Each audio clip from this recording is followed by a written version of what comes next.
Hey guys, good morning. Tory here from Overlook Horizon. I am super pumped. It is launch day.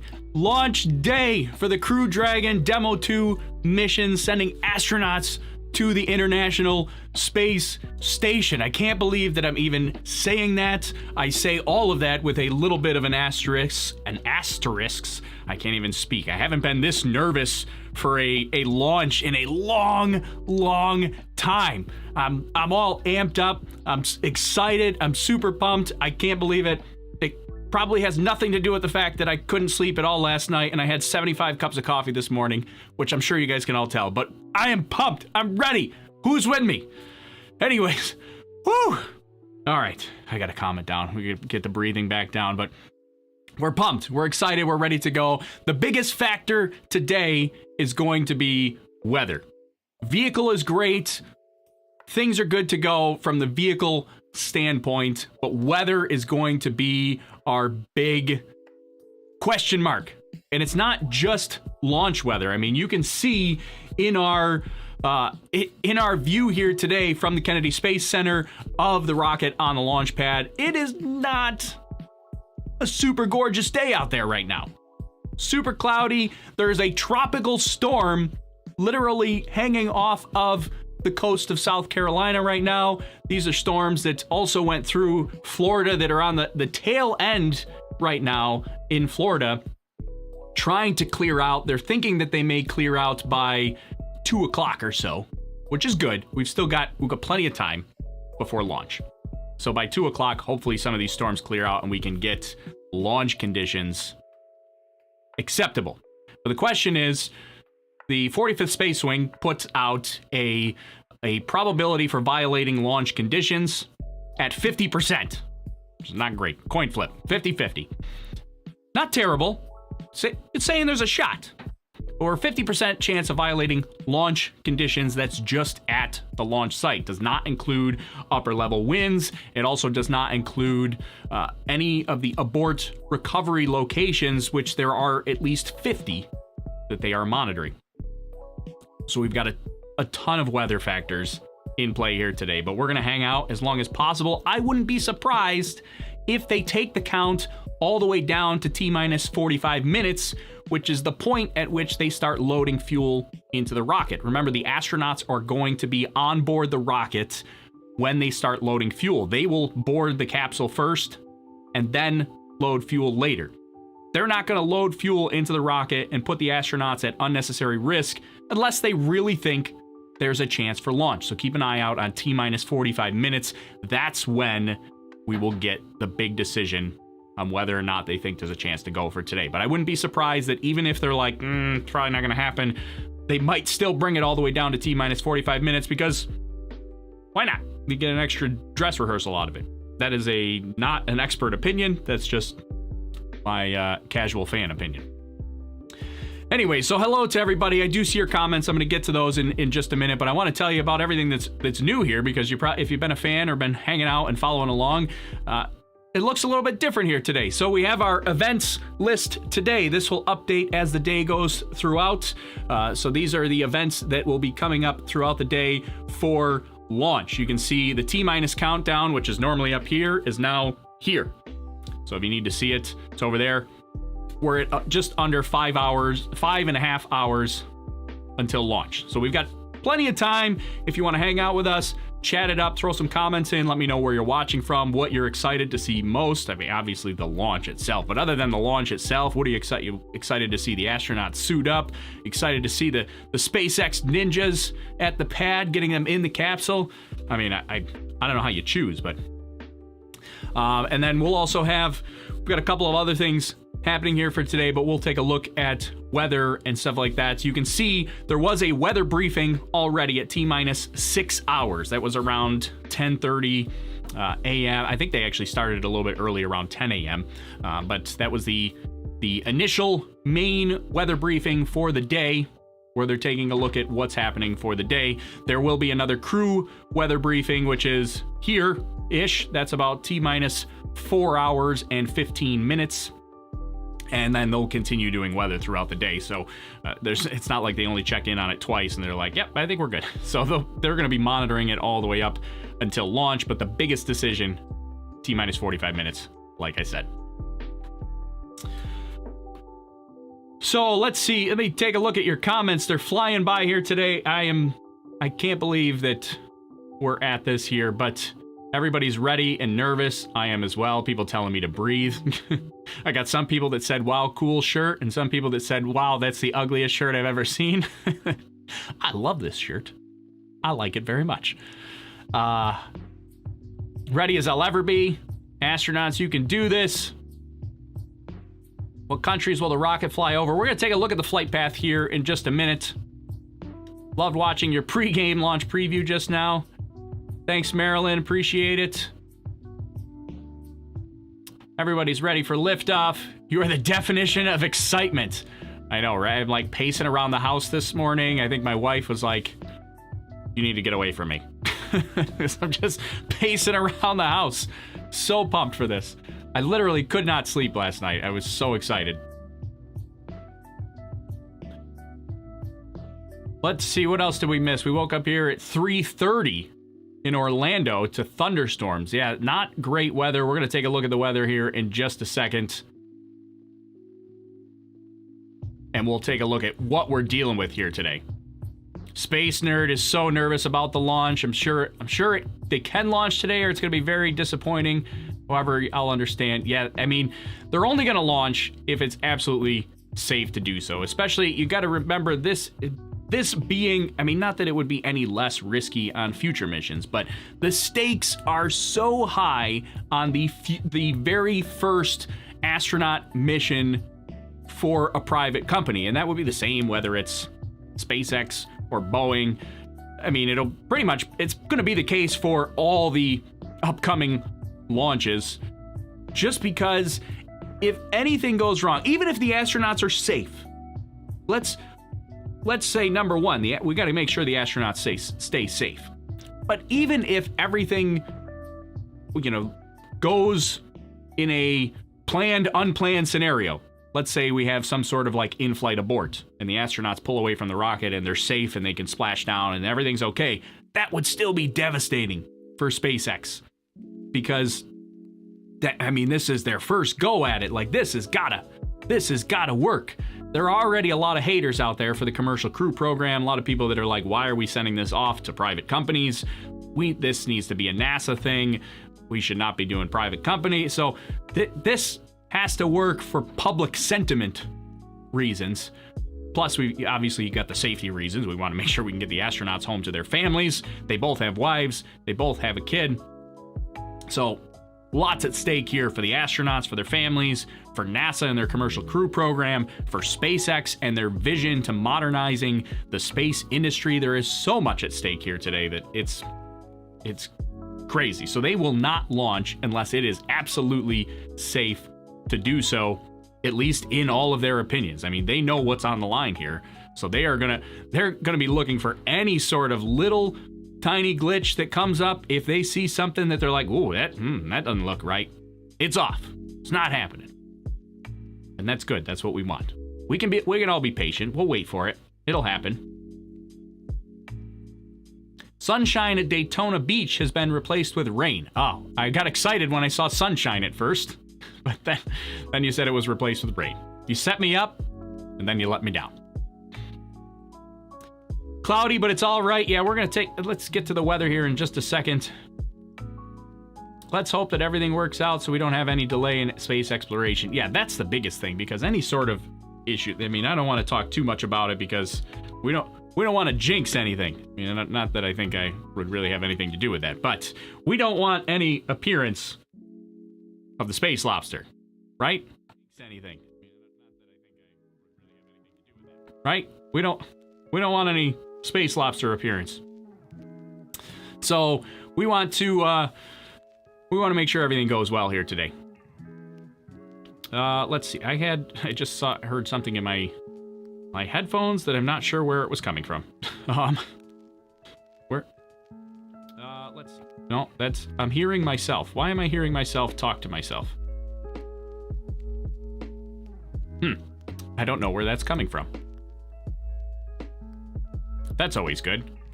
When I can't find the source of audio.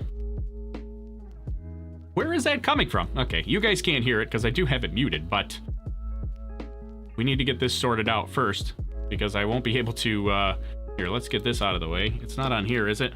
No. Where am I hearing myself from? This is gonna be awkward because I can't.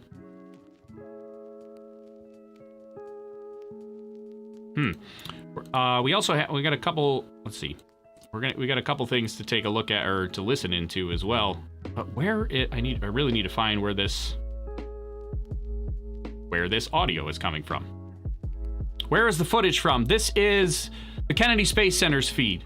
So this is directly from NASA on pad 39A.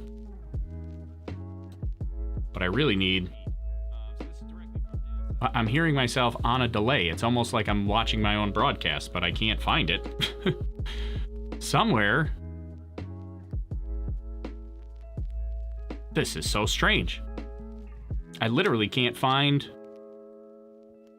I have no windows open. Don't you hate that when you have audio playing somewhere and you're like, where is it coming from? Let's see. It's not that. Like I'm literally. Okay, I'm gonna have to close all my windows to find the source of this audio. Let's see. We're gonna close that. Okay. No, still not there. Where in the world is this coming from? I have no other windows open. We have enough time for troubleshooting. Yeah, this is what happened. I mean, we've got 5 hours to deal with this. But this is an interesting problem. Because I literally cannot find the source of this audio. I mean, listen, I can listen to myself talk back. Ready? The source of this audio. I mean, listen, I can listen to myself talk back. Ready? The source of this. Right? You guys are hearing that? Where is that coming from? Let's see. I'm closing all my windows. Close. Close. Close. We're gonna close everything. Closing it all up. Did I get rid of it? I think it's gone. I don't know what I just closed that got rid of it, but it's gone. That was the weirdest thing ever. Okay, cool. It's gone now. That's what we needed. Okay, now we need to get our Kennedy Space Center feedback. Oh man. This is why we're gonna sort this out early. Now, I would say this isn't gonna help you guys that are watching live, but later, if you're watching this after the fact, I will have timestamps in the bottom because I know this is gonna be a super, super long live stream. So if you're watching after the fact, timestamps in the bottom if you wanna jump ahead. Sorry if you're watching live, we don't have those timestamps. You can't skip ahead yet. I would love to skip ahead yet. I would love to skip ahead now, but no can do. I wouldn't miss this for the world though. Right? It's on! We're going! Okay. Oh, we were gonna look at weather. Let's see. Now I got all derailed here. Because I closed all my windows.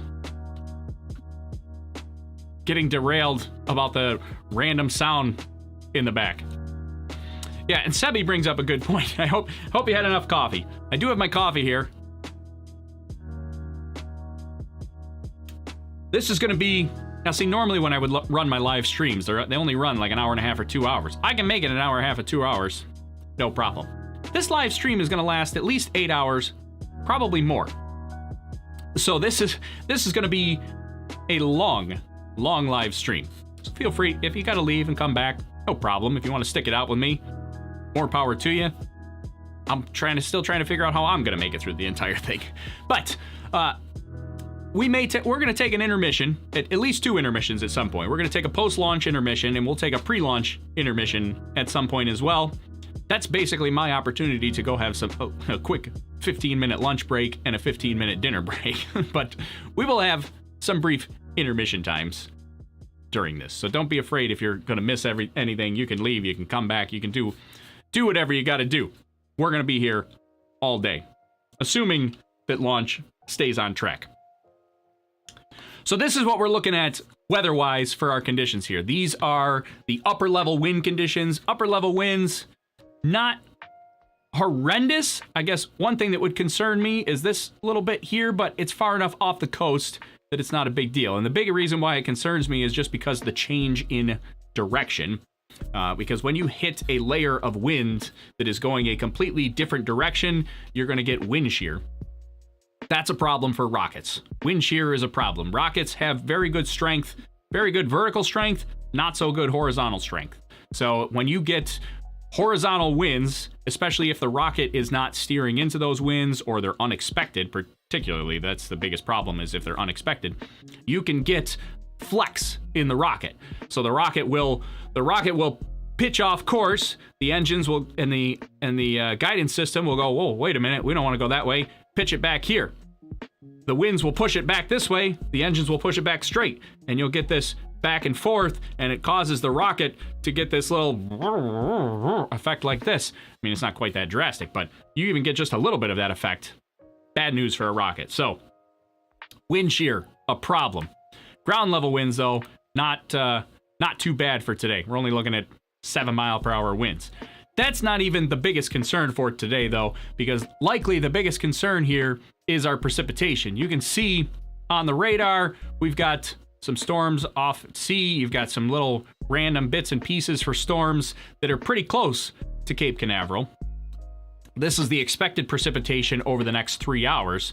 So you've got this out here. Now, we are launching from pad 39A, which is right up here. Now, if this map is to be believed, and it is pinpoint accurate, probably not, but pinpoint accurate, and the only precipitation is, half a mile north of it, it's saying that the pad is going to get 0 precipitation over the next 3 hours. Hey, not too bad. But you got to consider, we've got abort scenarios that we have to worry about. Where'd our map go? Why am I in Antarctica? It was doing this the other day. Keeps taking me back to Antarctica. Where's Florida? Here we go. So you got to remember, we've got abort scenarios to take a look at. And that's the big concern, is going to be our abort scenarios, downrange weather. Now, we are taking a northeastern flight path, so it'll leave Cape Canaveral, Florida, and it will head this way, right on the northern edge of this storm here. Is that going to be enough? We don't know yet. We don't know. It's going to be close. It's going to be very, very close. And don't forget, it's not even just this, but here's our tropical storm right here. Tropical storm, what did they call it? Bertha? Is that the name? Tropical storm Bertha, I think, that just formed today. It was a tropical disturbance up until today, and then it quickly went to a tropical storm. So that's Tropical Storm Bertha right there. It's already moved onshore, expected to be onshore. By 2 o'clock, it was already expected to be on shore. Plenty of time for launch. But keep in mind that you still got to have wave conditions that are acceptable for abort scenarios. And the booster recovery team on the drone ship, the autonomous spaceport drone ship, Of Course I Still Love You, is right out in this area here. And they need a couple of hours to prepare the drone ship for booster landing. They have to prepare the drone ship, and then they have to leave, get on the support ships, and head out and get away from the there's no crew on board the drone ship. That's why it's an autonomous drone ship. There's no crew on board, but there is crew that is with it to prepare it, and then they have to leave, and they have to be clear of that before they can do the booster landing. So that's a big concern for today. It's going to be that weather. We also we can look at, these are wave conditions here for today, and you can see wave conditions look fairly good. Here's the flight path right here, this direction. Oh, right on the southern edge of this tropical storm. Here's where we're getting 10-foot waves here. Down in this area, Down at the Cape, 3 foot waves. Up here on the edge, 6 foot waves. Getting a little iffier. And it just a little northwest of this quickly goes up to 10 foot waves. Somebody do the metric conversion of that for me. I think that's like, what is that, like 3 meters?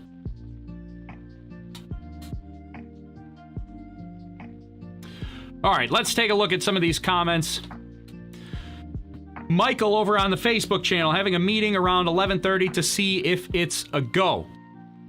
Good to know, Michael. Thanks for that. I knew that they were gonna have another close one. I knew we had the 10 o'clock one, but obviously they're probably gonna have a number of meetings for weather. Now I'm gonna try to keep an eye on our Twitter feeds and such to make sure that things are still on track. I mean, so far I've not seen any sort of news, but you guys make sure you keep me updated in the comments as well, because it's hard to monitor and run the broadcast at the same time. But we're gonna give it a shot, and I don't see anything so far that would indicate any sort of issue. Let's see. These are all good. I already have a million notifications. It's a good problem to have.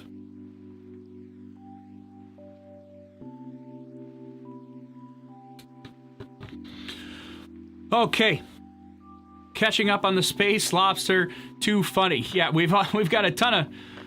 If you're not familiar, Space Lobster was a long time ago. I don't have the actual Space Lobster, the Space Lobster audio, but I did grab an audio clip just to reminisce about the Space Lobster time, because it always gets me excited.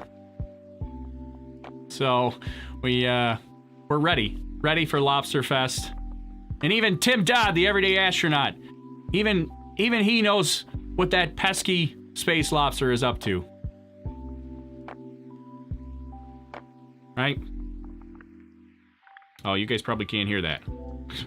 You guys couldn't hear that. I had the mute button on.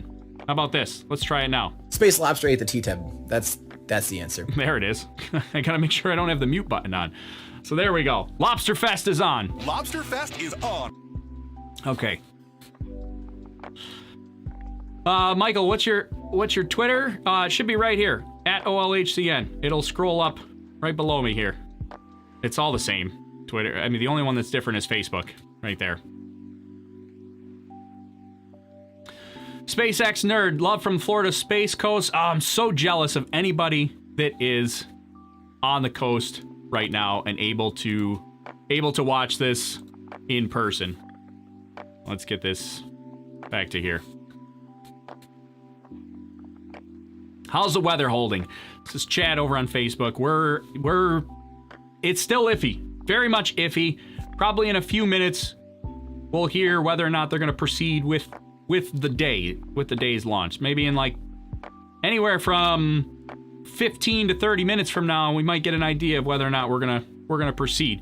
So the Dragon and Falcon 9 are on the pad. At T-minus 5 hours, you can see over on our big events list here. T-minus 5 hours, the next big event that's going to happen is going to be the Dragon alignment of the Inertial Measurement Unit, the IMU.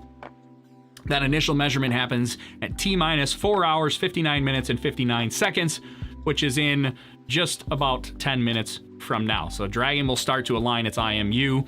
They will pressurize hypergolic fuels at T-minus 4 hours and 4 hours and 30 minutes. So we've still got about 30 minutes for that. That's when things start to get a little real. Pressurizing hypergolic fuels. That's in the Crew Dragon capsule, which does our Super Dragon abort motors and our reaction control thrusters. GVA Morning Show, thanks for the super chat. Really appreciate that. It says Tory, welcome back. We're back again. I can't believe how much I just couldn't contain my excitement all week long. So we're gonna be here all day, hanging out, watching the weather. Well, assuming they don't scrub. I mean, if they scrub, we'll hang out for a little while longer, then we'll probably be out of here. The backup window, in case you're not aware, is May 30th is the next backup window. Now, you might ask, well, May 30th, that's 3 days from now. Why not tomorrow? It's just a phasing problem. with phasing meaning how they phase and catch up and align with the International Space Station.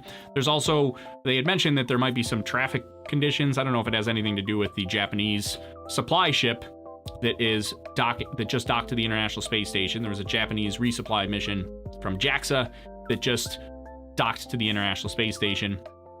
But that's also potentially a concern, but I don't think so because it's already docked. But they did mention that in the press conference. I'm not exactly sure. They kind of just mentioned it briefly. But the biggest thing is phasing, getting aligned with the International Space Station. That's got to be, you can't really do anything about that. You just have to wait until it's aligned. So the next opportunity, the next backup window, May 30th.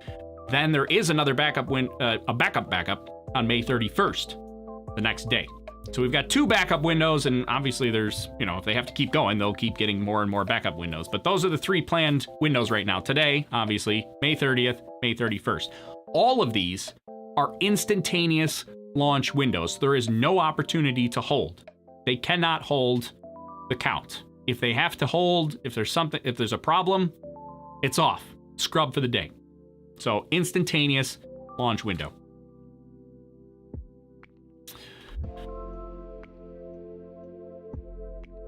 Kyle wants to know if it'll blow up. No, we don't want that, Kyle. We don't want that at all. No, that would be absolutely terrible. Backup date the same as Starship hop test. I don't think you're going to see a Starship hop until after DM-2. Because this is such a big deal. I think pretty much, Starship development will likely continue, but this is such a big deal. I don't think they're going to go hopping Starship until after DM-2. Could be wrong, but I don't think you'll see it. I don't think you're going to see a hop till after DM-2 is successfully on orbit.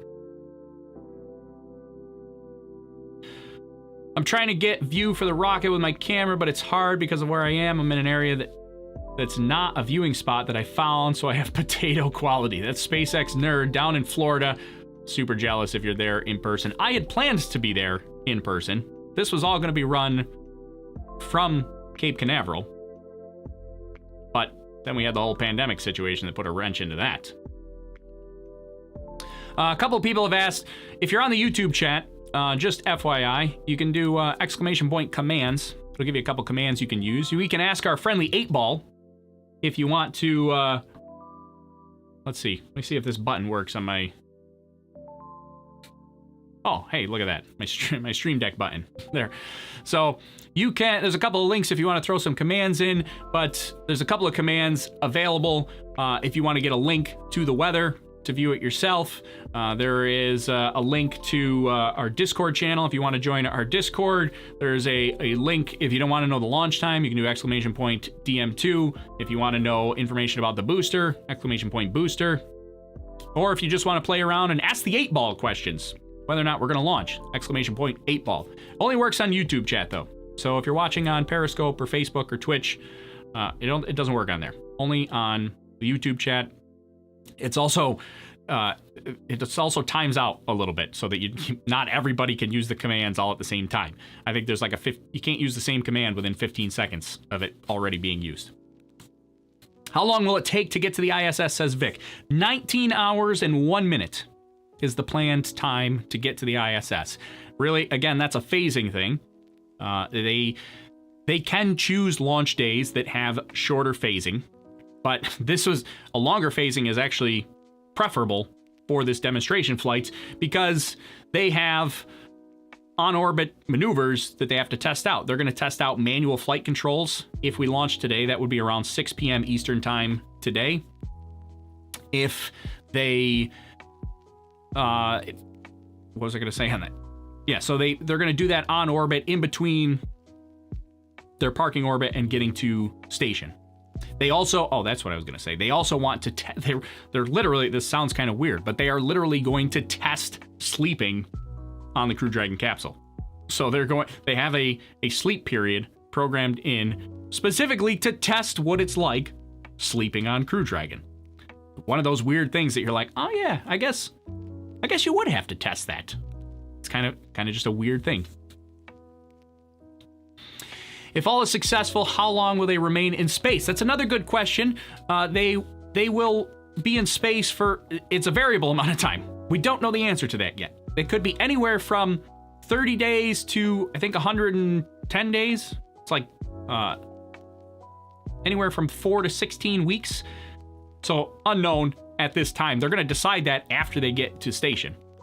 They will, and the reason for that is twofold. I mean, one, they want to see how the launch went and how Crew Dragon performed. And two, they want to see how the Crew 1, which is the next Crew Dragon after this one, how Crew 1 is going to progress, how ready that flight is going to be. So they're going to wait. It's not like they're going to fly there today. They're going to get to station and be like, all right, we're here. It's going to be a 16-week mission. They're going to go up there. They know it's going to be at least 30 days. So they're going to go up there, do their regular work on the International Space Station.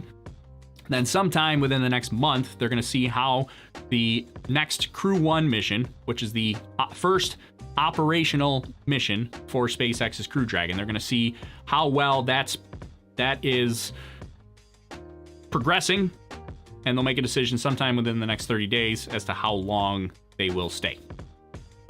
So, variable, anywhere from 4 to 16 weeks. We have Emmett wants to know when is launch. So yeah, we'll say it again here. Here's the list of events here, particularly when is launch. Here's our T-minus countdown right here under upcoming events. That'll count it down. We're about 5 hours away. We've got lots of time up before we get to launch. Oh, okay. Well, I'm trying to pull up something and it's gonna install an update first. I had this already online and ready to go, but when I was trying to track down our audio issues, we were there we go. Okay, just wanted to I got something up that we're gonna take a look at here in a little while, but let's see, let me check my notifications here first. Make sure we're good to go. I don't see any updates. Now, right about now, I don't have it on the events list because this was unknown ahead of time. But they should be doing another weather briefing right now. So it'll be another weather briefing just to determine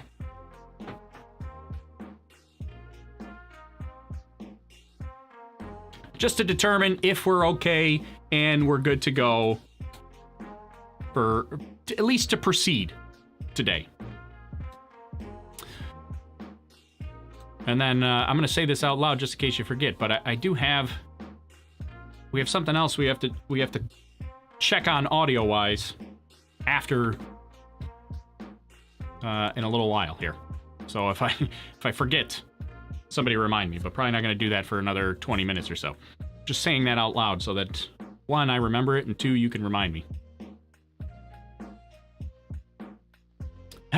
We got a whole bunch of F's in the chat. What? I don't know what that's about. Did something happen? I like Nudas! Exclamation point, skip to launch. I wish that worked. We are, let's see.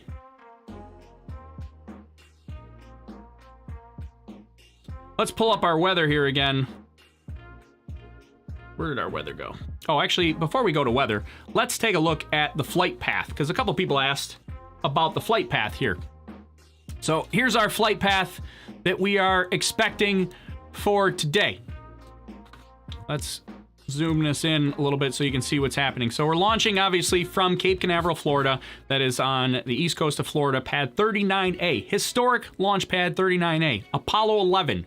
You've heard of it, right? Landed on the moon. That launched from pad 39A. The Space Shuttle. Number of Space Shuttle missions. Launched from pad 39A. Now it's in SpaceX's hands. SpaceX has leased pad 39A for 20 years, I believe. So SpaceX has control of pad 39A. They have outfitted it to their needs. So this is 39A right there. Massive, massive, gigantic launch pad. They also have another one, Slick 40, which is a little further south from there. Let's see, where is it? Right? Oh, that's not it. That's 40. Hard for me to find these. Oh yeah, there we go. Okay, here's right there. This is the other SpaceX pad. 2 pads south of it. So here's 39A, 39B. Those are the 2 historic launch pads from the Apollo era, from the Space Shuttle era. They launched from 39A, 39B. 39B is being prepared for the SLS program. That's NASA's rocket program that is intended, that's the whole Moon 2024 push. They're going to launch astronauts on the SLS rocket with the Orion capsule that will launch from 39B, put astronauts back on the moon by 2024. At least that's the plan. 39A, like I said, it's in SpaceX's hands. That's for, well, they can launch any of their rockets there, but particularly the ones that can only launch at 39A are Crew Dragon. Crew Dragon can only launch from 39A, and Falcon Heavy can only launch from 39A. So those are the ones that have to go from 39A. Then you've got a ULA launch pad here. This is Slick 41. That's United Launch Alliance. They do a lot of military launches, a lot of satellite launches. They launch Parker Solar Probe. They launch Mars rovers, launch usually from pad 41. Slick 40, when I say Slick, that's Space Launch Complex. So Slick launch pads are on the Cape Canaveral Air Force Base, or I guess it's Space Force Base now. The Cape Canaveral Space Force Base are Slick launch pads, Space Launch Complex, and then the 2 Kennedy Space Center launch pads. It's a little bit confusing because they're right next to each other, but technically they're on 2 different properties. 39A and 39B are on Kennedy Space Center property, and those they don't call Slick, they just call them LCs or Launch Complex.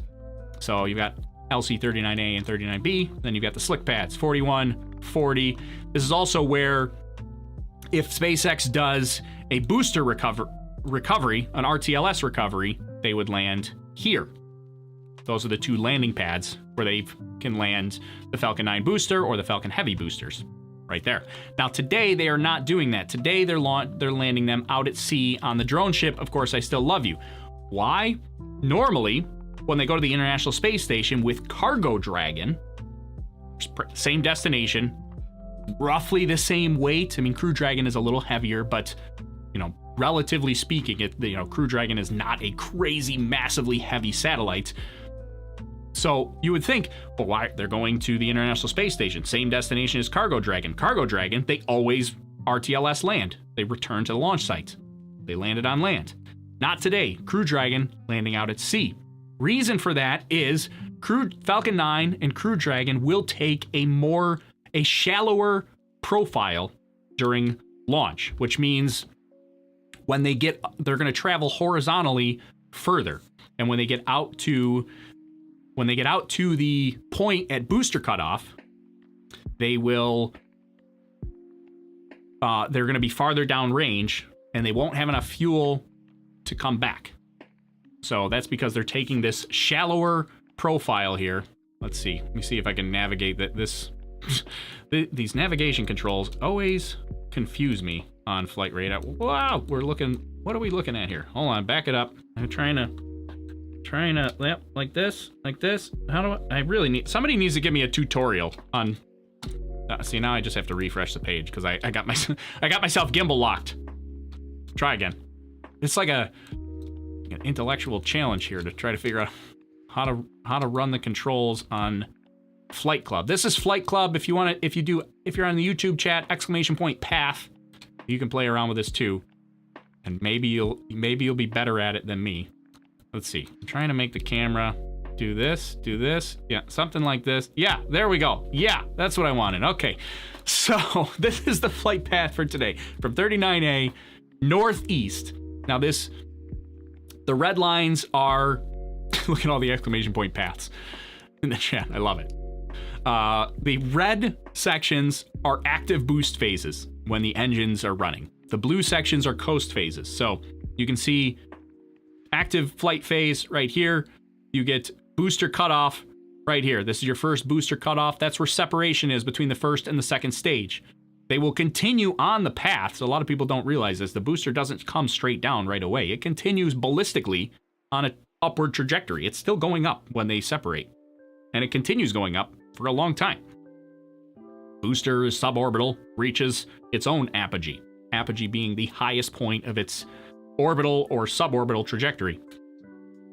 So the booster will continue on this blue flight path, land out at sea. This is where the drone ship is positioned. The red path, that's where the second stage will continue up the coast here. And then at this point, here's second stage cutoff. That's the point where they will be successfully in orbit, in their parking orbit. Kind of amazing how quickly that happens, but that's where you get that. Now, we mentioned this a little bit earlier, but the biggest thing here is going to be weather, because they're going to monitor weather all along this flight path. So they have to have good launch conditions, but weather conditions all along this flight path, all the way up the coast here. To continue on, they have to have acceptable conditions pretty much from Florida to Ireland. Way along there, because if you consider it, the Crew Dragon capsule has abort capabilities all the way to when it reaches orbit.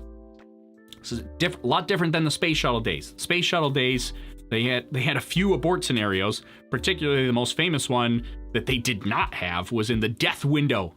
It's a terrible name, but they called it the Death Window, which was basically launch from solid rocket booster ignition until solid rocket booster separation. The Space Shuttle had no possible way to abort while those solid rocket boosters were firing. Famously, we saw that go down on the Challenger disaster. Tragedy, disaster. It was during solid rocket booster firing. Now, they did have abort scenarios after that, but all of them were pretty scary. They could abort the Space Shuttle and land. They had some overseas landing sites. They could also do an RTLS landing, turn around, bring it back. And they also had this crazy abort scenario where they could RTLS, but the shuttle wouldn't make it back. They would RTLS, return it back to Kennedy Space Center and get as close as they could, and then jump out. That's crazy.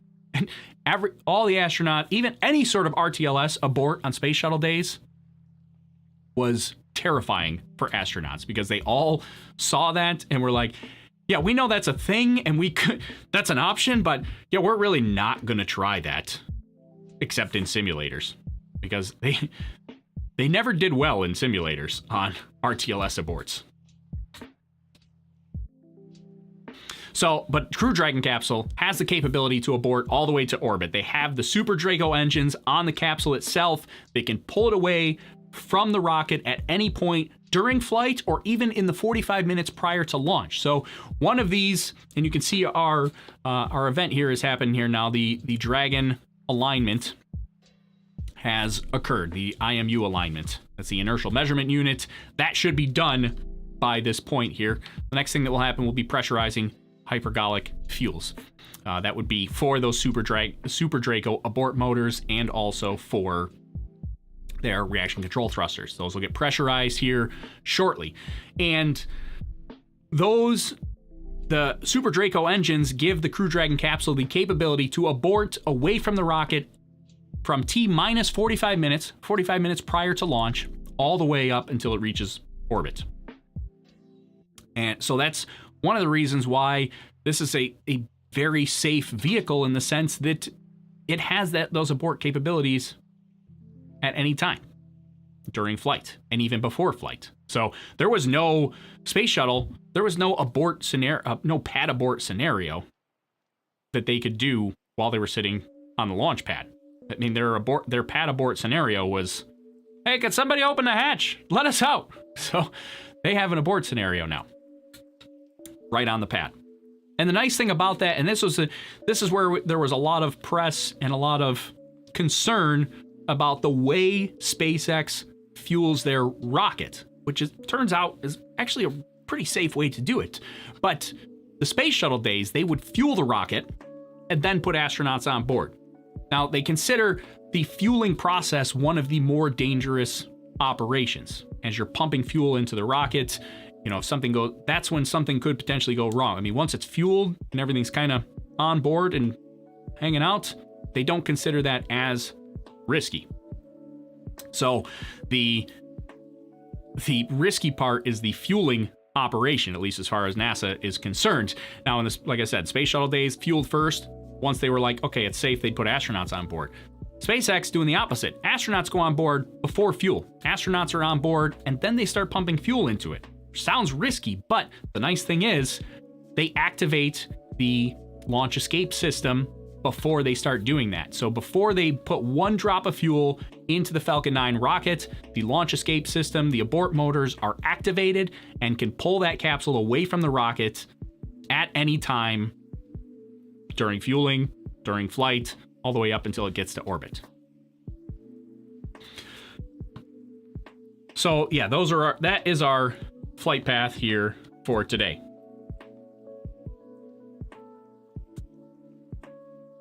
All right, let me go back to, let's see, which one was it?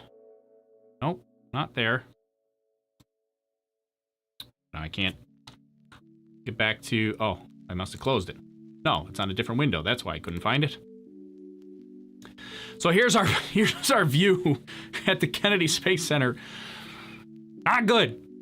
Not good right now for weather. You can see, I don't know if you can see it. I can see it here on my monitor. It's raining. That's not good for launch. But don't forget, we are still, it's our T-minus countdown clock right here. 4 hours, 47 minutes away from launch. We've got plenty of time before launch time. Oh, but this is not a good view right now. Not great. Let's see, let me take a look at my notifications, just give it one little check over here, make sure I didn't miss anything important about any sort of updates. I'm trying to read you all your guys' chat, but it is flying by today, which is it's a good problem to have, but it is flying by. Fog or rain, it looks like rain to me. Was that just lightning? Did we just see lightning? I caught it out of the corner of my eye. Was that lightning? Did anybody see lightning? Was I making that up? Is it just a mirage in my head? I thought I saw lightning a second ago.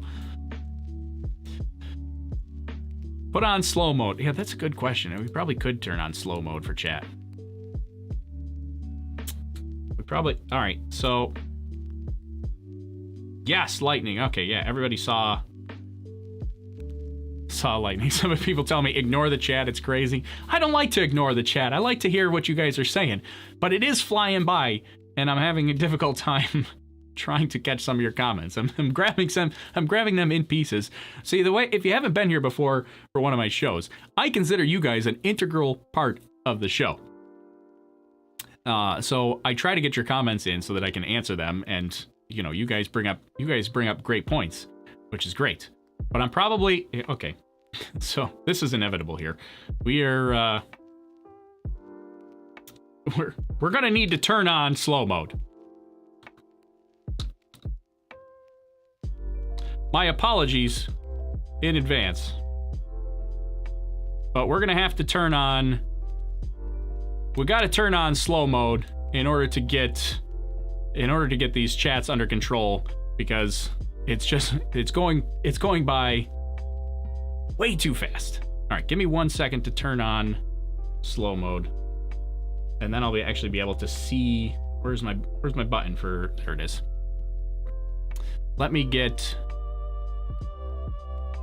this up real quick. We're gonna turn on slow mode. Sorry, guys.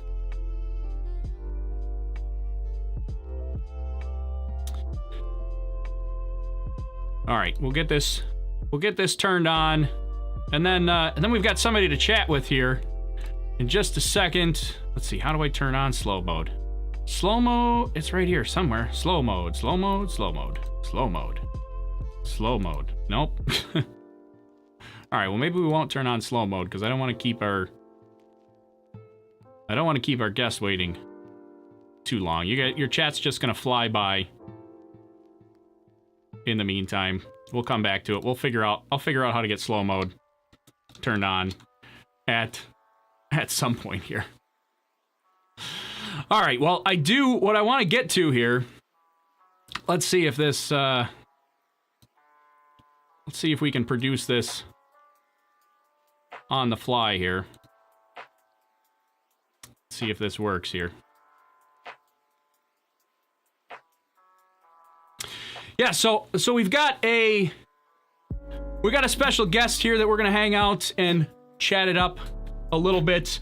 Hopefully you guys are following him on Twitter. He's an author, an astronaut, educator. He's also one of the directors for Yuri's Night, which is a huge space event that is worldwide, but I really want to get down to the Kennedy Space Center. They have one down at Kennedy Space Center every year, although this year's was canceled because of the whole pandemic thing.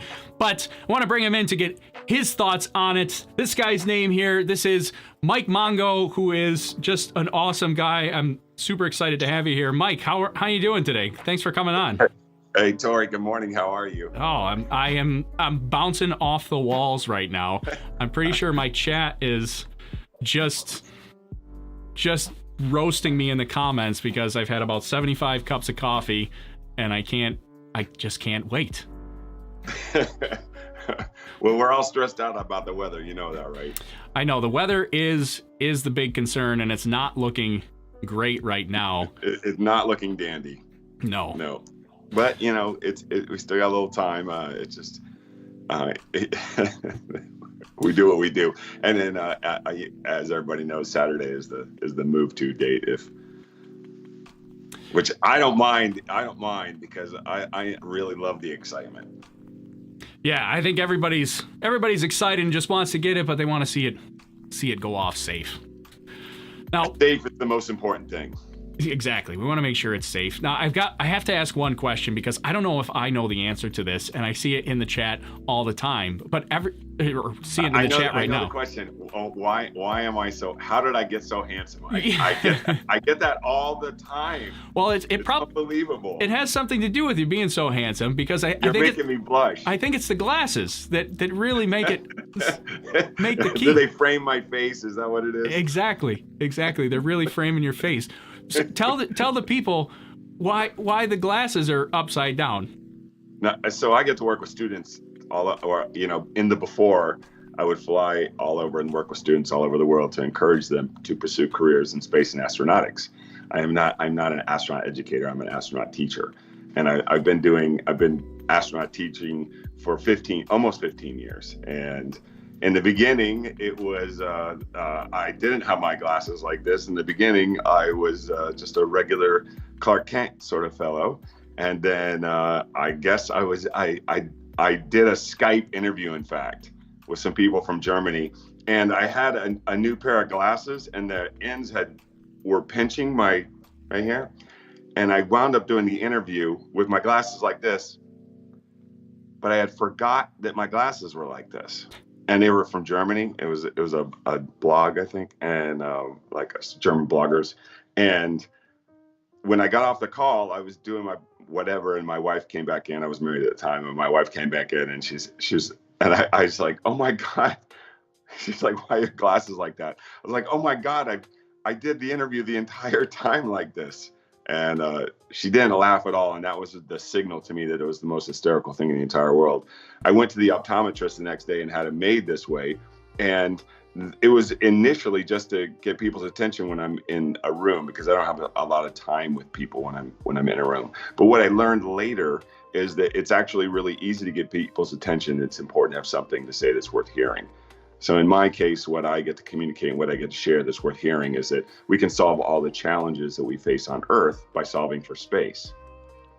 And initially, I didn't know that at the beginning when I started this whole journey. It's what I've learned along the way. Students have sort of taught me that. And I have to add one more thing. The funny thing is that when I'm working with a group of students, young students, they're so honest and upfront, and that's the very first question they ask: why are your glasses like that? Or why are your glasses upside down? Just like you did, so I give you much credit for that. And then so often do I work with grown-ups, and I will go for days on a facility or at a base or wherever, and people will not ask me the question. And then finally, after a couple days together and they're feeling a little more comfortable, they'll saddle right up to me and they're like, "Can I ask you a question?" And that's how that whole thing worked out. So you did great. Good work. Well, see, I learned something new here because your glasses are actually like they're still able to hook behind your ears there in this. No, I had them made this way. Right. Yeah. I didn't realize that. I thought you just flipped them they're upside bifocal. down. They need a little wipe down. But that's pretty much that's become like your trademark at this point. I mean, it is my signature, Yeah. no question. Yeah.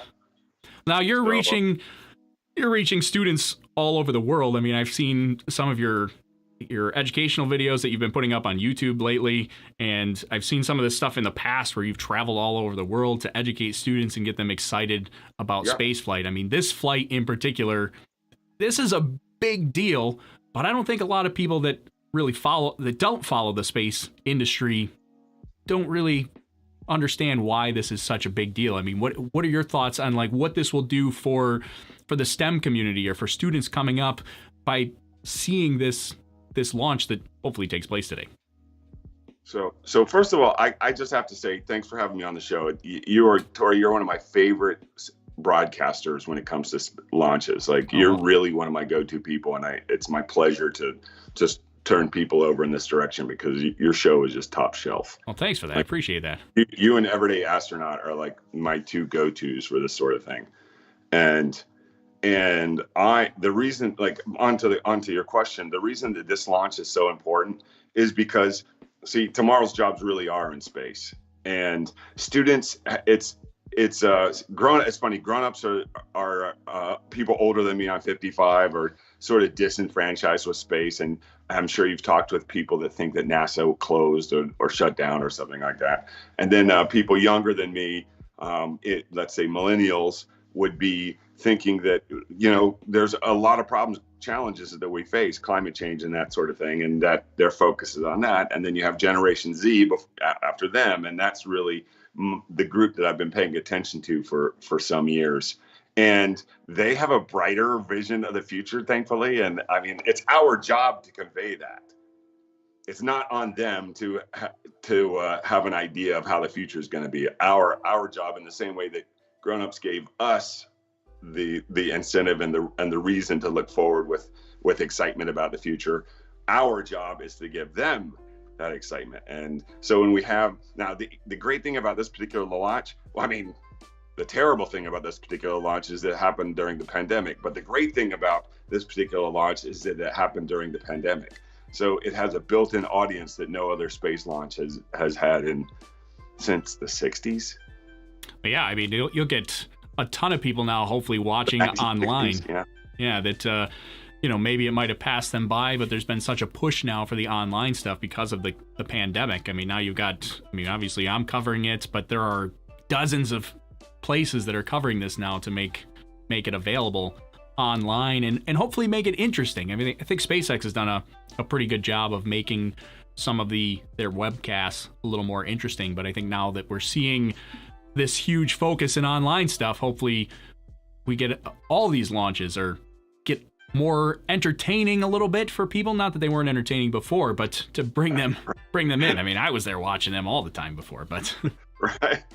All us nerds watching these space launches, and people are like, wait, NASA is still in business? Right. Yeah, exactly. I get it. Yeah. Right, exactly. You know what? Here's a funny thing about this particular launch that I don't think it's enough attention. And that is that both astronauts, Colonel Doug Hurley and Colonel Bob Behnken, are married to astronauts. Doug Hurley is married to Karen Nyberg, and Bob Behnken is married to Megan MacArthur. That's true, right? Both. It's a whole astronaut clan. And they both have sons. Right. Doug and Karen have Jack, and Ben and Megan have Theodore. Yeah, they've got the whole astronaut family put together. Right. And I saw there was a great picture actually of Doug and his wife and his son who got to go up the service structure yesterday, I think. Yeah, and they're sitting there staring down the crew access arm. I'm like, oh man, what a family opportunity right there to have. It chokes me up though.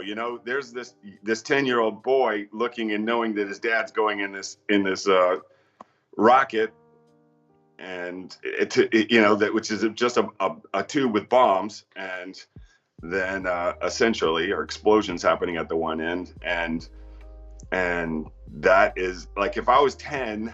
I would be a little unnerved about that. I would be excited. Of course, I would like to be the 10-year-old riding on that That's one of the reasons I've gained popularity right now, is because I was advocating for this idea of sending kids to space, letting kids go to space in the near future some years ago, and now it's become an idea. So because I was the precursor to that, I get credit for it, and now the different, like I talk with Virgin Galactic. I have a really good ongoing conversation with Jeff Bezos at Blue Origin, and now this we haven't seen anything like that there hasn't been a lot of outreach for young students with SpaceX, but SpaceX has Elon Musk, and he has this cachet of coolness. So he has hipness going for his regard with connecting with young students in space. Yeah, exactly. Even, something as simple as the press conference yesterday, Kathy Leaders was talking about the closeout crew and how their bunny suits are black. And the reporter asked, why are they black suits? And she said, well, SpaceX is just kind of have that cool factor. I think that's really the only reason. And I think a lot of that will help inspire students to get into this. I mean, people talk about how the spacesuits were more directed by the aesthetic of Marvel movies. Right. Of Marvel movies. Yeah. So they know what they're doing in that regard. Right. Now, you mentioned, I know you have a lot of contacts in the space industry. Anybody you can share with us that you've been talking to in the lead up, and what you got any sort of insider knowledge for us that we should know about in the lead up to launch? I do, and I get Janet Karika is a friend of mine. She's chief of staff of NASA, and so she and I get the chance to chat all the time. And I don't have anything like I am mostly, my major focus, honestly, Tory, is just the safety and health and well-being of this launch. I know that there's a lot of political challenge. The environment is really tough for this kind of launch right now. Jim Bridenstein has done a fantastic job at guiding NASA during this time. And for us to be pulling this off right now, I get a little choked up. I mean, it's going to make a difference for the future. It's been a long time coming. It feels like it would never arrive, but it's finally here. I had a space mission. I had a science mission on the Starliner that went up in December. And I was there at that launch with Tory Bruno. And we'll be doing it again this year, later in the year, the second crew test without the crewless crew test with Starliner. OFT Part 2. Is it what? Yeah, the OFT part, the second orbital flight test, that's right? That's right. Yeah, OFT 2. That's right. Awesome. Well, where are you watching launch from? You gonna be watching all day, or you got activities planned for the entire day?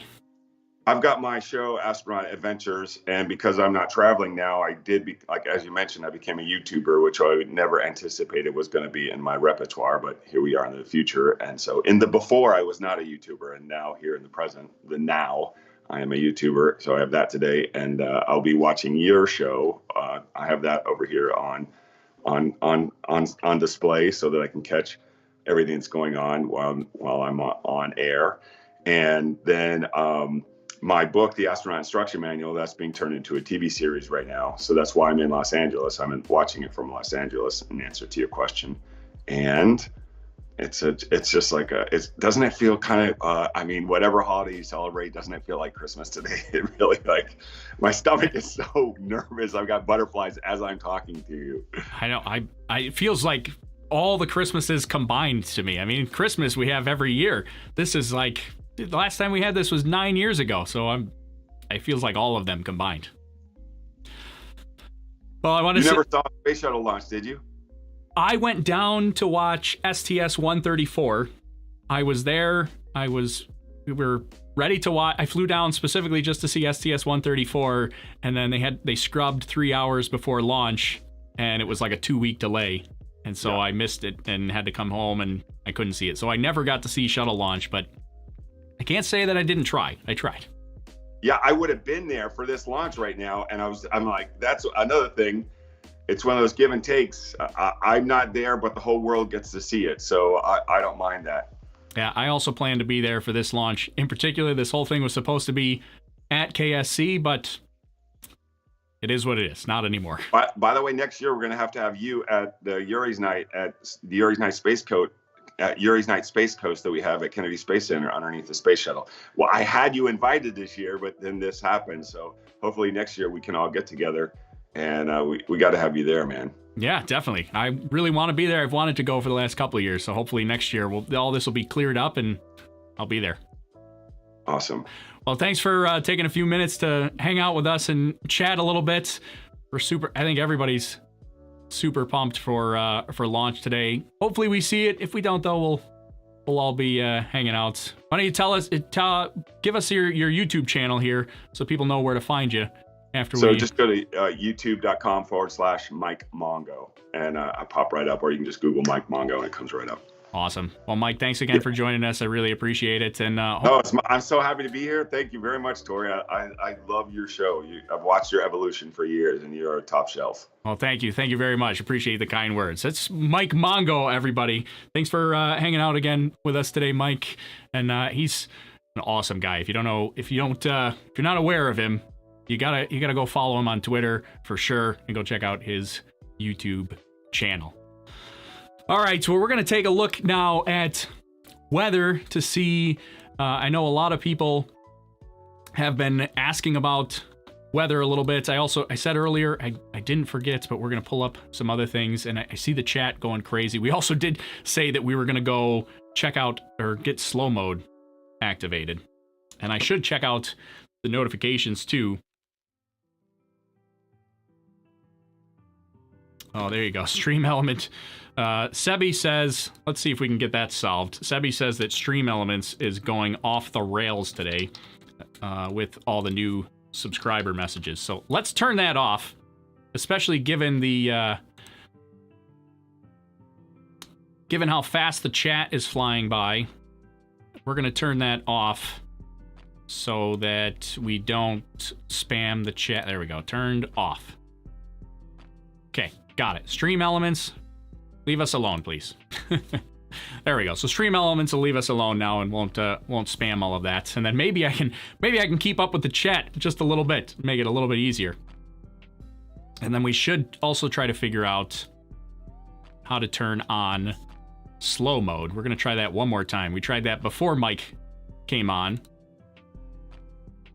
and we're gonna see if we can turn that off here again. And then we're gonna take a look at weather here, but this is our look at Kennedy Space Center right now. Weather's looking a little bit better actually right now than compared to when we looked at it before we talked to Mike, but things are looking a little bit better. It was like pouring out, and it looks like that has stopped now. So we got to the let's see, how do I turn on? Can I turn on? I gotta be able to turn on slow mode somehow, just so I can keep up with the chat. I don't know how to turn it on. Pop out chat, participants. I literally have no idea how to turn on slow mode. That seems crazy to me. Live chat. Enable slow mode. I found it. How many seconds should I put between messages that you're allowed? Maybe, I don't know, it has a default of 60, but that seems really long. Okay, slow mode enabled. Sorry guys, but there's no way I'm going to keep up with chat if I don't enable slow mode. It's just not going to happen. Tactical Plays. Hey, thanks for the super chat. Really appreciate it. Let me be an astronaut. I wish I could. I wish I had that power. But thanks for the super chat. I really appreciate it. It's not within my power, but I would love to be able to give you that opportunity. Nothing has changed. Everybody says nothing has changed. The chat is still flying by. All right, maybe let's increase this a little. Let's go a little bit longer than that. Then, I mean, well, let's see.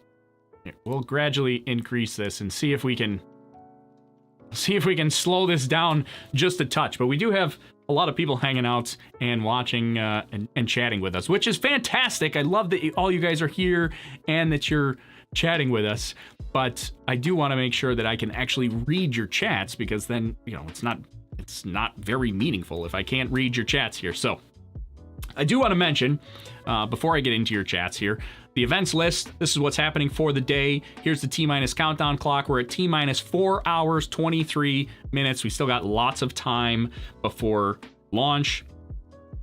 But these are the events that are going to go down right here. We did just pass an event, which as far as I know, has happened successfully. Now SpaceX is live, so we'll jump on their stream as well, so we can have their views up too.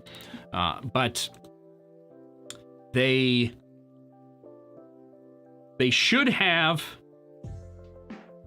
Yeah, there we go. Okay, let's pull this up. Just want to make sure I had the right link from my phone. Now we should have. Yeah, we got mission control audio.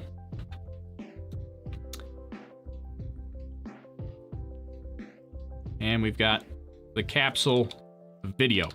So we'll get that up here now so we can see the capsule. I don't know if there's any talking yet. It doesn't sound like it. Sounds like this is scheduled to begin at 12:15. So we're not there yet. They're gonna start their discussions here. We still got about 4 minutes to go, so we'll get there. We're gonna keep it up on the NASA Kennedy feed until that starts. What are the chances of launch? It looks very cloudy. It's a hard thing to say the chances of launch, but there's a 50% chance of it violating weather constraints for launch constraints. Just launch constraints. That does not include upper level winds or downrange abort recovery conditions. Remember, this is a unique launch when compared to all the other launches that we've seen SpaceX do, because not only do we have to have good conditions for launch, that happens on every SpaceX launch, but we also have to have good conditions for recovery. We've got to have good conditions for recovery as well. Now, there's no plan for recovery, but they have to plan for a possible abort all the way down the flight path. So we've got abort conditions and they can abort at any time during the flight. So basically the entire flight path and everything under it has to have acceptable sea conditions, wind conditions, precipitation, thunderstorms, all that kind of stuff. You don't want an aborted capsule coming down in the middle of a thunderstorm. Not good.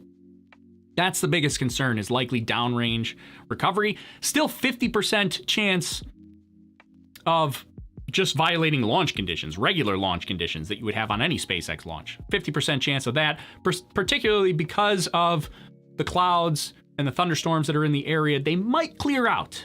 They're supposed to clear out within an hour or two. So, hey, Tactical Plays, thanks again for the super chat. It's my birthday, by the way. Well, happy birthday to you, Tactical Plays. I'm glad you get to spend your birthday watching the first crewed mission for SpaceX. This is going to be exciting. Steven, thanks for having Mike on. We hung out during a SEDS conference a few years ago. He's very motivating. I drove him to Office Max to get some business cards. Well, that's interesting. Yeah, he's a good guy. I like Mike a lot. I'm glad he was able to hang out and join us for a little while. Hello. I'm trying to see some of the chats here, but it's re-scrolling. For what is the hype reason? Well, let's talk about the hype here for a minute. Why are we hyping this launch so much? The biggest reason here is because this is the first crewed mission from the US, orbital mission, I should say, first crewed orbital mission. We've had some suborbital crewed flights that have had astronauts on board. I mean, I shouldn't do air quotes. They're astronauts. They made it to space. But we've had some suborbital flights, but no orbital flights from the United States with astronauts since 2011, when Space Shuttle Atlantis flew the final STS-135 mission. Since then, shuttle was retired. Any US astronauts that went to the International Space Station had to do so on a Soyuz rocket, and the US would have to pay Russia $87 million per seat, per astronaut that had to fly to the International Space Station. Now, that's the Starliner capsule, there are now 2 commercial partners that are going to fly astronauts to the International Space Station from the US. SpaceX is one of them. That's who's flying today. There's another one, which is Boeing. They have their Starliner capsule. It's not ready to fly astronauts yet, but it hopefully will be by the end of this year. Now, there will be 2 commercial partners for redundancy purposes. So if something happens with one of the partners and they have to have some sort of investigation or delay, they can still fly astronauts with the other partner. That's important to have that redundancy for the United States so they can continue sending astronauts. Now, the Starliner capsule has about the same cost. Actually, I think it's even a little bit more, a higher cost for the per astronaut cost. I think it's like 89 or 92 million per seat for the Boeing Starliner. SpaceX, though, represents a significant cost savings. I believe it's 55 million per seat for astronauts on SpaceX. So NASA and the US government and taxpayers are getting a significant savings by launching on SpaceX's Crew Dragon. But even if you're flying on Starliner and you're paying the same cost, but it's not going to Russia, it's going to the United States, sorry if you're in Russia, but that helps the United States taxpayers pay United States companies, employ United States citizens, and build the United States space program. That's kind of the significance of bringing that money back into the country, is just to really, it's kind of selfish. Sorry if you're not in the United States, but it's to bolster and keep those funds building the United States space program and space capabilities for the United States. Because if you look at something like Crew Dragon and the money that SpaceX has got, a lot of that money is to develop the Crew Dragon, but that allows SpaceX to have other funds available to develop things like the Starship, which is intended to take people to the moon and to Mars, or to develop satellite launch capabilities and improve those launch capabilities. Because if you look at, NASA funded this whole commercial crew program and getting the Falcon 9 human rated and the Crew Dragon capsule human rated. But once it's human rated for NASA, SpaceX owns the hardware. They could use Falcon 9 to fly commercial satellites. They can use Falcon 9 to fly the Crew Dragon capsule with private citizens. They could, put space tourists on there. Basically NASA paid for the development to get this rocket its capabilities and the capsule its capabilities, but now SpaceX has it and can use it for pretty much anything they want. They need to have it available to fulfill their NASA contract, but it's their rocket. They can now use that for other things. Is this the real launch, says Bumblebee on Periscope? Yeah, this will be the real launch. We're not there yet. T-minus 4 hours, 16 minutes. What time will they launch? Yeah, right there. 4 hours and 16 minutes from now. So wherever you are, 4 hours and 16 minutes from now. Hello, Austria. Hyped to watch the launch. I know I am too. I'm sure you guys can tell. N Perry Go, how you doing? I see you over on the Twitch channel. N Perry Go's got to get back on the road. Well, travel safe wherever you're traveling. I'm not sure if you're going to see the launch, but why in bad weather? Well, right now we don't know what the weather is right now, but they're attempting to continue. Let's see. Oh, Chusakon, are you in the chat? Let me throw a chat message in and I'll make you a moderator. I didn't see your name go by, but it's really hard to catch it. But if you just say hi in the chat, Chusakon, and I'll make you a moderator. Then you can help Sebi out. If I don't see you in the next few minutes, I'll go into my control panel and I'll make you a moderator. Then you can assist Sebi. I appreciate the offer to do it. I'm watching it watching the chat like a hawk, waiting to see your name come up. NASA TV hopefully is started. We'll jump over to that in just a second. I was trying to keep an eye out for Chusakon, but I guess I've Oh, Alex Ziggyful. I didn't even see you in there. Alex, hey, thank you. Sorry, the chat has been going by so fast. Sebi was the only moderator chatting that I saw, but thanks, Alex, for helping us out. Sorry, I didn't mean to leave you out as well. You're not chopped liver. You're very, very, very essential to the operation here. Can I see it from Florida? Well, it depends on where you are in Florida, but almost certainly you can see it from Florida. At least, especially if you're in Orlando, Tampa even, you'll be able to see it anywhere close. If you're in Cocoa Beach or something, yeah, hoorah, definitely. Let's see if we can get... Why do the pressure suits not have oxygen boxes that they carry? Good question. The pressure suits actually hook into the seats now. And so they're integrated. Oh, there's CCtCap. Oh, I can't stop it. I see you, CCtCap. But I can't. Oh, it's going by too fast. Add moderator. CCtCap is now there we go. Okay. You're good to go, CCtCap. Woo! I got it. I grabbed it. So there we go. So NASA TV and SpaceX hasn't quite started yet, but they're getting there. Let's see. Is Gregorius in the chat too? I thought somebody said Greg was here too. I didn't see his name, so I didn't mean to leave you out either, Gregorius. But we have an awesome team of moderators that is probably bouncing off the walls right now. So thank you all for assisting with moderating. I really consider you essential. So it looks like NASA TV is starting. I'm going to listen it. This is going to be a little bit of a different broadcast than usual. Normally on a SpaceX broadcast, I would pull it up and we'd just kind of listen in and I would shut up and then we'd listen to the broadcast. But today, because it's so long, I'm probably going to talk over it and we're going to have some views of it. But I do want to show weather. They're probably going to have a couple of special conditions and things like that to view. But I want to make sure we see the key events. So we've got the crew just went through their weather briefing. Be their initial weather briefing. I have not seen anything that would say that we are delayed or of any sort. But we will have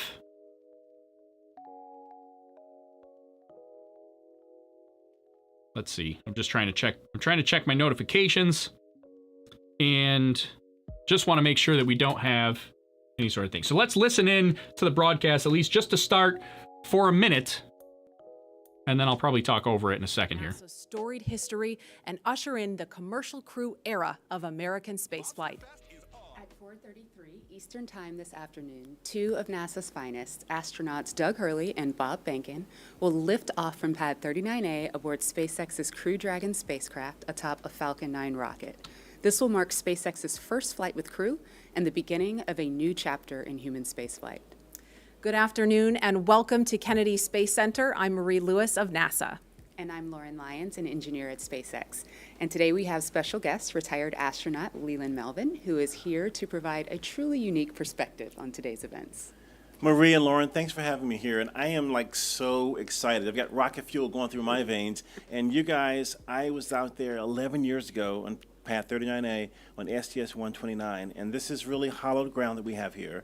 And you think about the storied legacy of Mercury, Gemini, Apollo, Shuttle, and now this new era, SpaceX Crew Dragon. It's an exciting time. Yeah, it's going to be awesome, and we're so excited to have you here to go through it with us. We want to talk first, though, about the weather, because that's the big story of the day right now, the headline. And teams from NASA and SpaceX are keeping an eye on the weather here at NASA's Kennedy Space Center in Florida.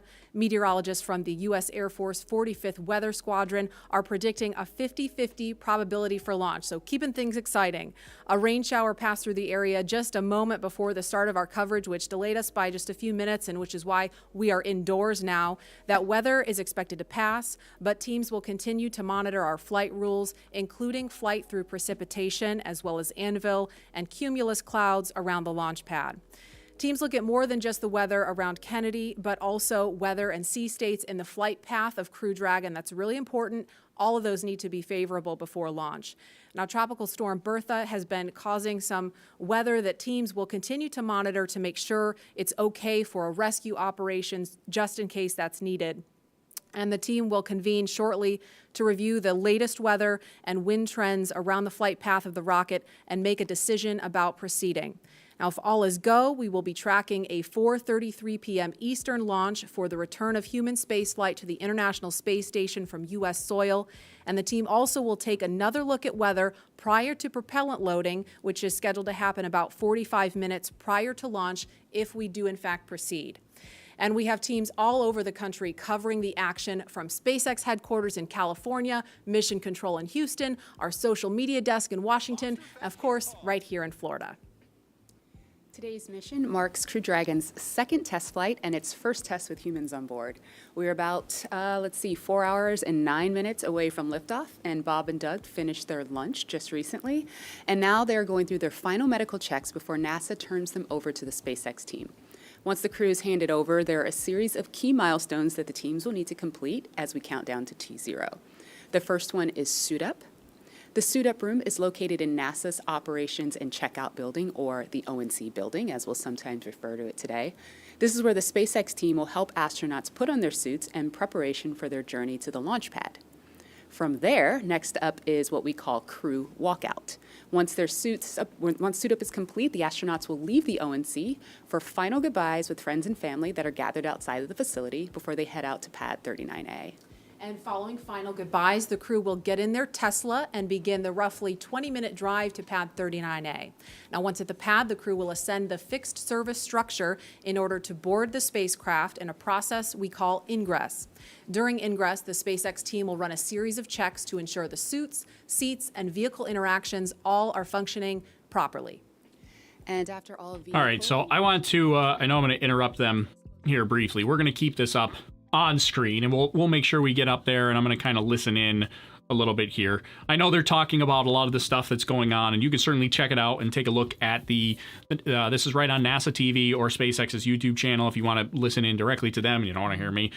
I totally get it. No offense taken, but I do want to chat it up because we're going to look at, I want to show you the weather, show you some weather maps as we're getting in. I also have the events list of the day is right over here. So some of those events that that they're talking about now, we've been talking about a little bit this morning. Now, they did mention that they're going to have crew handoff. Crew handoff is coming up shortly. That's right at T-minus 4 hours and 5 minutes.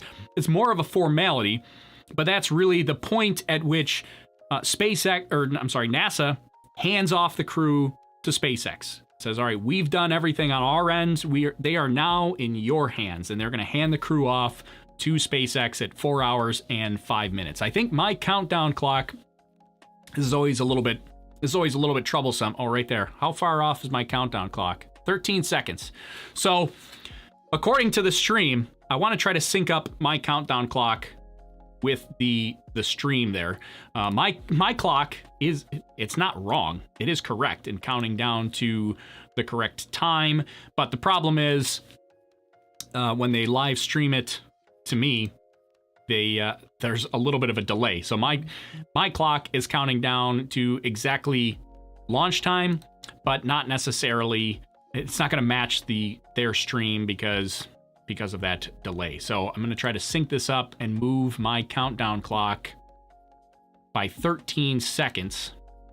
And then at least when you're looking at my countdown clock, it'll have the same numbers as the NASA stream. So let's see, what did I say? 13 seconds. So that would be this time frame here. Let's save it there. Okay. So that clock should be updated now just to match. I mean, technically my clock is now wrong, but then it matches the live stream. And then everybody's all happy there. So we are going to take a look at weather while they're going to go through some prepackaged elements and videos and things like that. So I do want to get through that as well. And then I also saw a couple of super chats come in here with some questions that I wanted to get to. So I saw Silvana. Silvana, thanks for the super chat. Really appreciate that. Eugene Wirtz. I see blue stuff in the skies. Yes, right? We've got, well, not right now. But in the NASA stream, there was some blue in the sky. Where was my NASA stream? Is it on the same tab? We have to, oh no, it's not on the same tab. Well, there it is. But here's our weather conditions for today, because this is going to be the big question for the day. Weather. What is weather looking like? We're going to look at the simple thing, which is radar. We've got this tropical storm out here. Tropical Storm Bertha. You can see, the easiest way to see it is you can see these wind patterns here. So it's, tropical storm. So not quite a hurricane yet, but it's getting there. You can see it's got this spiral pattern right here. So here's the winds from Tropical Storm Bertha.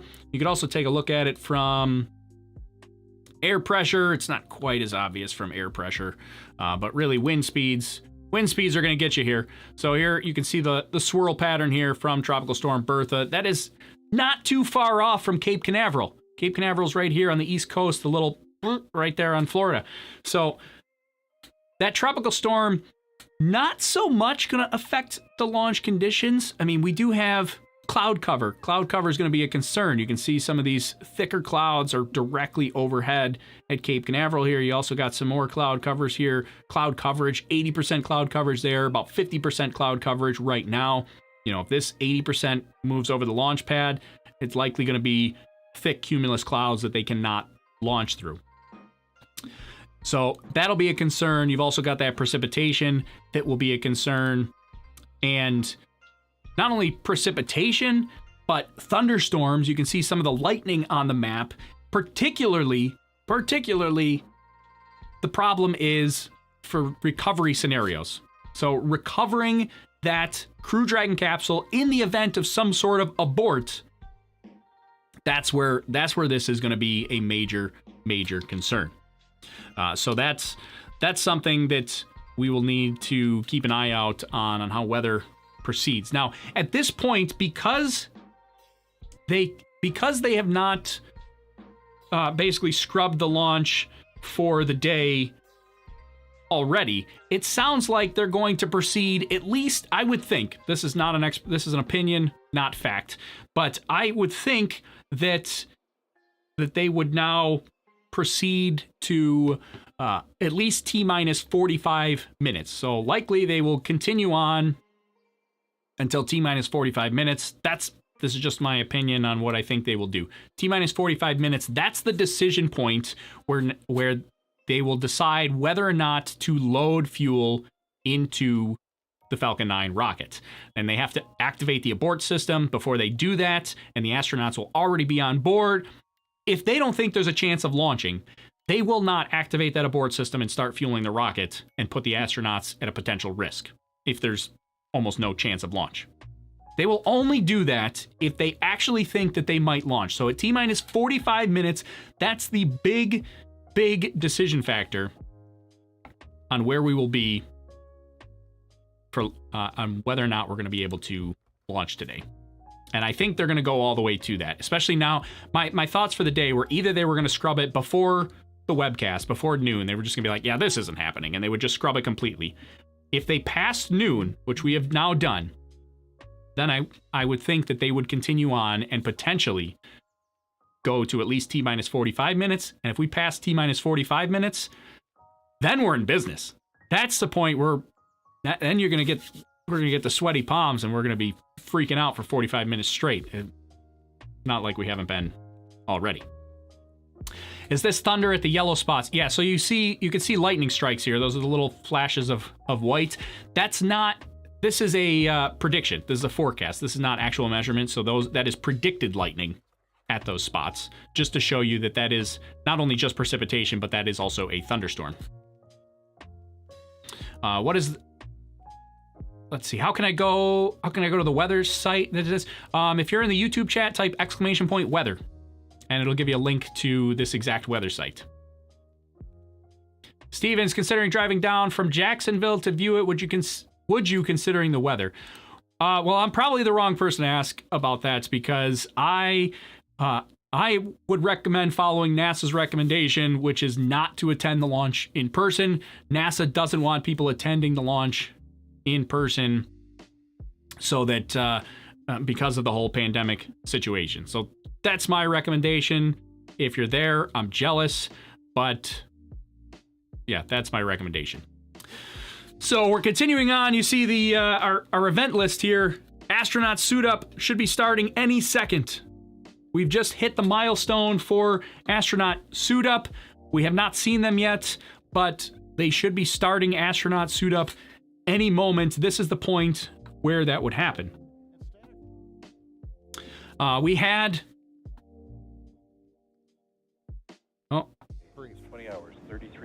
35 seconds. That is 4:35 p.m. Eastern. Still awaiting the final conjunction analysis report. The crew has just arrived in the suit-up room following the weather brief, and suit-up and leak checks are currently underway. Tracking no open issues at this time, though launch weather remains a watch item. Upper level winds currently looks acceptable for flight. Good upper level winds.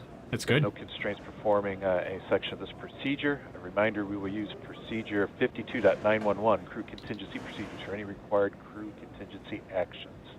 One final reminder for handover to CE and LD that at T-minus an hour, we'll ask that any personnel not intending to be in the room during propellant load and launch will need to clear out the subsequent 15 minutes. We'll look for all personnel to be in their seats, settled, and remaining in their position through ascent. Dragon separation at T plus 12 minutes and 2 seconds. Now over to CE for Falcon 9. Falcon 9 is in good health. COPVs are at pressure. AFDS checkouts are complete, and we have a clean alarms board. We are proceeding down. No concerns on our end. That's good news. Good news so No far. questions, back to LD.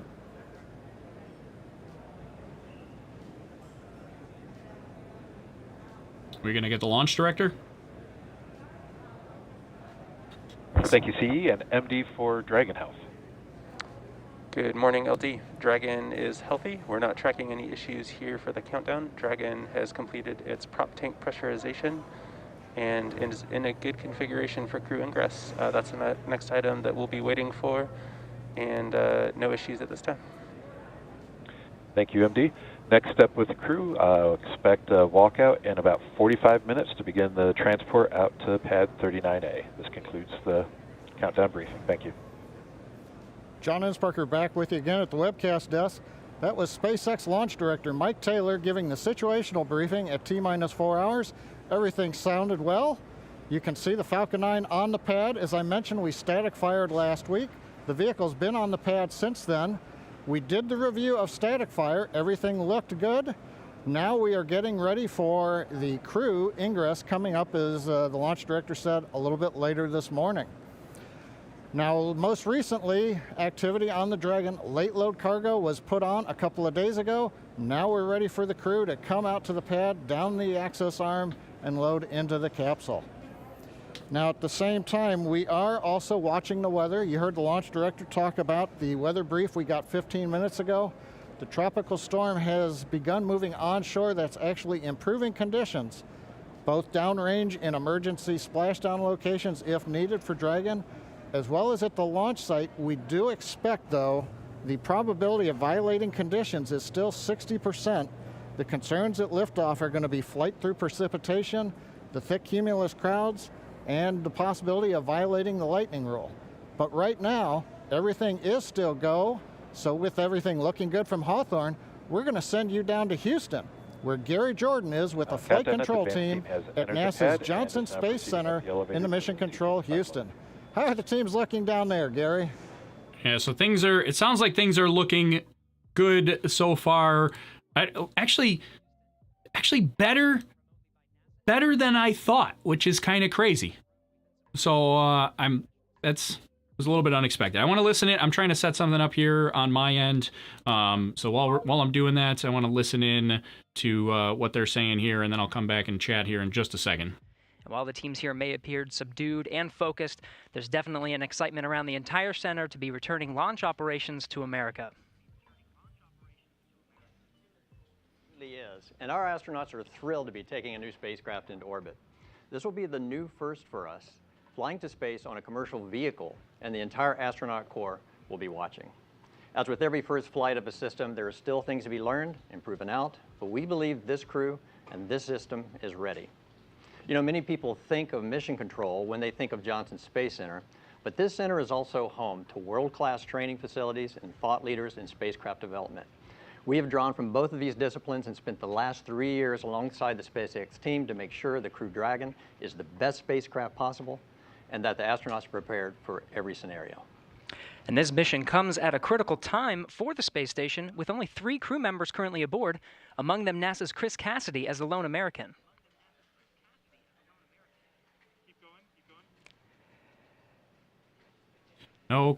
Oh, Chris Cassidy.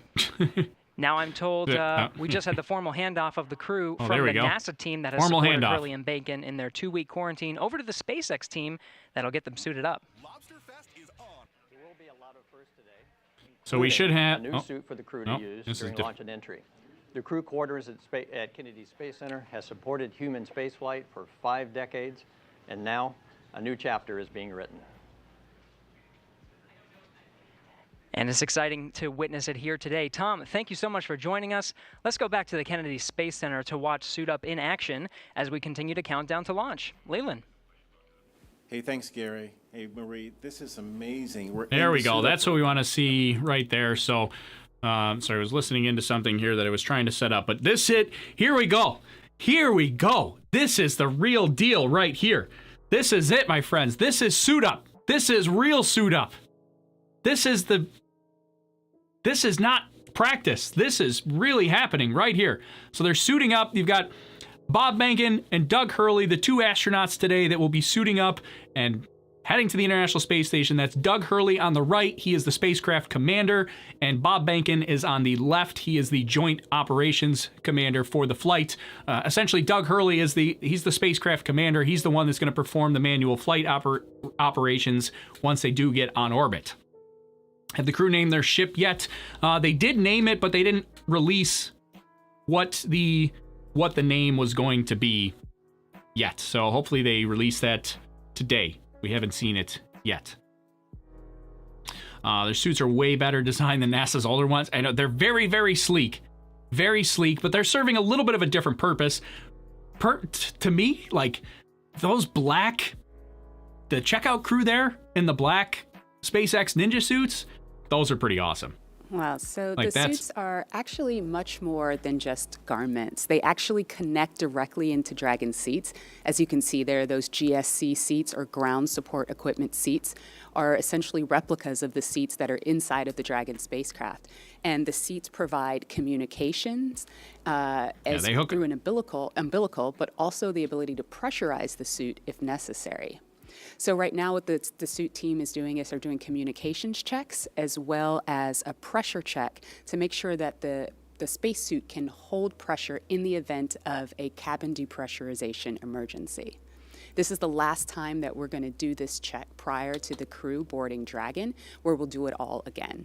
Yeah, they're going to have a checkout procedure. They're going to check links. That's in part of our events list that's here. They're going to have a lot of those checkout procedures when they actually get on and into the Crew Dragon capsule. So right now what's happening, they're suiting up, which actually happened way faster than I was expecting to see it. I was expecting that we weren't going to see this, or at least not this soon, but they're suited up and ready to go.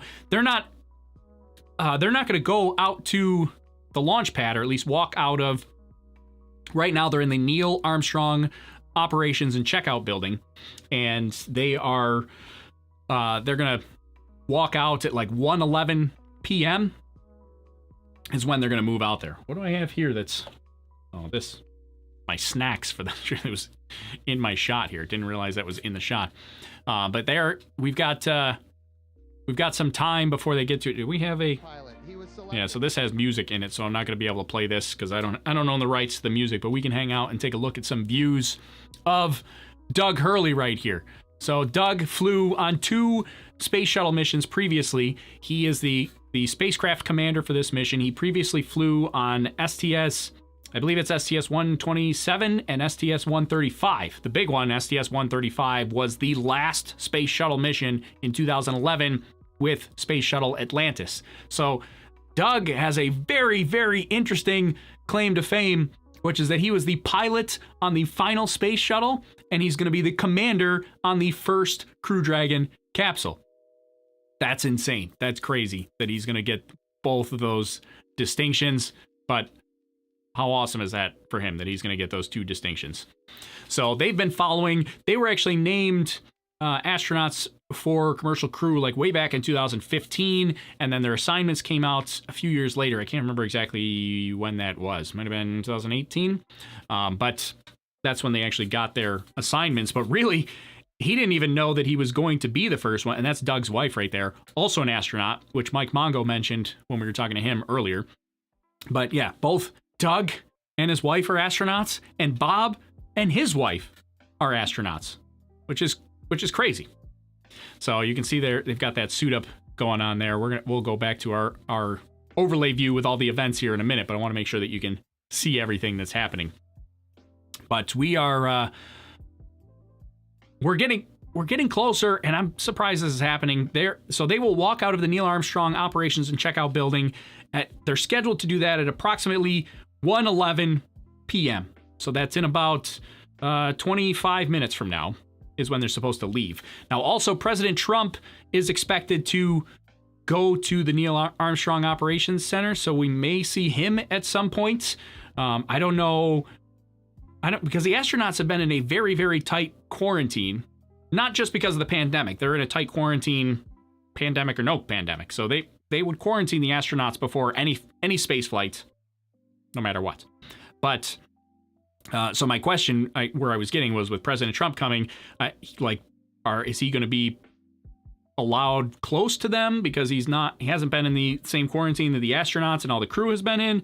Not sure. We'll have to see if they show him when it comes to this. But he's expected to go to the Neil Armstrong Operations Center, or at least be in the building at 12:55, which is in about 10 minutes from now. So we may see him in about 10 minutes. But yeah, the astronauts. So a lot of people talking about coronavirus and the astronauts and things like that. This is probably one of the only ways that the astronauts have a little bit of a leg up on us when it comes to the coronavirus and quarantine, because they have to do this anyways. Even if coronavirus wasn't around, they would be quarantining themselves in preparation to go to the International Space Station because they don't want to bring anything from Earth, any sort of illness with them, whether it's coronavirus or, even just getting sick from anything else. They don't want to bring that up to the International Space Station because they're limited in their medical capabilities at the International Space Station. It's not like you could be like, hey, I got to go to the hospital. I'm out. Can't do that if you're on the space station. So they have to be really, really careful. You also don't want to infect the entire space station crew. They're in very tight quarters. So they'd be going through quarantine anyways. But yeah, so they have been in quarantine. They've got a beach house down at Cape Canaveral that they kind of hang out at for the last couple of days. They've been there for the last week in preparation for this launch. They've been hanging out there. And then even the 2 weeks prior to that, they've been in quarantine now for 3 weeks in preparation for this. So it's been quite a while that they've been in quarantine. So there's our event list. Pull it back up here. The load up and head out or walk out is I think what they technically call it. That's coming up soon. We're now a little more than 20 minutes away from when they will walk out and then start heading to the launch pad. They still got music, so I can't play the music for you. I can't play this video, but you can certainly see it on NASA TV or SpaceX's webcast if you want to see this and actually hear the audio. No worries if you want to take a look at it, but come back. We're going to chat it. We're going to look at weather in just a second here too. I just want to make sure you can see all of these fascinating things. A lot of this, there's a bunch of activities that are going to happen here now leading up to launch. So we've got suit up happening now, kind of awesome to see. You've got the walkout, that'll be pretty awesome to see. They'll drive to the launch pad. It's going to take them like 20 minutes to drive to the launch pad. Kind of crazy. So they'll drive to the launch pad, take them 20 minutes to get out there. They'll have to go up the service structure, across the crew access arm, ingress into the capsule, and then they'll close the hatch and the closeout crew will leave. And then they'll be on their own. We've got, let's see. Yeah, these are the safest people from COVID-19. Yeah, so these are they're probably the most protected from the whole coronavirus situation because of the quarantine procedures that they have to go through and that they're already used to going through. My teacher made me watch this. I love it, Alan. I'm glad he made you watch this. This is an important thing to watch. This is very important. This is a big day today. Oh, the astronauts are up. They're still connected. You can see they've got that little connection port. If you can see it way up in the top left there, they've got that little connection port that's on their right leg that hooks themselves up to airflow systems. And their suit also is where they hook up. Oh, you can see there's their portable airflow system there. Their little backpack to get airflow through their suits. Their suits, like they mentioned earlier, they also connect to the seats for communications and all that sort of, they're basically, the seat is integrated with their spacesuit. They're kind of one in the same. So it's a whole system there. It's not just a suit. You can see the old orange suits there from the NASA days.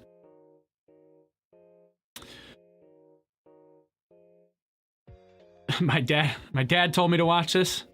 I'm glad everybody's telling their people to watch. I told my kids to watch this too. They better be watching. What's with the numbers? What's with the numbers on those are the SpaceX Ninjas. The numbers are just for identification purposes. So it's really just to be able to tell one person from another. They've each got different jobs on what they're doing for closeout crew, and particularly Mission Control has this video feed. Mission Control and Launch Control, they have video feeds here. And so if they see something happening during closeout, they can radio down to the closeout crew and say, hey, can you tell Joe, who they know is number 2, I see Joe is having a problem with it. Can you tell Joe to do this? Or, hey, can you... so it's just for identification purposes, so they know who's who. They've got the black bunny suits on for their closeout crew, and they will have the final closeout crew that's on the crew access arm that helps them ingress will also have hoods on, masks, the whole works. Pretty much just their eyes are going to be visible. They'll be in orbit for some time. Yeah, a couple people wondering how long we're going to be in orbit. The astronauts will be up there for an undetermined amount of time, somewhere between 4 weeks and 16 weeks. So it's variable right now. They're going to decide that sometime in the next 30 days when they get up on orbit, on station. They'll get up there, get situated, and then within the next 30 days, they'll decide how long they're going to stay up there for. And that's because they want to see, 1, how does Crew Dragon perform during launch, and 2, how is Crew 1, which is the crewed flight after this one, how well is Crew 1 progressing towards the milestone of its launch? And if it's progressing well, they may end this mission early and get the operational crew up to station. If there's some delays and it's not progressing as quickly as they wanted it to, then they may have this crew stay on station longer so that there's a shorter gap of time when there are not a large number of American astronauts on the International Space Station. So that's the idea on why they're waiting to see what's happening for their mission duration. So yeah, anywhere from 4 weeks to 16 weeks. It's variable right now. So we're gonna find out soon. I think their video's done, so I can probably pull the feedback on it. And we're back live in the room now with Bob Behnken on the left of your screen, Doug Hurley to the right. I'm still getting. This must bring back a lot of. I'm getting 2 people talking at the same time. Why are they both talking at the same time? Do I have another feed up? Let's see. Here's our weather. We're gonna take a look at that in just a minute. But I think I have 2 feeds going at the same time. Oh yeah, the NASA Kennedy feed going at the same time. Let me turn that one off, and we don't hear 2 feeds at the same time. Really get that excited? They don't show their excitement like civilians do, but it's a moment of history. This is the one we're listening to here right now. Yeah, and it was pretty cool. All right, so they're just talking right now. I wanted to see if they were saying anything about the actual launch itself, if anything was going on. So it looks like Suit Up is getting near completed. Is that Elon? Oh yeah, that's Elon Musk right there, and Jim Bridenstein that they're chatting it up with. Keeping socially distant. This is a bit of an awkward time here right now because normally this would be a time when they would, be a lot closer and things would be a little more friendlier. But there you go. You've got Elon and Jim Bridenstein. Oh, just probably telling them how. No, they're not giving us audio of what they're saying. I was hoping that we'd be able to hear what they're saying, but no audio of what they're saying right now. So that's got to be. I can't imagine. So the astronauts themselves. It's got to be a little bit nerve-wracking for them, but they are so well trained for this mission that they're at least they project a very humble appearance, an appearance of confidence. They seem very, very well, they just feel comfortable with this mission. but I'm sure there's a little bit of nerves. I would think that Elon Musk and even Jim Bridenstein would be very, very nervous about this mission. Probably particularly Elon, because like this is his company, this is his baby, and this is gonna be nerve-wracking here for them. So the astronauts are suited up, they're standing. It doesn't look, they're no longer connected to the airflow system, which connects to their right leg. They're no longer connected to it, but I'm sure, as MVM said in the chats, I'm sure that Jim Bridenstein is going to say at some point, he'll have his famous saying of American astronauts on American rockets from American soil. I'm sure he'll say it at some point. Maybe he'll say it sometime today during the broadcast. But at this point now, you also have to remember, this is now SpaceX's show. NASA has officially handed off the astronauts to SpaceX. SpaceX is in charge. Now, NASA has the capability to be like, hey, stop. But likely they're not going to do that. But this is SpaceX's show. It's SpaceX's launch director that's going to make the decision on whether they're go or no go. They will poll. I mean, there is a NASA mission managers team that gives the opportunity to say go or no go. But ultimately, the final call comes down. The last go or no go is a SpaceX launch director. So this is very much a SpaceX launch with NASA personnel integrated and assisting, and obviously they're NASA astronauts, but this is a SpaceX launch. And so Elon Musk has got to be he's got to be on the edge of his seat. I'm on the edge of my seat. I have no stake in the game. This has got to be crazy. How much time is left? All right, just to mention it again, right here, T-minus countdown clock, 3 hours, 37 minutes. Just keep an eye on that up there. That's where our T-minus countdown clock is. So we've got lots of time here still. We're still 3.5 hours out. The next big event will be the walkout to the Tesla Model X's, which will take them to the launch pad. That's going to happen at T-minus 3 hours and 22 minutes. So we're about 15 minutes away. 15 minutes away from the walkout.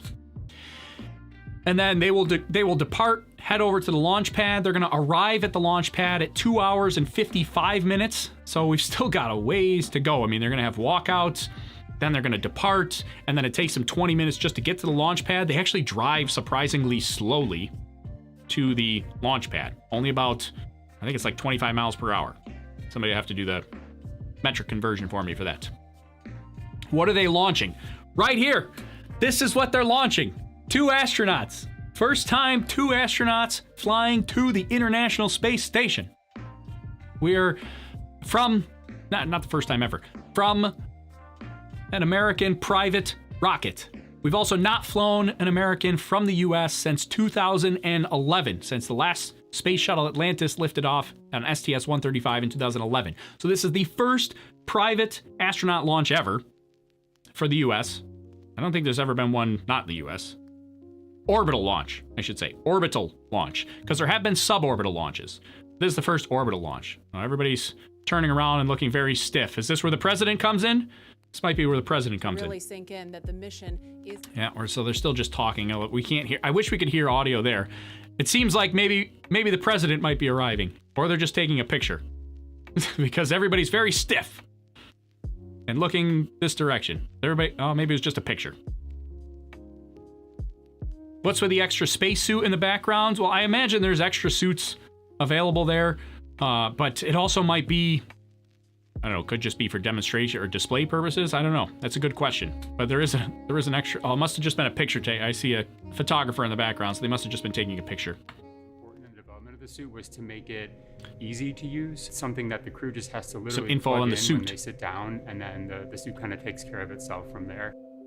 So the suit is really kind of one part of the bigger Dragon system. It's really part of the vehicle. So we think of it as kind of a suit-seat system. So the seat that the crew is in and the suit are... I don't know if I can play this because there is music on here. So I don't know. I might not be able to play that. I just noticed that. I was going to let it play out, but there's music on their clip. And that always makes me nervous because YouTube will freak out if I play music that I'm not allowed to. So... I'm going to keep it down. If you want to hear about the suit, you can check out the SpaceX or the NASA stream, but I'm going to keep that down. Why don't we, while they're doing this, let's take a quick peek at weather, current weather conditions. We're going to jump over. We're going to take a very, very brief look. We'll go back to the astronauts here in just a second. But this is the weather concern here right now. This is, should I refresh the page? Let me refresh the page first. Just to make sure we have, I think it automatically refreshes, but here we go. Current weather conditions. This is the current radar at Cape Canaveral, Florida. Big concern are these storms here. Look, you can see we've got a couple of strong storms surrounding Cape Canaveral. This is no good. We don't want this. We also have to be concerned with this over here. This is directly in the flight path. If they have to abort for any reason, that could be dangerous for an abort scenario. That's also a no. That's a no. So these have to clear out. They can't be in the launch pad. So they need to dissipate or GTFO. Get out of here. But other than that, just those storms there. And really, those storms are a result of this. You can see Tropical Storm Bertha is right here. That's the center of Tropical Storm Bertha, just heading onshore in South Carolina. That's a big concern.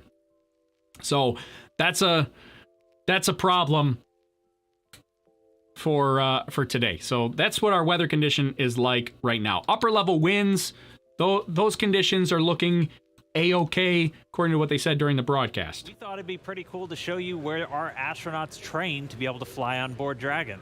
All right, they're going to take a look at training here. So I'm going to kind of up and down with the volume here. So like if you just want to hear them and not me, by all means, you can jump over and take a look at them. But we want to talk it up and go through this. They're talking about training and where the astronauts trained right now. We've still got, like I said, next event is walkout, which is 3 hours, 22 minutes. That's about 10 minutes from now. 10 minutes from now, those astronauts should walk out of the Neil Armstrong Operations Center, head to the Tesla Model X's for the ride to the launch pad. When do you take a restroom break? That's a good question, Royal Purdy. I don't know the answer to that. I have not planned that far ahead. I knew that was going to be a problem, but we've not planned that far ahead. But that does remind me that I've been talking now for 2 hours straight and have not had a drink of any coffee. I've got other drinks here, but it's Gatorade. Coffee, Gatorade. We're not at that point yet. Maybe celebrating after launch. Greetings from Singapore. Let's hear the stream. Of those thrusters They have that they're able to hear Oh and yeah, see in they got real no time music. Perfect. while they're training. There's also some hard-coded buttons for some of the more important things, like the pyrotechnics, if they need to cut the main parachute after they land in the water, and of course the launch escape system. So they spend a lot of time in here just getting familiar with Dragon's control systems, but you need a bigger picture. You need to put it all together. And to do that, we can come over here where you just want something a little more higher fidelity, where you have everything from the seats, the displays, the cargo, all of it, just to really make sure you're training so by the time you get up to space, it feels like you've almost been there before. And that's where we're going to find Jesse. Look at these simulators. Hey there. I was just training for my next mission to space. But since you're here, let me show you around. This is our flight simulator, which is basically a one-to-one replica of a Crew Dragon vehicle as far as the functionality and the interior. So the astronauts can get suited up, they can practice entering and exiting the vehicle, they can climb into their seats and actually get strapped in. These seats recline back so that they can access these display panels, which are actually functional. And then they can practice flying the vehicle, manually docking with the space station. They can open and close the hatch. And basically, by the time they get to a day like today, they felt like they've already done the mission 100 times before. Well, I'm going to get back to training, so let's get back to launch. We're coming up on T-minus 3.5 hours, and all continues to go well for today's launch. Now at the launch pad, Falcon 9 is powered on. Engine and stage checkouts were performed several hours ago. Everything's looking good on those. Now we're currently monitoring telemetry and pressurizing the gas storage vessels on board both the first and second stages. And as I mentioned, the good news is there's nothing significant to report on the rocket. Now on top of the Falcon 9 in the picture there, behind the crew access arm is the Dragon spacecraft. The spacecraft is ready for the crew who you saw suiting up. They'll be walking out here shortly. We'll bring that to you. functional checkouts of the spacecraft were performed in preparation for the crew arrival. Most recently, the Dragon propellant system was pressurized to the final flight pressure just about an hour ago. And currently, all spacecraft systems are go. Right now on the pad, you can see some silhouettes in the access arm. The Ingress technician team is up there. They've opened the side hatch and now getting ready for the crew to arrive a little later this afternoon. Now, the Air Force Range is supporting us today with air and sea space clearance. They've got no issues at this time. We're also releasing weather balloons. The initial balloons have been released. They don't give us a go for launch, but they start to tell us that things in the upper altitude are acceptable if this trend continues. So while we're going to wait on those results to give us a better idea, all the way down to about T-minus 30 minutes, we are anticipating acceptable weather for launch at the upper altitudes. And as you heard earlier, at the ground level, things look like they'll be improving through the afternoon as well as downrange. So things are looking good with both Falcon and Dragon. The weather is cooperating as we count down to liftoff. And we want to see where you're following today's launch from. I see blue skies. Let's jump over to Tahira at our social desk. All right, I see blue skies. We're going to let them talk on the social side of things, but we see blue skies a little bit. That's good news. It's better news. Upper level winds are looking okay. And actually, I think that's John Innsbrucker. He said that there were no concern. Did he say no concerns for downrange recovery right now? Is that what he said? Because that was my biggest worry right now, was downrange recovery weather. So I think that's what he said. So we're gonna see. We'll have to see what happens there. The upper level winds, they're gonna monitor as throughout as they get closer and closer. They will launch a number of weather balloons. Props for the weather balloon guys.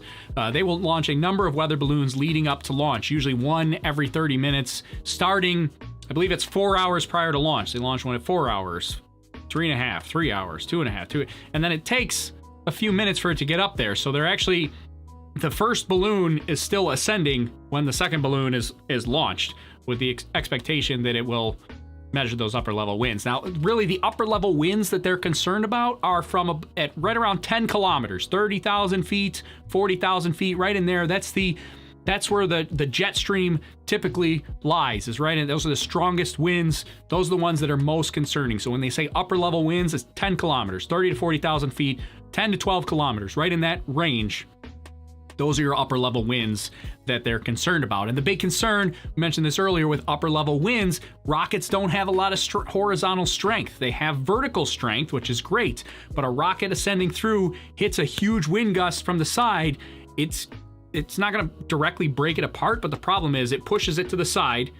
The engines and the navigation system see that off-course situation and correct to put the rocket back on course. But if the winds are still pushing it off, you can get this worm-like effect where the rocket starts to do this. You get the chicken wing going. You get that kind of wah effect. That's bad for rocket. That's where you see a breakup. That's where you get a problem. Or you have other situations. A lot of people don't know this, but the Challenger disaster back in the 80s, where we lost the Space Shuttle, a lot of people focus on the O-rings with the solid rocket boosters. But it was actually wind shear, upper level winds, that had the final say in it, because the O-rings failed on the Challenger disaster. It was cold temperatures. The O-rings failed to contain the hot gases in the solid rocket booster, but we had a temporary plug formed by the burned components there, and it actually plugged the hole. That's why the rocket didn't blow up on the pad.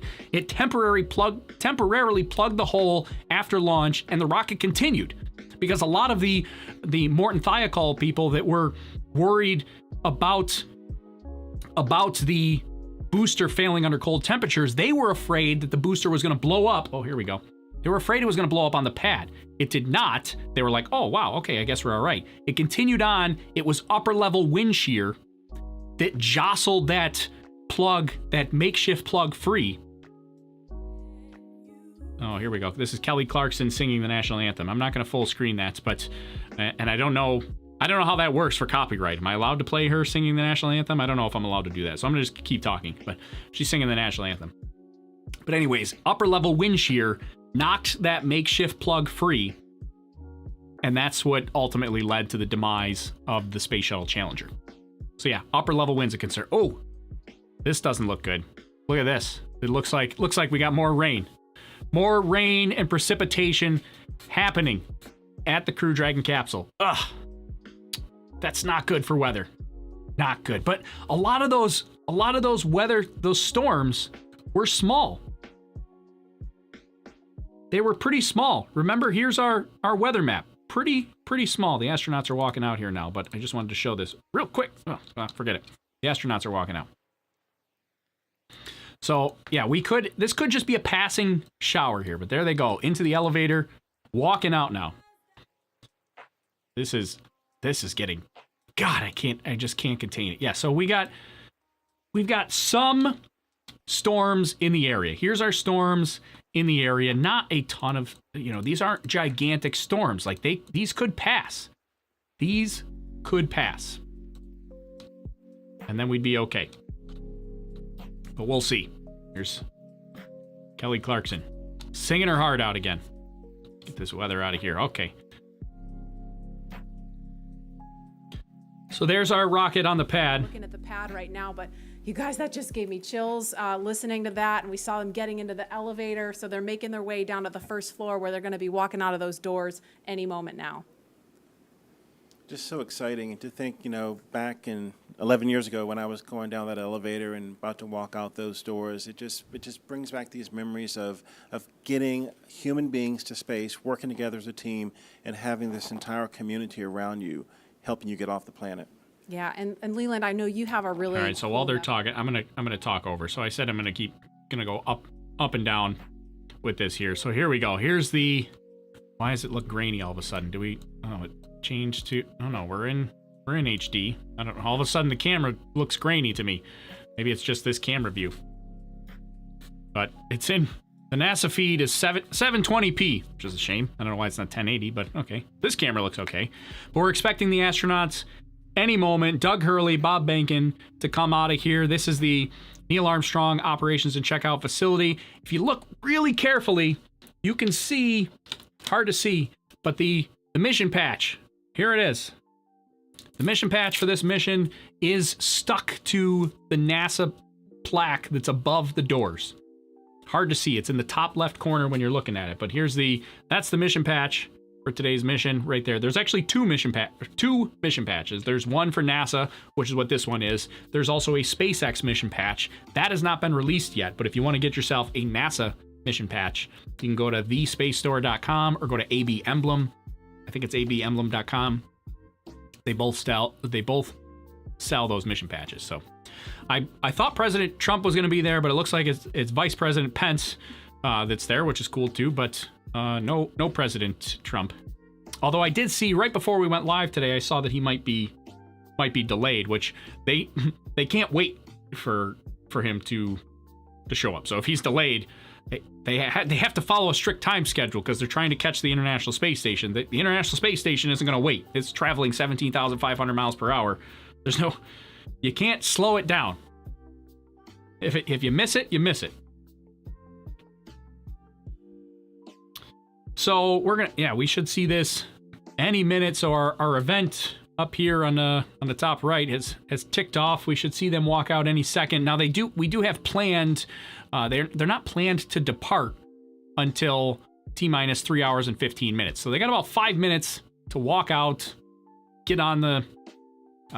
There's a little bit of flex time involved, so they'll walk out, get in the vehicles, and head out. Probably the most amount of time that they can flex and make up things is in that travel to the pad, because they're only scheduled to travel 25 miles per hour, but they can go a whole lot faster if they need to.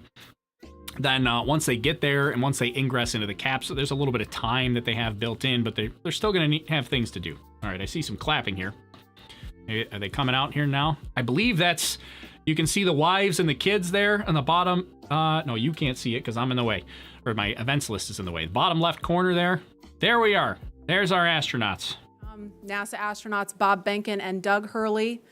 They've each made this journey twice before for the Space Shuttle missions, but they've never done this in a SpaceX spacesuit. They've never done this together.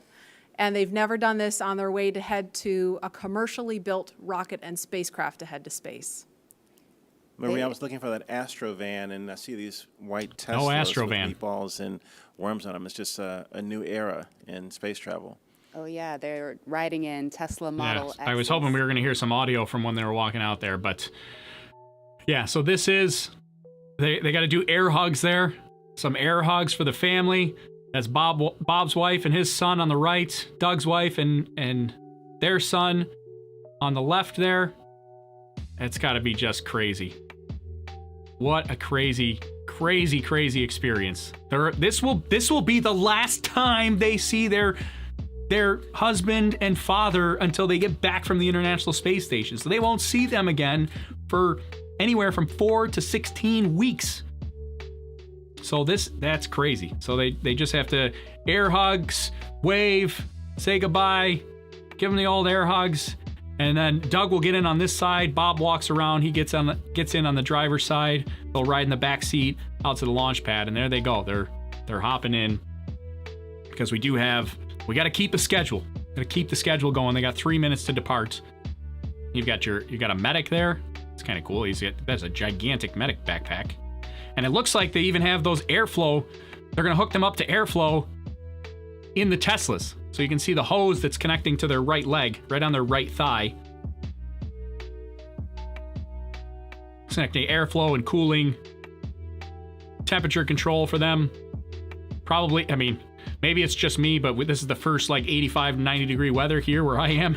So like I'm just hot looking at them, but those suits can regulate temperature as well. So not a big deal. Look at those doors close. Is that not awesome or what? To see those Tesla doors close. Now the doors are closed. Now the family can go over, say bye. That's pretty sweet. Oh, what happened?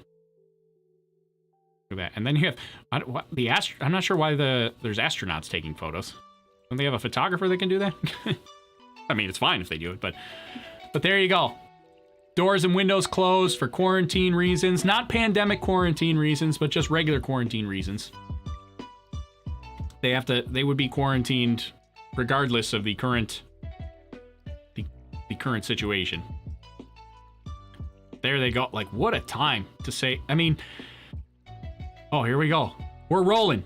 The wheels are rolling. We're heading to the launch pad. And actually, it looks relatively sunny where they are right now. This is what I mean by that Florida weather, man. That it can just change like that. Change that Florida weather. It's nuts. I'm gonna change my song here because it didn't seem to fit the mood. But there they go. They're out and heading to the launch pad. Now it will take them about 20 minutes to get to the launch pad. Where you are watching today. Yeah, so just wanted to jump in and listen. So it'll take them about 20 minutes to get to the launch pad. They don't drive very fast to get out there, but they're heading out now, and they should be there by about T-minus 2 hours and 55 minutes is when they're scheduled to go out there. They're actually leaving the Neil Armstrong Operations Building. Look at all the police motorcycles there at the bottom of the screen there. That's crazy.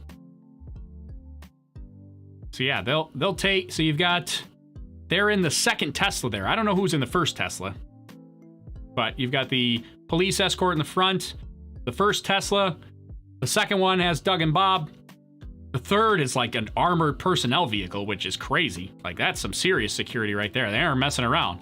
Got another police escort vehicle.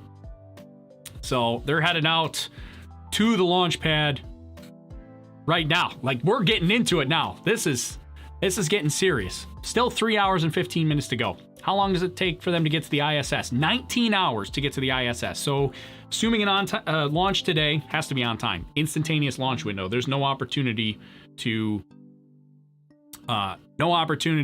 for any sort of delay today.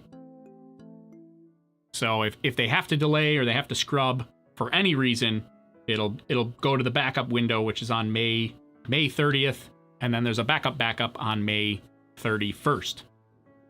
So why are the police there? Super Bowl they take security very seriously at the Kennedy Space Center. So even on a normal day, security at Kennedy Space Center is very serious. You got to remember, these are rockets, but rocket technology and missile technology kind of go hand in hand. So even though this is not a military operation, the technology that's in play here is military-like technology, or technology that has military applications to it. So they take security very seriously. This is a big deal to launch American astronauts from American rocket on American soil. Kudos to Jim Bridenstein. But this is a big deal. So obviously they don't want anything happening between here and the launch pad. They actually, during dress rehearsal, they had to pull somebody over. Be like, hey, you're not supposed to be here. Get out of the way. We're coming through with astronauts. So I think it's amazing. Hopefully they don't blow a tire. I know, right? Yeah, hopefully they've checked out those vehicles and inspected them very, very carefully. Where does this mission rank in the history of the space program? Well, I guess I would rank it like, I don't know, in the top 5. Because if you think about it, the American space program, we've only had, I mean, I don't know if you could rank it. I don't know how you rank it in general. But you've got the only times that we've ever launched Americans on a new launch vehicle. Mercury, Gemini, Apollo, Shuttle, Crew Dragon. 5 times. Crazy. So, yeah, here we are. They're on the trip there. All right, so here's what I'm going to do. We've got a few minutes. Wow, am I streaming at 60 frames per second? That was unexpected. I didn't know I was streaming at 60 frames per second. Just noticed that. All right, so while they're making the drive out here, I'm going to take a quick intermission, like 2 minutes. This is my pre-launch grab a quick snack and bathroom break. But I'm gonna turn up the volume on the stream, let you watch this, listen in. You guys see 30 frames per second. I don't know why I'm seeing 60 frames per second on my end. I thought it was supposed to be 30 frames per second. But anyways, I'm gonna let you watch this. I'm gonna jump off real quick, and I will be back here in. It'll be very quick. Very, very quick. It'll be like 2-3 minutes tops. All right, we'll be back. Enjoy this. Enjoy the view and the audio from NASA TV and SpaceX while I take a quick break.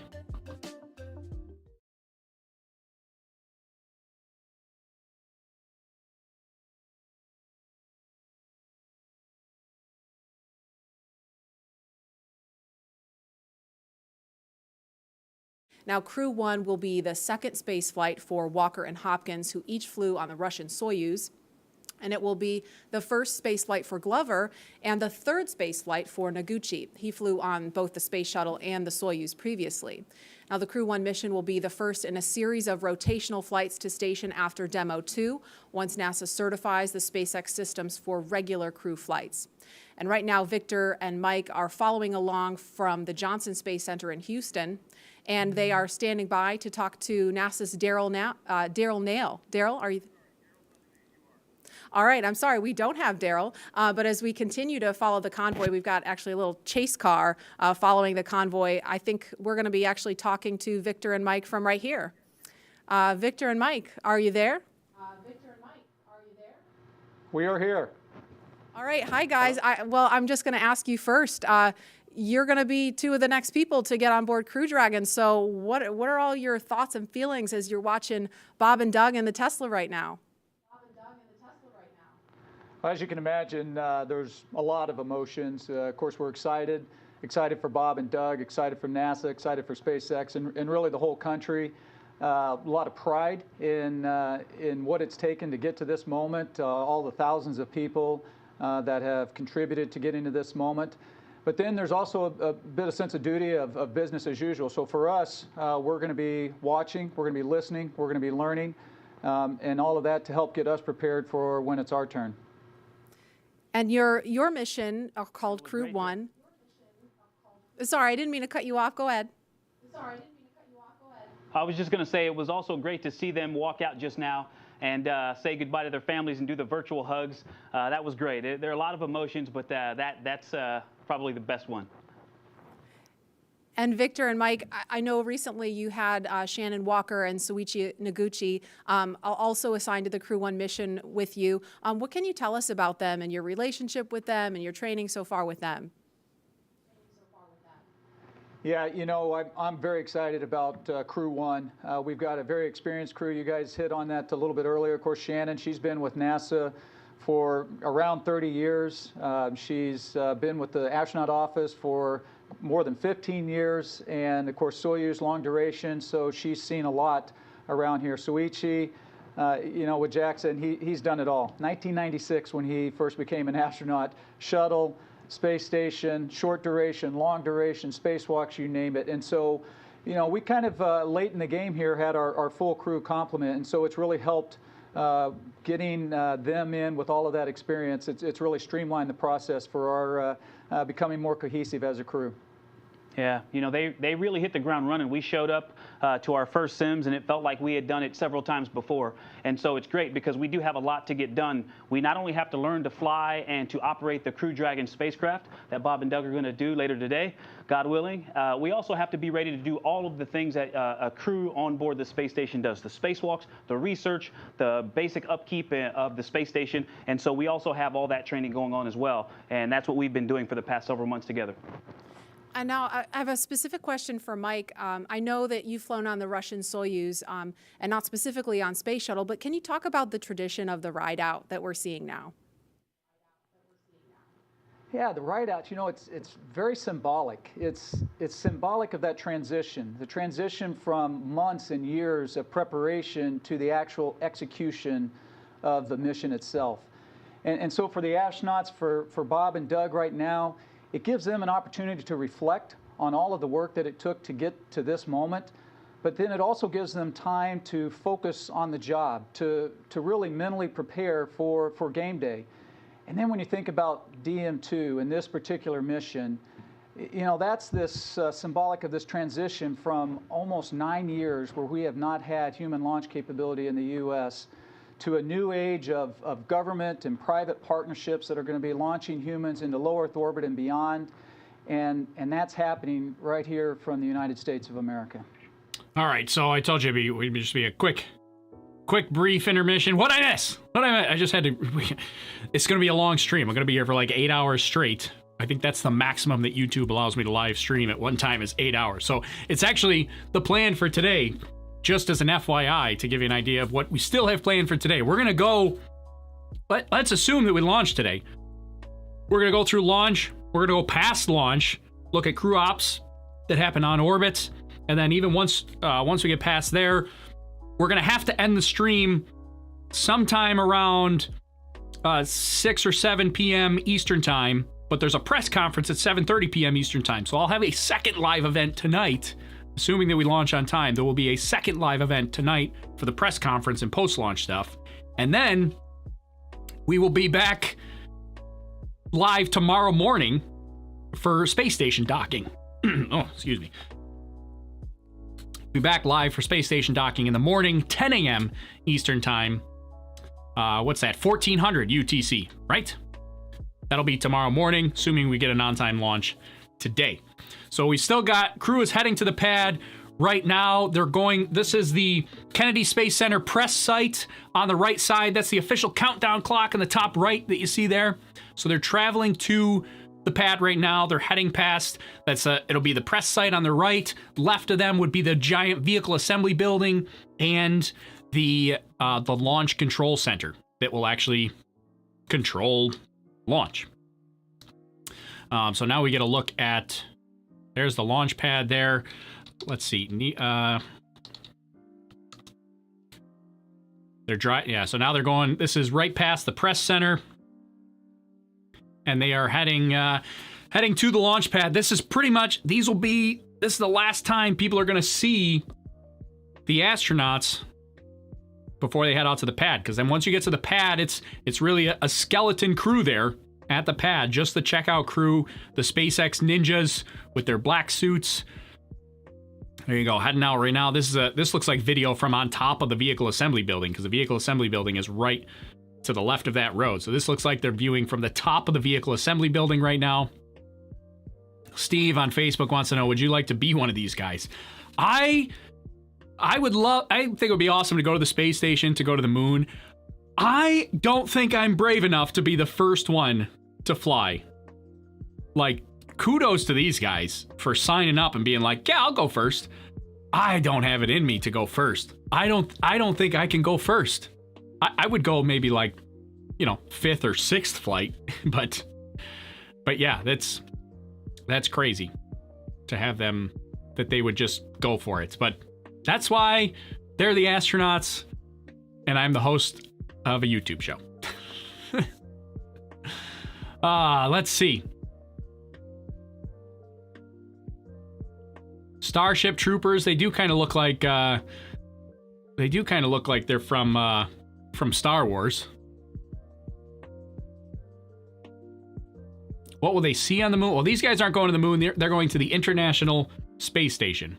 Really want to work at NASA, but I'm too young to work there. So when I'm bigger, I'm going to work at NASA. Yeah, awesome. I think all the stuff that this is in preparation, that this is preparing for, is a huge inspiration to anybody that wants to work in the aerospace industry and tech industries. Because whether you're in aerospace or mechanical engineering or software engineering or I mean, they need all these sorts of people. So this is a big deal getting ready for this launch here in particular. So we will, we're getting close now. I really know this is absolutely historic. Civilians are sending U.S. astronauts into space. Yeah, remember, this is a private company. Private company, I mean, government funding, but a private company nonetheless.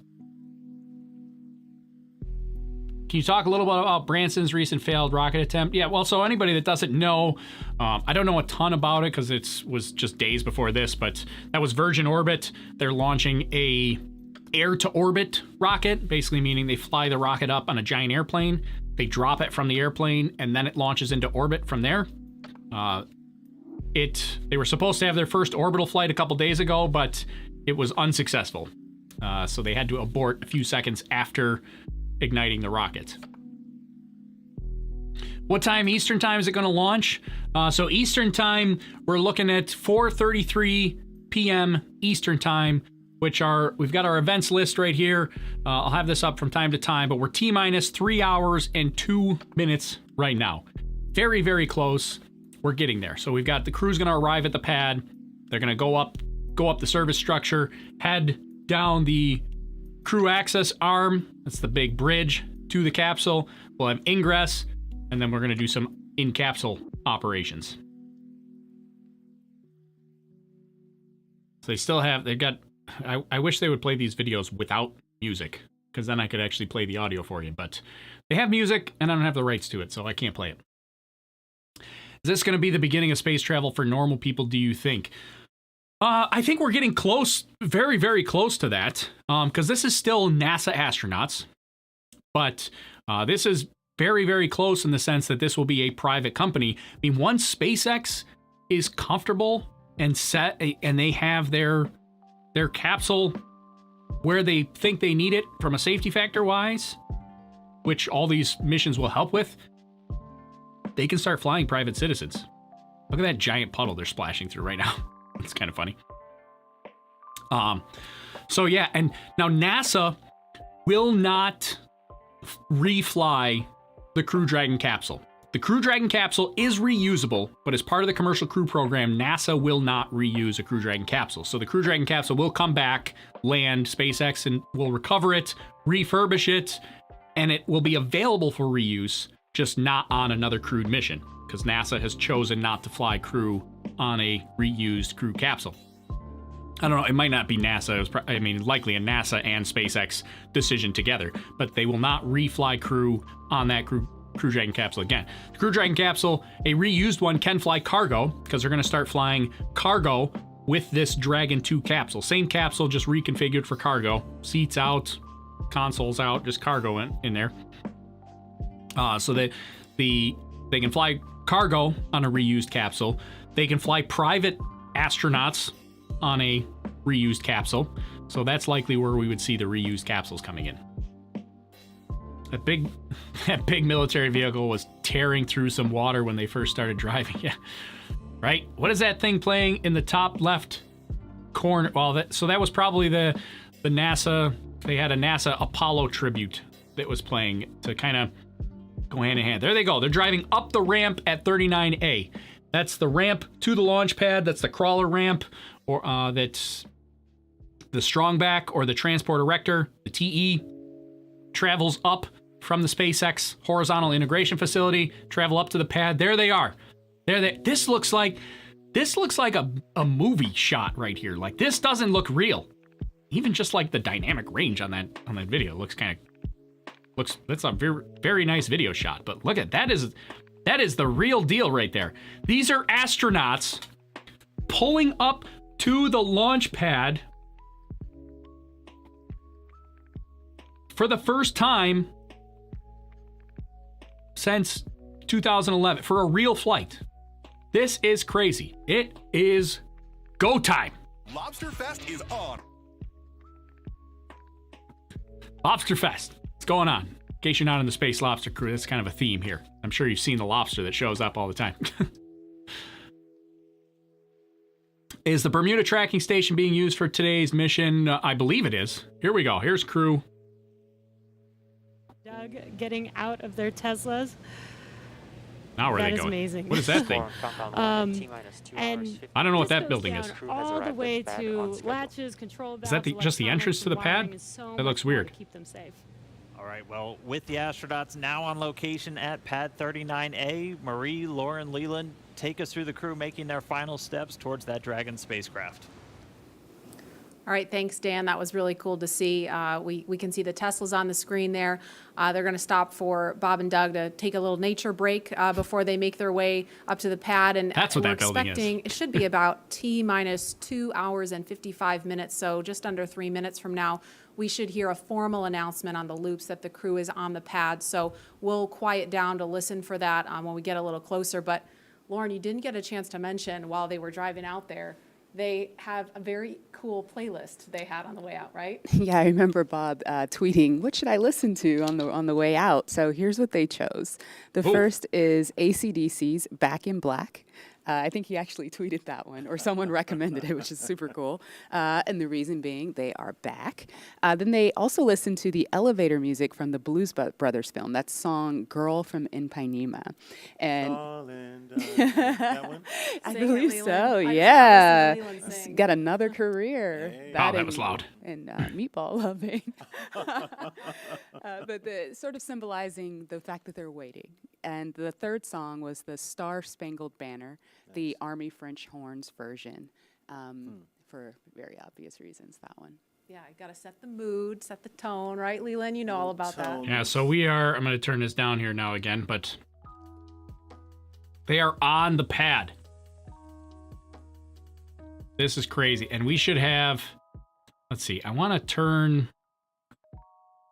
have mission control audio, but let me see if I can do this a different way. I'll let you listen in for a second while I mess with it on my end. Climb inside. And that Falcon 9 rocket stands about 230 feet tall. The Crew Dragon trunk, from the bottom of the trunk to the top of the nose cone, that's another 27 feet on top of that. So here in just a couple of minutes, Bob and Doug are going to be making their way up in an elevator. They don't have to climb the whole way. It's just about 10 feet of stairs at the last leg of that trip. And lots of people are weighing in on social media. This person says it's happening, and I can't read the rest of it right now, but lots of people really getting pumped using the hashtag #LaunchAmerica online. Somebody says they're watching live now and wishing us a fantastic launch. We certainly hope so. Last we heard was a 50-50 chance with the weather, so it's going to be exciting. Well, there they go, back in the Tesla after their nature break. I was wondering, I'd never seen them go to that building before in any of the dress rehearsals. I was like, what is that building? It's bathrooms. Good to know. It's probably something, I mean, I imagine they didn't disclose this in the press conference, but I imagine they have contingency plans to use the restroom, which is likely in their suit. So, and you know, astronauts in like the shuttle days would famously wear adult diapers when riding in the shuttle. No word on if that's happening with Crew Dragon capsule today, but Crew Dragon's supposed to have like bathroom capabilities directly in the capsule. So yeah, last minute bathroom break. Weather is spotty. I wouldn't say it's bad. Yeah, this looks a lot better than it did earlier today. So here they go. Look at this. Yeah, this is where I thought they were going to pull up here earlier. I was not expecting them to go around the other side, but here they go. They'll come out famously or traditionally. They'll go over and take a look at their launch vehicle from the base of the pad. They'll walk over, they'll take a look at it. I imagine there's somebody that's there that's going to take some pictures. But imagine being the astronauts at this point. Like this is when it's really, really happening.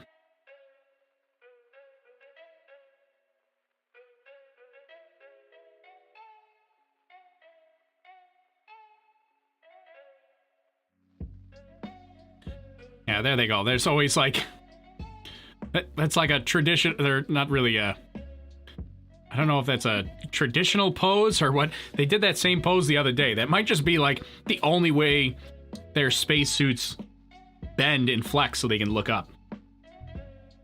Remember, I mean, those spacesuits have very good mobility, but it's not full range like you would have without wearing those. But I mean, it's pretty close to full range in these spacesuits. They're very, very close. So now they're going up the crew access, up the tower. This is nuts. I can't believe this is really happening here. So they've now arrived at the pad, which was T-minus 2 hours and 55 minutes. Next thing will be heading out across the crew access arm. That's scheduled for roughly T-minus 2 hours and 40 minutes, so about 12 minutes from now. It's probably going to happen way earlier than that. Way earlier by the time they get up there. So they'll likely head over there. They're not supposed... Well, I mean, I'm sure they can start Ingress whenever they want, but Ingress into the capsule is not scheduled until T-minus 2 hours and 35 minutes. So we still have time there. Elevator door almost closed on the astronaut there. Probably not good. There we are. So now they have time. Like, they don't have to rush over to the access arm. They can take their time, but yeah, there you go. Now you can see all the SpaceX ninjas have their hoods on. I don't know why they don't wear their hoods in the suit up room, but they don't. Oh, that's kind of a new view. I didn't know. I didn't know they had to take stairs. I thought the elevator just dropped them off onto the level that they needed to be at. That's unexpected to me.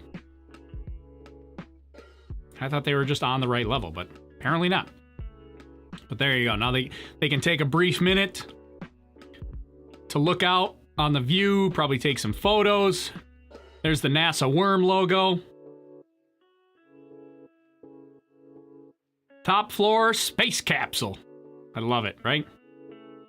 Yeah, stairs and walking. Yeah, that was unexpected. I thought they just dropped them off. But you can see the little flap to the crew access arm in the very back there. That's the crew access arm is behind everybody. So what are they? They did say that they were going to call their families before they got on board. And it kind of looks like Doug is on the phone. So they might be calling their families right now. So they're when you get to space. Yeah, I think that's what they're doing right now, calling their families. Absolutely. And again, they're just kind of taking in the sights before they go into the white room, and the pad team is there. You can see them. They're in black with the white numbers on their back. They're all members of the pad team. They're going to be helping them when they get into Ingress.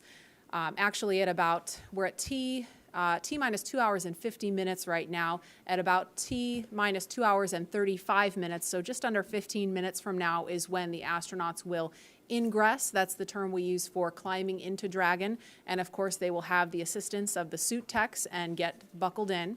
And so we want to head over to Hawthorne now for a preview of what's in store for not just Bob and Doug, but future space travelers. Shortly after we begin to regularly fly NASA astronauts to and from the space station, SpaceX will also begin flying private passengers to station and beyond using Dragon. Talk about private NASA's passengers. going to be enabling up to 2 private astronaut missions to visit the space station each year, just as part of our support of a broader economy in low Earth orbit. It's just one of the many ways NASA's opening access for companies to manufacture products in microgravity, for new commercial modules in space, and to enable more people to be able to explore the stars firsthand. And the more people out there exploring the stars, the closer we get to becoming a multi-planetary species. Earlier, we showed you a first-hand look at where you would train if you were to fly with us on board Dragon, but now let's take a peek inside of the spacecraft itself. Oh, I got some music playing. I can't play it if they got music. Yeah. If they stop the music, I'll play it, but actually, really everything when you look I don't know at if you can really Dragon call this was music. driven by function. We took into account everything from the placement of all the cargo supplies to the light rail on the top, doubled as a handhold. Probably one of the biggest features of Dragon are the touch screens on the inside. We designed them not just to be very functional, but with a user experience in mind. It's very intuitive to know what we need to do at any given moment in time. When I think about comfort for the astronauts, it's really every aspect of how you could interact with the spaceship that comes to mind. We have 3 different seat sizes. We even go so far as molding the foam around the astronaut's body so that there's not any pressure points, and it's just generally a pleasurable journey to space. Dragon is a spaceship that's all about safety and reliability. We designed it to be 2-fault tolerant, which means that any 2 things could fail. So I could lose a flight computer and a thruster, and I could still bring the crew back home safely. We also added a launch escape system. Yeah, if anything goes wrong on ascent. makes me nervous about. I mean, we could talk some of this, but the music makes me nervous. I know Hater says, "Don't worry about the music; that's fair use." The problem with YouTube, here's my big YouTube complaint here for the day. The problem is, YouTube will act first, ask questions later, and so the worst situation would be for them to take down my live stream and then ask me to submit an appeal.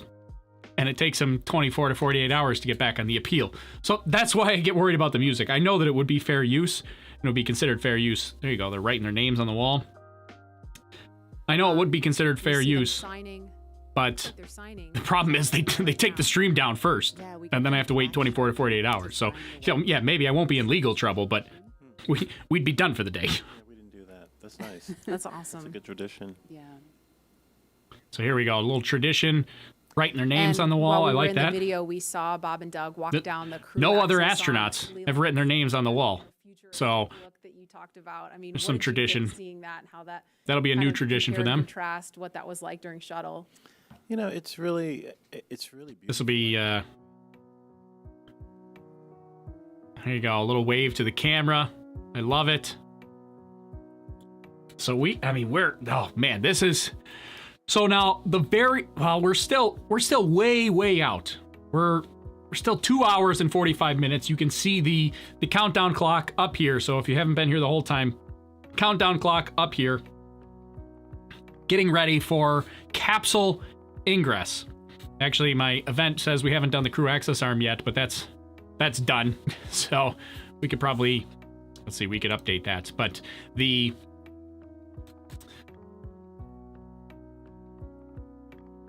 next thing that will happen after that will be ingress, which is not scheduled until 2:35. So they're not scheduled to actually go get into the capsule for another 10 minutes.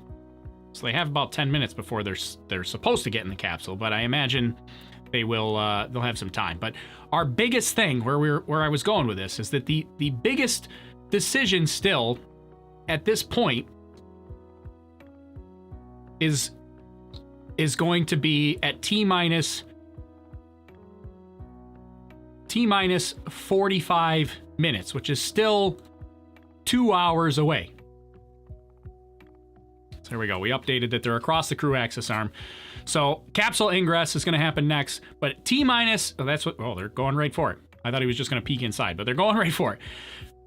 So T-minus 45 minutes, that will be the last, or not the last, but a very, very key critical moment towards moving to flight. Because at that point, that's when the escape system is armed. That is when they start loading fuel into the rocket. And they will need to make they're not going to put the astronauts at an unnecessary risk and load fuel into the rocket unless they absolutely feel like they're going to launch. Man, look at that. This is crazy. This has got to be a crazy feeling to finally load into the capsule. Like, that's it. They're in. They are in, and they're going to be strapped in. And then in a few minutes, we're going to get some real crazy stuff, which is the fact that they're going to get strapped in and close the hatch on the real rocket that will launch, and they will not see any other personnel, assuming they still launch today, because we're still concerned about weather. Still looking at possibly having weather issues, particularly downrange for abort recovery weather. If they were to abort, they have to make sure that the weather all along the abort path is acceptable for recovery. What happens if they fuel up and the mission is scrubbed? So they will detank if the mission is scrubbed, like in between that T-minus 45 minutes and T0. They'll detank the rocket, they'll empty all the fuel out. A lot of the liquid oxygen will boil off, but they would detank and then take the astronauts out safely. So they can still scrub after T-minus 45, but it's just at T-minus 45 minutes, that's when they will make the big decision on, like, okay, let's seriously look at this. Because up until that T-minus 45, like, they could already know that there's no way they're launching today. They might already be looking at it going like, yeah, you know what? This is probably not happening, but we might as well go to T-minus 45 and get another dress rehearsal out of it, just to make sure we did all the timing well. That could still be a thing. But once they pass T-minus 45, that's business time. That's now the astronauts are in, not danger, but like elevated risk. The risk level goes up a little bit. Once they're in the capsule, escape system is armed, and fuel starts loading in. Risk level goes up. They're not gonna take that step unless they're like, yeah, we're really doing this today. So yeah, now they're getting strapped into their seats. They're going to get hooked into the seats for communication, for environmental controls, for their suits. So their seat, like we said earlier, their seat is completely integrated with their spacesuit.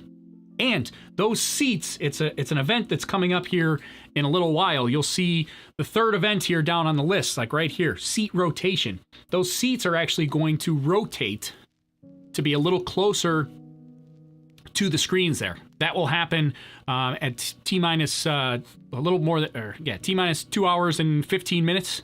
So in a little less than half an hour, like 25 minutes, those seats should rotate into position. We should hopefully see that, but yeah, now we're getting into it here. So astronauts are in the capsule. They're performing capsule ingress.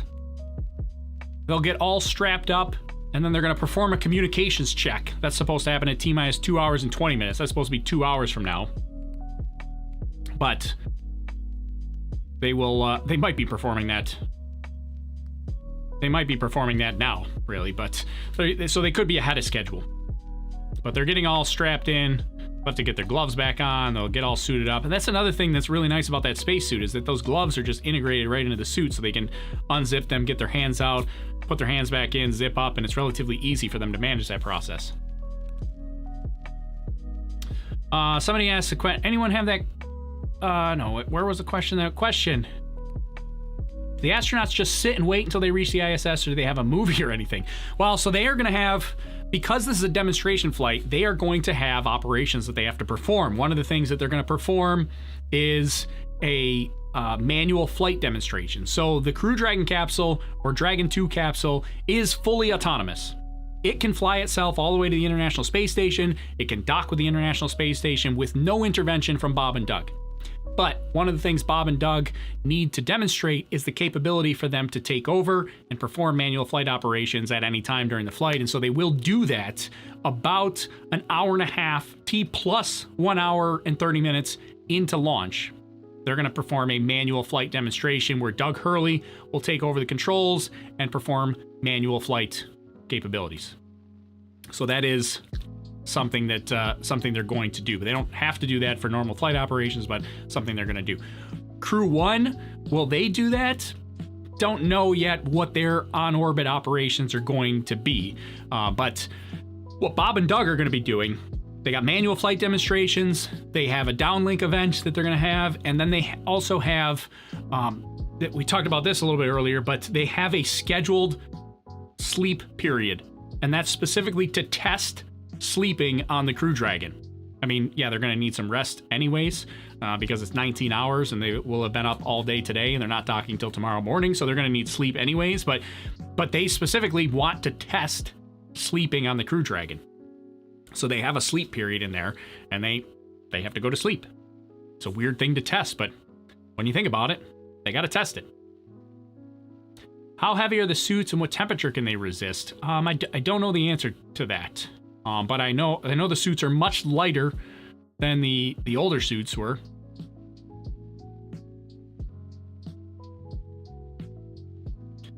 Can they get up to go to the bathroom? How fast do they go? So it's funny, the press asked them about, they pretty much asked that bathroom question, and NASA refused to answer it, which was really weird. It was a really weird question to refuse to answer.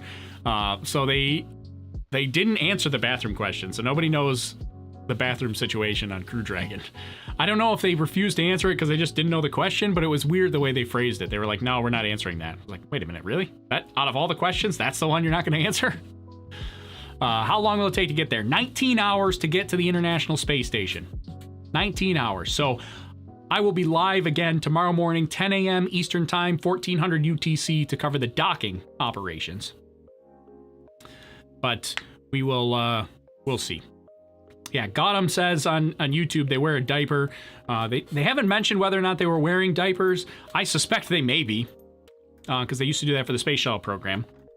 But the Crew Dragon capsule is supposed to have integrated bathroom facilities in the capsule.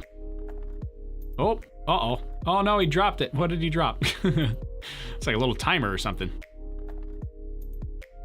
Look at that. Can you see that? What's he putting? What is that? Wish I knew what that was.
Oh, you guys can't hear that. Checkouts are due to begin at T-minus 2 Sorry, hours. I thought That's when the majority of the launch. I thought you guys could hear this, but I had it muted for you. My bad. Fire Room 4 at Kennedy Space Center. Currently on Falcon 9, all systems are go. The Air Force range continues to report no problems with air and sea space clearance. Everything's looking good. Roadblocks are up around the launch pads. The weather forecast continues to be acceptable, but something we're going to watch all the way through. We're not only looking at weather at the launch site, but we are looking around the world. We need to make sure conditions are acceptable if Dragon has to splash down in the Atlantic in case of an escape. We're also monitoring contingency splashdown locations if the crew had to come back to Earth before docking with the space station. Right now, those conditions are getting better as we go through the day. At the launch pad, things continue to be a 60% probability of violating the conditions, or 40% chance, if you're an optimist, of good weather. But right now, the clock is continuing to count down. All systems are go. We're just inside T-minus 2 hours, 35 minutes. All right, now as Bob and Doug finish their ingress procedures and get comfortable inside Dragon, we're going to continue to listen for those comm checks. They should be coming up in just a little bit. But right now, I'm joined now by SpaceX's Jessica Jensen and Lars Blackmore just to discuss a little bit more about what make Dragon and Falcon 9 a 21st century launch vehicle. So first off, thank you so much for joining me today. Jessica, I'll start with you. Yeah. Walk me through kind of Dragon's life history and how. All right, so while they're I wanted you to hear. Sorry, I forgot to turn the audio back on. But I wanted you to hear the update from John Hitzbrucker. We missed the beginning of it, but update on weather. Sounds like they are 40% go now, so they've actually reduced the weather probability for launch. I believe that's what I heard. So that's concerning. While they're ingressing there, let's take a look. We can pull up our weather somewhere. Where is it? I don't know where I lost my weather. Let's see. We can open it up again. So we'll take a look at weather real quickly here. So here we are. This is wind speeds. This is upper level wind speeds. Not looking too concerning here. A little bit of concern for this area for wind shear, but that doesn't seem too concerning for me. It looks like our upper level winds are okay because the rocket's going to be past upper level winds before it even gets out here. So upper level winds look a-okay. Ground level winds look even better. Oh, actually, we got a couple. We're up to 20 miles per hour now on the ground level winds. What are we forecasted for launch time? That's going to push out, it looks like. So here's those little bit of wind. That was not in the forecast earlier today, but looks like we got a little bit of high winds that are pushing off there for ground level winds. Tactical plays. Hey, thanks for the super chat. Appreciate that. Did it launch yet? Not yet. So our countdown clock right here, T-minus 2 hours, 32 minutes. We're getting there. So thanks for the super chat. Appreciate that. So yeah, this is what we're looking at for wind speed. Now we've also got radar to be concerned with. Here, this is going to be the big one. Like, look at the radar here. You've got these storms that are just to the north. They may be too close to the pad. Like, look at the launch pad is right here. Right here's the launch pad. So, oh wait, no. Yeah, up here, right there. Right here's the launch pad. It's hard to tell without a satellite view, but very close nonetheless. So very, very close for this precipitation. That's got to dissipate and go away sometime in the next 2 hours and 32 minutes, or even really it's got to go away by T-minus 45 minutes, because that's when they make the big decision to fuel the rocket. So that's our precipitation situation right now. Here's our chance of thunderstorms, and here's our predicted precipitation for the next 3 hours. This is bad. This is bad news right here. So here's Tropical Storm Bertha up here in South Carolina. But look at all this precipitation that's expected in the area with thunderstorms, lightning happening all over the place. Now the ship is relatively protected from lightning, but still, they're not going to launch through that. That's got to go away. If we push a little closer to launch time, here's our this is a 5 p.m. prediction, 30 minutes post-launch. Still, a lot of thunderstorms in the area. Not good. Not good for launching today. That's going to be our big concern for today is those weather conditions. So we're going to keep an eye on that. Lost in Transition over on Periscope. Loving the shirt. Thanks, appreciate it. No go for lightning. Yeah, it's not looking good for lightning stand from a lightning stance. apparently there was a tornado warning. Is that right? I don't think this does this app give me I don't know if this app will give me. Let's see. Do we have I see any warnings? I don't see any warnings. At least not for Cape Canaveral. I believe they would show up here. Not 100% sure. Never looked for warnings on this app directly. But here we are. To be doing these checks over different satellites and ground stations. PLT, ComCheck, umbilical.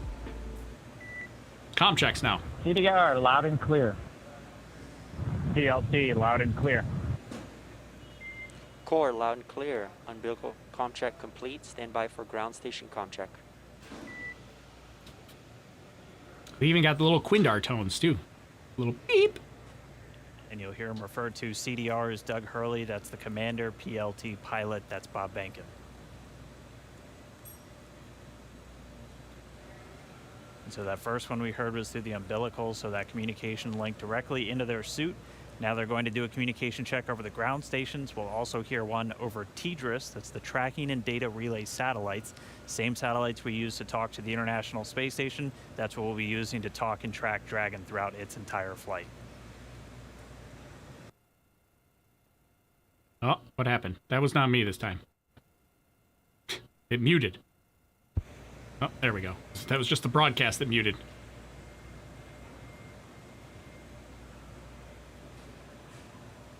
So again, just waiting for a moment for the teams to continue configuring everything. They're going to do these ground checkouts now, and you're going to be hearing them talk directly to the core. It's the crew operations responsible engineer. That's essentially the Capcom if you followed NASA missions in the past.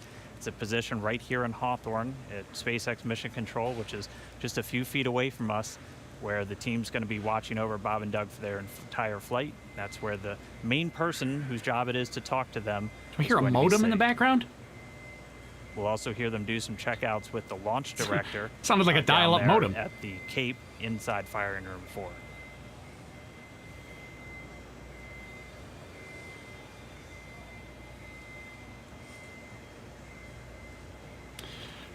So we're waiting so they're performing communication checks right now.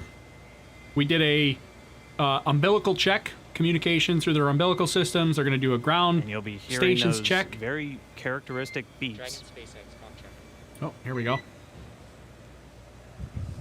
SpaceX Dragon, weak but readable. Weak but readable. We have you the same. Stand by. We're still configuring for ground station ComCheck.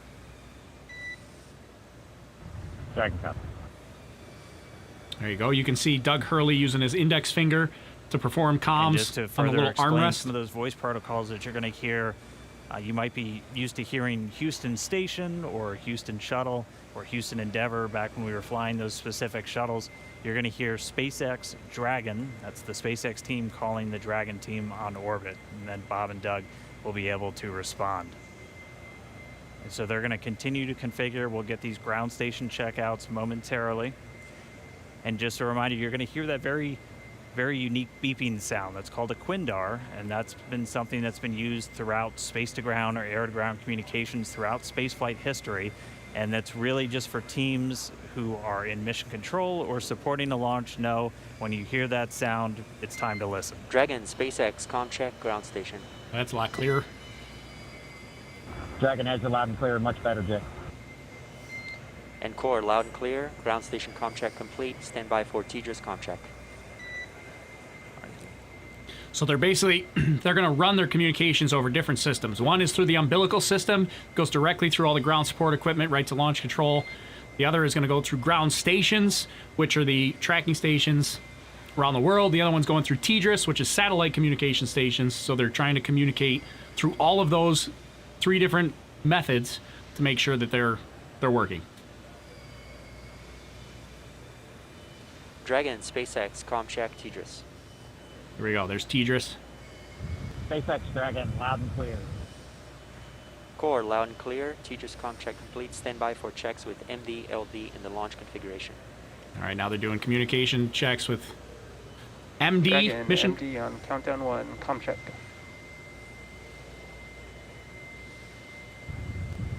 Jason, we've got you loud and clear. How you doing? Doing great. How you guys doing in there? Stand by for comm checks. Great day to launch a spaceship. Agree. And stand by for comm checks over Dragon aground. So that was the MD, the mission Dragon, director. MD on Dragon aground. Comm check. Loud and clear. MD, loud and clear. Stand by for comm checks with LD. And now we're doing the LD, Dragon, the launch director. on countdown 1. Comm check. Mike, we've got you loud and clear. Good afternoon. Good afternoon, gentlemen. Let me try on Dragon to ground 1. Dragon, SpaceX launch director on Dragon to ground 1. Comm check. Loud and clear. Have you the same? Dragon SpaceX, launch configuration comm checks are complete. Report when ready for seat rotation for section 2 of 4.100. Sounds like our comm checks are complete. That's good news. SpaceX Dragon, we're ready for seat rotation. Seat rotation. So they're looking. Copy, ready for seat rotation. We will report when initiating. All right, so seat rotation. This is going to rotate the seats up into their launch configuration. So that wraps Actually, up I those think they rotate communications backwards. checks. Everything going good with the spacecraft. Bob and Doug talking to the teams on the ground. Pretty soon they're going to get their seats rotated. Bringing you back inside Hawthorne real quick. I do want to thank Jessica and Lars for joining me real quick. So I'm going to turn these guys down just a little bit, but basically at this point the seats are going to rotate, so they'll be more on their backs and they'll be in a better configuration to operate the controls. So they are they're getting close to that. Looks like communications are done a little bit early. Let's see, where's my... We can update our... Update our list here, but yeah, then they're going to go on to seat rotation. That's going to be up soon, so that they rotate that. They'll be initiating that just in a few minutes. Then they perform a final leak check on their suits. They may have even already done that, but the leak check is supposed to happen at T-minus 14 minutes, and then they're going to start the hatch closure pretty soon as well. So we are really getting into it here now. This is, to be honest, this is a little bit farther than I thought we were going to get by this point. So I thought, well, to be honest, once we got past 12 noon Eastern time, then I thought we'd get to at least T-minus 45 minutes, because the weather is still not looking great for today. But they're still pushing forward, and there's patches of blue skies. So it could still go. It could still go. This is crazy. This is really crazy, but I'm pumped for this. Couldn't have said it better myself. That's And we're watching. I'm just waiting on... Waiting to hear on seat rotation here now. How many? I see Foxy Paws says she's got her NASA shirt on too, so I'm not the only one rocking a NASA shirt. Write in the comments if you're wearing some sort of NASA or SpaceX gear today. Tell me what you're wearing. If you got NASA or SpaceX gear on today, let me know what you're wearing. I want to know. What do we got? Shirts, hats? Who's got it going?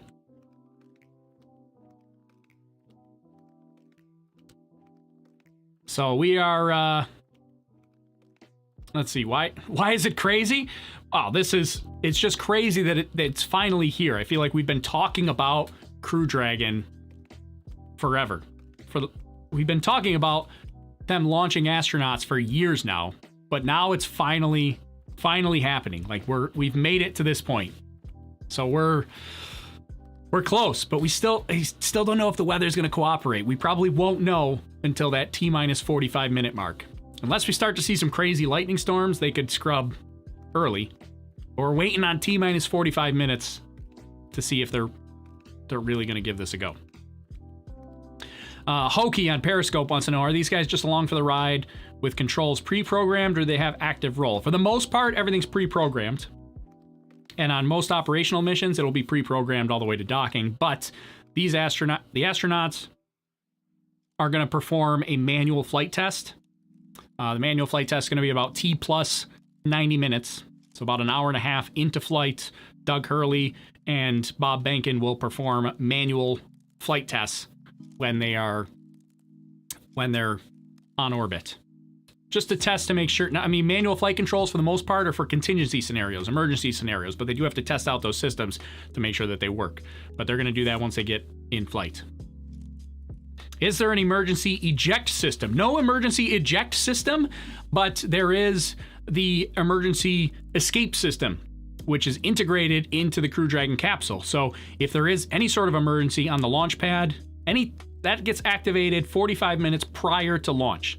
So any sort of emergency that happens 45 minutes prior to launch, like catastrophic emergency, 45 minutes prior to launch or after, they would have a pad abort if they haven't launched yet, where the Crew Dragon capsule would fire up the Super Draco engines, detach from the Falcon 9 rocket, and peace out. See ya. That would be on the pad, and it would do the same thing in flight. Basically the same process. Just in flight, if there's any sort of catastrophic emergency, it'll detach, fire the Super Dracos, out of there. So the whole capsule and the trunk is kind of like the service module that's attached to the back of the capsule. That'll all detach and head off.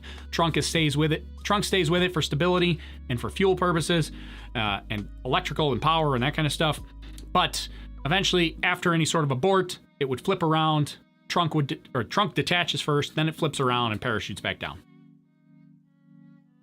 Thank you, Gary. As you can see, Bob and Doug in a little bit different position now. Their suits have been rotated to the launch position. Seats are rotated. This just puts their backs a little bit more horizontal with the ground itself, or parallel there, with you the can ground itself. see their feet are up a lot higher now. Displays directly in front of them. What's on the left there? Is that a? Can you guys see that? Oh, you missed. We missed it. Had these leak checks done in their suit.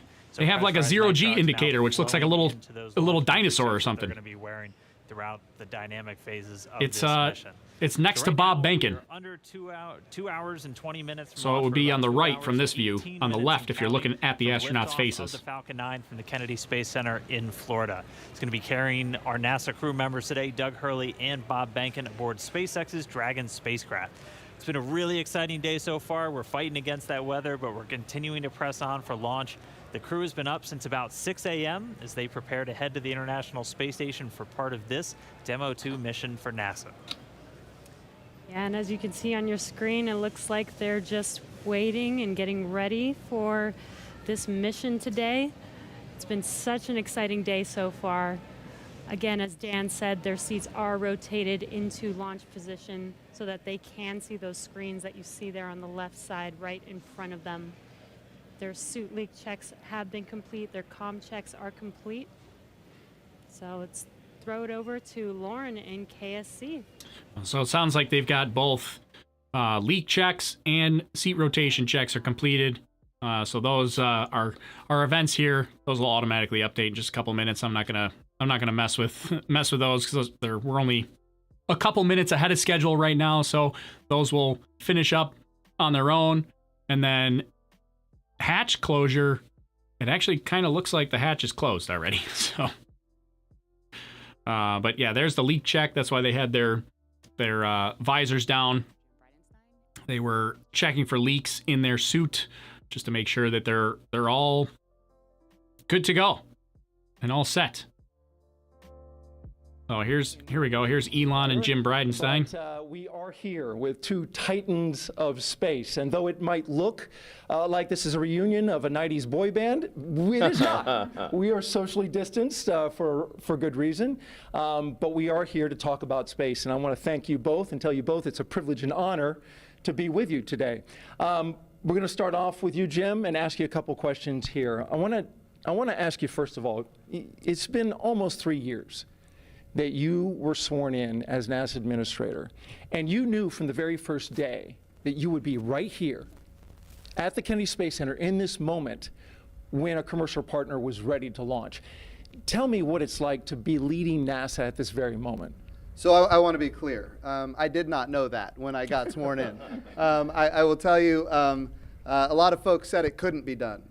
But of course, as soon as I got the job, Elon and I have had a number of conversations. Elon committed that this was something that SpaceX could achieve. We've had challenges. We've had setbacks. We've seen catastrophic losses of capsules and challenges with parachutes. What's that?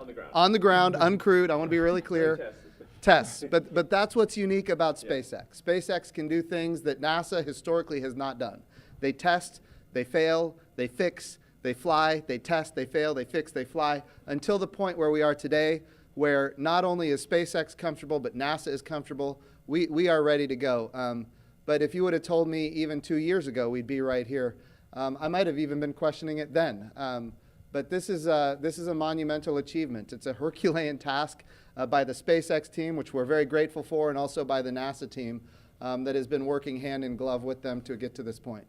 And it's good we have Jim and Elon both here to fact check each other, so that's good. Thank you for that. Elon, in 2002, when you started SpaceX, many in the aerospace industry didn't take SpaceX seriously. You remember what that felt like. Yet here you are, you just sent 2 astronauts in a car made by your car company to launch pad 39A with a spacecraft made by your space company. And now they're launching the International Space Station. So I'm wondering for you, in this moment, do you just pinch yourself thinking, is this really happening? This is a dream come true, I think, for me and everyone at SpaceX. This is not something that I ever thought would actually happen. So when starting SpaceX in 2002, I really did not think this day would occur.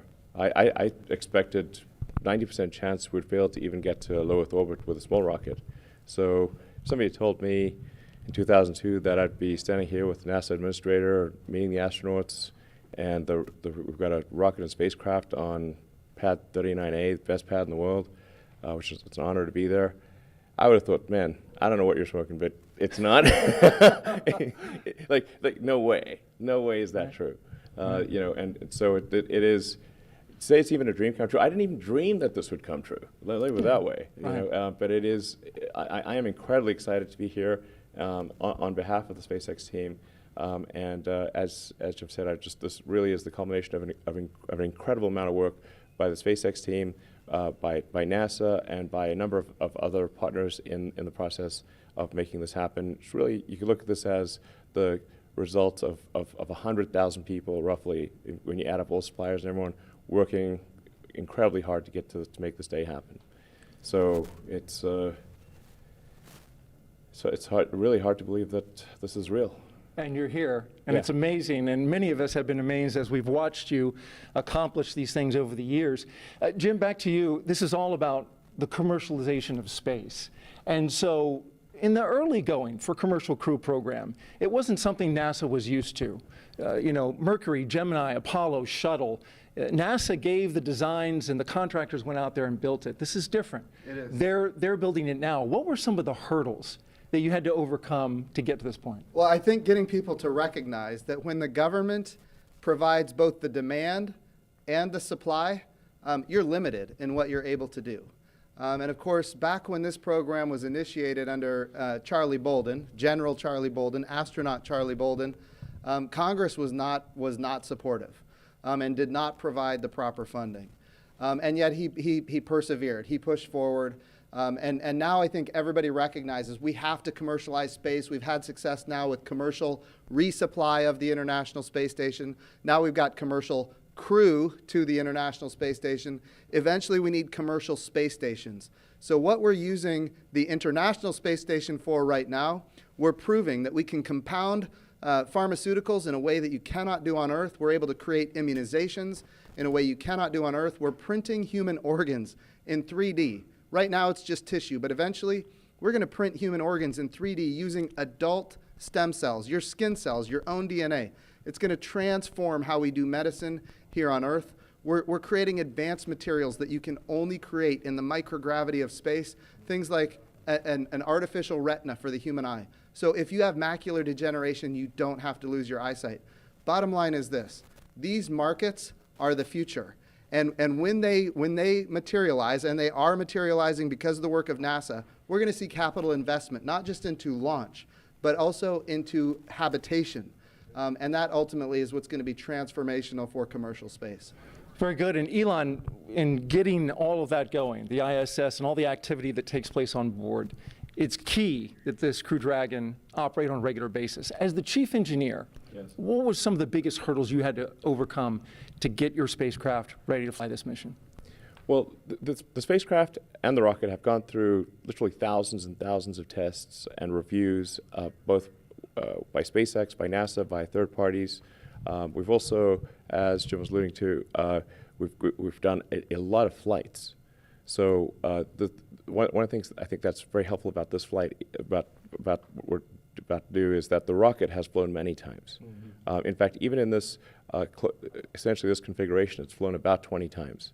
So that means we really have, and I don't want to tempt fate, but a well-proven rocket. And we've flown Crew Dragon to the space station once, successfully brought it back. We've done a tremendous amount of testing on the ground, and when you do the testing on the ground, you always push the limits.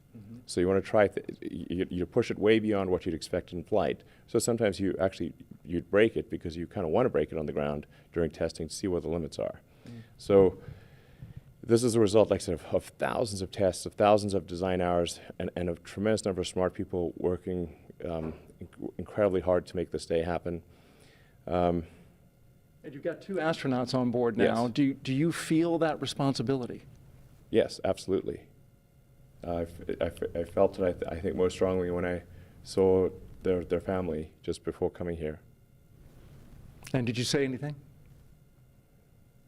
that you can share? So we've done everything we can to make sure your dad's come back okay. Thanks for sharing that with us. Jim, you had some words with the astronauts. What was your take on how they were feeling? I will tell you, Doug Hurley, Marine Corps test pilot, of course, veteran of multiple space shuttle missions. Bob Behnken, flight test engineer, United States Air Force, again, veteran of multiple space shuttle missions. This is not new to these guys. All I could do is convey to them how much all of America appreciates what they're doing, that the entire world is watching, and just how grateful we are as a nation. And I will tell you, their demeanor is loose. They are ready to go. They were joking around. They're talking about what they had for breakfast and how it might come up later. It was steak and eggs. Yeah, right, I saw that. Yeah. Right. So it was nice to see. They are in their element, and we are just so grateful and proud of them. Well, that's good to hear. That gives you great confidence, I'm sure, in your positions as you hear that. We're going to go to a social media question, and we've got this question coming from Brooklyn. And she wants to know, I noticed some changes in the crew spacesuits. They look much thinner and lighter. What changes in the space capsule allow to have these futuristic suits? Well, we spent a lot of time designing the spacesuit. I personally spent a lot of time on the spacesuits. It took us 3, almost 4 years to design suits that both look good and work well. So you can see a spacesuit in the movie, looks good, doesn't work. and then you can make a spacesuit that works but then doesn't look good. Because fundamentally it's a pressure suit that's got to survive in vacuum. Right. So so it tends to puff up, when it's under pressure, and it's got to handle all that pressure. So it took us many iterations to get the suit to. We really wanted to look great. Fundamentally, what it's about is like we want to inspire kids to say that one day they want to wear that uniform, they want to wear that spacesuit, and get them fired up about, I want to be an astronaut. I want to work on aerospace engineering. I want to advance space flight. And I think what today is about is reigniting the dream of space, and getting people fired up about the future and excited. It's just one of those things that I think everyone. From all walks of life, from all parts of the political spectrum, in the United States and elsewhere, should be really excited that this is a thing that is made by humans, for humans, and it's just a great, exciting, inspiring day, and it's one of those, like I said, one of those things that makes you glad to wake up in the morning. Yeah. Functional and inspiring. And there's one on a model right over there, and you got me so excited, I might run over there and put that thing on, Elon. Yeah. They're custom tailored, by the way. I think you won't fit in that one, but we could make one that you would fit in. Well, I appreciate you. I appreciate you saying that. Because I'm 6'8", so you're gonna have to do a lot of sewing. Well, and the Dragon spacecraft can take someone who's 6'8". My size. Yes. This commercial thing, I'm getting excited. Yes. Yeah. I'm ready to fly, Jim. Yeah. Sir. We've got another social media question we're going to ask. Ashton J. wants to know, how do you think that launching astronauts on American soil for the first time since 2011 will revolutionize future missions? Yeah, so what we're doing here is unlike anything we've ever done before. We are not purchasing, owning, and operating the hardware. We are turning to commercial industry. And going back to the spacesuits, it's the same for the capsule, it's the same for the rocket. We did not tell industry what to build. We gave them top-level requirements. We said, here's the requirement for payload. Here's the requirement for safety. And then we let the innovators, commercial industry, American commercial industry, innovate. And they came up with solutions that had never been dreamed of before. And that's the success of this program. So we're really revolutionizing how we do spaceflight. And I really think when we look into the future, we're going to see these models of doing business with public-private partnerships apply not just to low Earth orbit, which is what we're doing today, but we're taking this model to the moon and even onto Mars. And I hear something about Tom Cruise shooting a movie at the International Space Station. Is that right? I'll tell you what I told Elon just yesterday, and that is this. People ask me about Tom Cruise all the time now, and the answer is yes. We would love Tom Cruise to fly to the International Space Station and make a movie. I'm all for that, and we're going to do what we can to make that happen. But you should know this. There was a day when I was in elementary school, and I saw the movie Top Gun. And from that day, I knew that I was going to be a Navy pilot. It's just the way it was. The goal here, and this is what we're doing today. Exactly. And Elon is all about this. Get the kids fired up about wanting to wear that spacesuit. That's exactly. Wanting to fly that, go to orbit, go to the moon, go to Mars, reigniting the dream of space, and just getting, people of all walks of life, young, old, excited about the future. Excited. I think anyone who has within them the spirit of exploration should love what's going on today. And if we can get Tom Cruise to inspire an elementary kid to join the Navy and be a pilot, why can't we get Tom Cruise to inspire the next Elon Musk? That's what we need. We need a new generation of many Elon Musks, and that's what this launch is about today. I want to say, speaking of this inspiration piece, it's not by chance that we have the Secretary of Education of the United States of America here. This is all about the next generation. If we have great success in our generation, it's not enough. It has to continue. The challenge with the Apollo program is that it ended. What we're doing now is sustainable, and that's why we have the public-private partnerships and commercial capabilities that are coming online. Very good. And the good news for Tom Cruise is he does a lot of his own stunts. Yeah. So in zero gravity, he should get hurt a lot less. I think it's going to be super cool. Yeah. And as Joe said, it's like this is going to, you want to capture the public imagination, have them see cool things happening in real orbit, real space stations. It's like, I think I'd want to watch that movie. Yeah. And it's like I said, you think it was like this is really just the beginning, because we want to go from low Earth orbit. We want to go back to the moon, and the moon to stay, have a moon base like Moon Base Alpha, and have build a city on Mars and be a spacefaring civilization out there among the stars. This is a super exciting future that I think that's the kind of thing where you're like, can't wait for it to happen. If you can't get excited after listening to you guys, I'd say you need to have your pulse checked. Yeah. Elon Musk, SpaceX CEO and Chief Engineer, thank you very much. Thank you. Jim Bridenstein, we appreciate you leading NASA in this time, Administrator for the agency. And we're going to send it back to Marie. All right, thanks a lot, Daryl. All right. We saw yeah, so I jumped out there. I took a brief moment to take an intermission myself, because I never know when I'm going to have those opportunities to take a brief moment, because if you're streaming for 8 hours straight, at some point you got to eat something, you got to have a drink, you got to use the restroom. Right? Look at this. We got hatch closure happening here. Looks like the hatch is pretty much closed. They're still working on something. It looks like Roto-Rooter. They're clearing the drain. They got to get the drain snake in. I have no idea what that is. Sealed really, really well. And tightening the after hatch. That, that's what they just said. We will install the you can see the leak check ground support equipment there in the technician's hands there. And while we're watching this, Leland, we just heard. Looks like a pressure tube. There's a little. If I get myself out of the way, you can see the guy on the right has a pressure gauge, and it looks like they're maybe. What did that stir up in you? Measuring the pressure? Is that what's happening there? No, that looks like a. Reigniting the dream of space is Almost looks like so a important. grease gun. I can't really tell what that is, but it looks like a pressure gauge on there. And Somebody know what that is? I feel like I've seen one of those before, but I don't exactly know I don't have the expertise to know exactly what that is. Space nerds likes my Roto-Rooter reference. They just had to clean the drain. the drain on there was a problem. Let's see. So, what else did we miss here? Yeah, the weather. A lot of toilet plug. I like it. Will they live stream from inside the capsule? Yeah. So that right there. There's a look.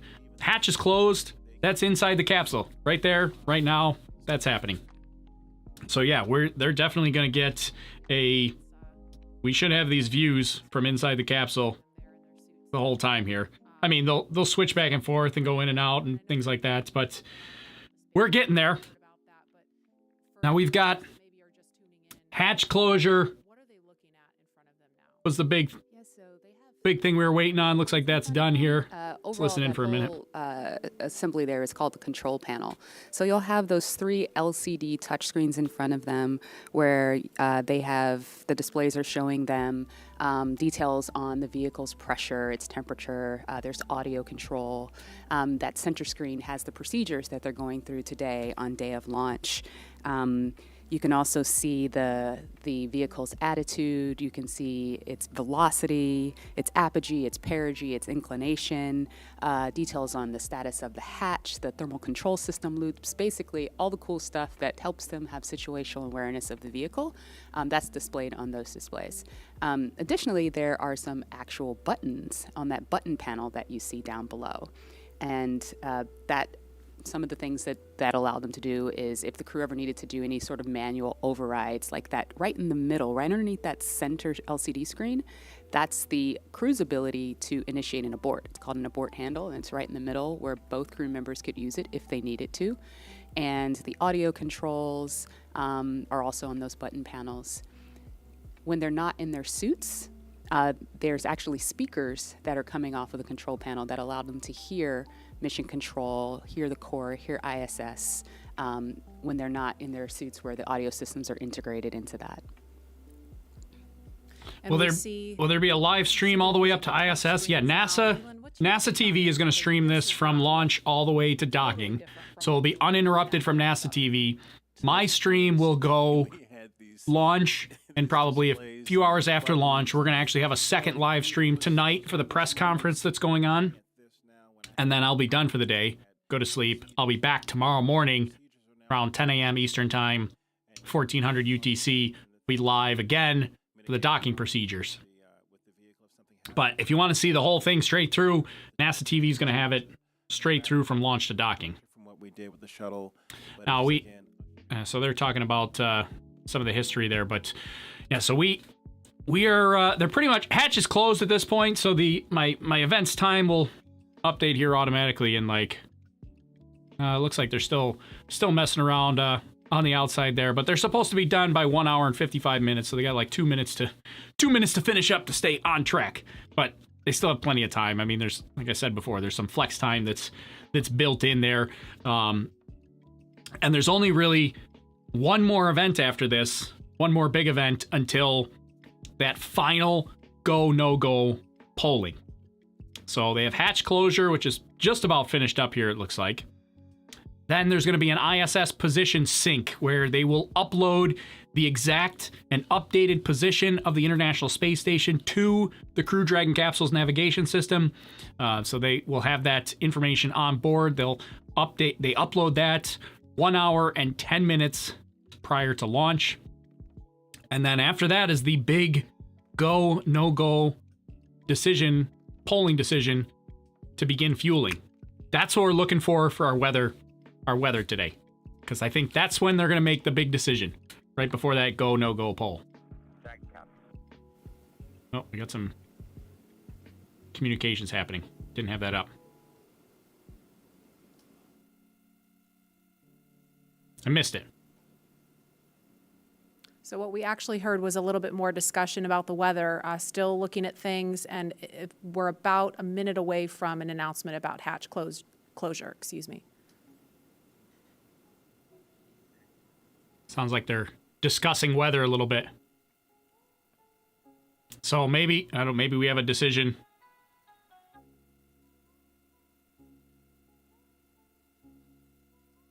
Maybe we'll have a decision coming up here shortly on weather.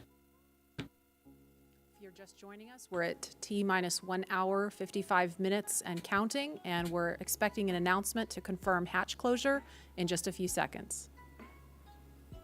Okay, so it's an announcement to confirm hatch closure.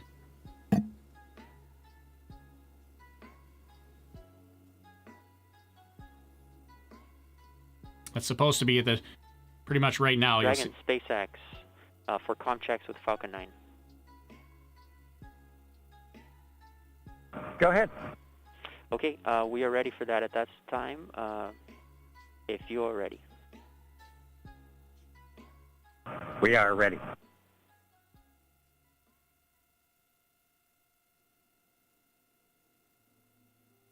All stations up on countdown net for section 54.49, F9 responsible engineer, communication check with the crew.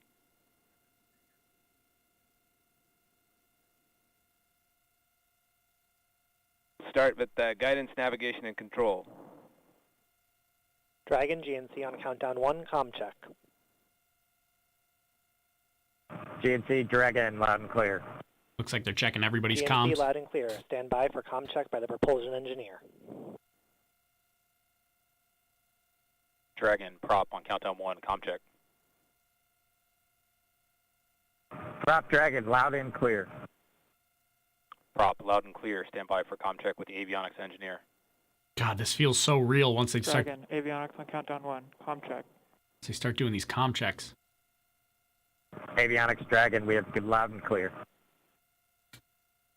Avionics loud and clear. Stand by for comm check with the ground segment engineer. Dragon, ground segment on countdown 1, comm check. Can't understand him. Ground segment Dragon, loud and clear. Ground segment loud and clear. Stand by for comm check by launch control. Dragon, launch control on countdown 1, comm check. Launch control Dragon, loud and clear. Launch control loud and clear. Stand by for comm check by the chief engineer. Dragon, chief engineer on countdown 1, comm check. Bala, Dragon has you loud and clear. Chief engineer, loud and clear. This completes the F9 responsible engineer comm checks. Responsible engineer comm checks. Dragon, chief engineer on Dragon to ground. Oh. Now Go ahead, sir. Doing this over the ground. Doing a comm check on this loop. Good luck, guys, and buckle in. Good luck and buckle in.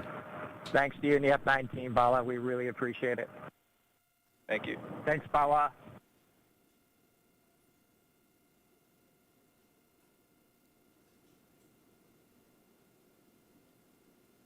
So there, yeah, sounds like we got some So we comm just checks heard a in. series of comm checks there, and Lauren, I don't know if you want to describe a little bit more about why that's important. And we heard the acronym GNC. They said guidance, navigation, and control really quickly, and then went back to the acronym GNC. Can you kind of explain to folks what that means? Yeah, the launch. Yeah, so I'm going to let them go. Yeah, GNC, guidance, navigation, control. They're just talking about some of the acronyms for the launch and mission controllers. And it looks like they're doing a leak check on the Dragon capsule itself. It looks like what they're doing there, because they're still connected to the Dragon capsule. Now they won't have the crew access arm will remain attached to the Dragon capsule until right before actually that they start fueling.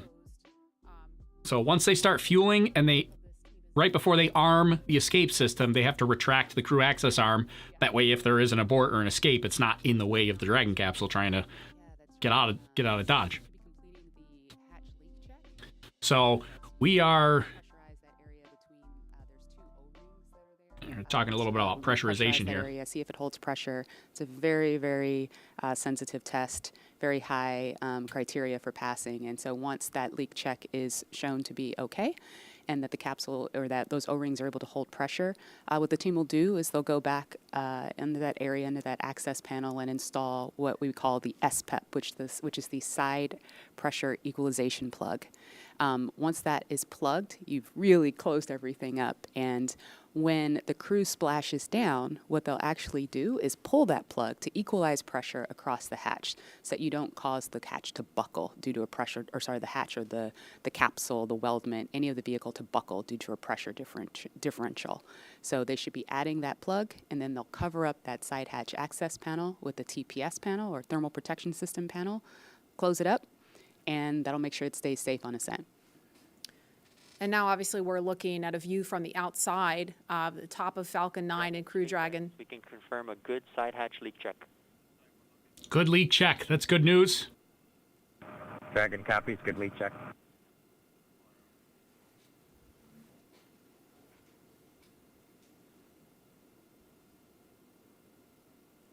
Yeah, so we got a good leak check there for the capsule itself. So they did a suit leak check earlier. Now they're And doing. we just heard confirmation of a good leak check. Yep. So now we've got that would have pretty much be hatch closure. So it looks like they're a few minutes behind on hatch closure. It was supposed to be done about 5 minutes ago. So a few minutes behind on official hatch closure. They had to do the pressure check, the leak check. Then they'll install that plug to seal everything up for the final time. Side access panel Joining us, you're looking gets sealed at up. the Falcon 9 rocket with Crew Dragon sitting on top. Inside that capsule on top are NASA astronauts Bob Behnken and Doug Hurley. And we are inside of 2 Still hours looking. until liftoff, if the weather holds up. Yeah, weather is still not looking great. Not looking great right now for weather. Seems like, yeah, we're still getting rain. I don't know if you can see that on camera, but The crew access arm extended out towards Crew still Dragon. raining. That is the final path that the astronauts took to climb aboard Dragon before they strapped into their seats and the hatch closed. Yeah, so we're under 2 hours now, but the crew is in. They're strapped in. The hatch is pretty much sealed, just about sealed Bob shut. and Doug are focused on the mission ahead, but we also heard the administrator and Elon Musk talking about how they've been kind of jovial and joking around. And Leland, you kind of mentioned to me. Yeah, that's what I was talking about that earlier. Like the crew is very, very humble and very they seem completely calm, cool, and collected, very comfortable with what's happening, likely because they've been training for this. I bet the people that are more nervous are probably Jim Bridenstein. Let's see. I just wanted to check and see. I'm looking to see if it looks like my countdown clock is 1 second behind the stream. So I'm going to update that real quick. Oh, there you go. That looks like the president right there. And that looks like a view of Air Force One. There's the president coming in to watch the launch. Flying He's near flying launch around it. pad 39A for a special guest to have a special view of the astronauts on the launch pad. President Trump on board, making his way to Kennedy Space Center to hopefully view a launch at 4:33 this afternoon. I wonder if Air Force One will land at the Space Shuttle landing strip, Space Shuttle landing facility. That would be kind of cool. And So there they land are in Air view of Force the One right launch there? pad, so no doubt he's looking at the window.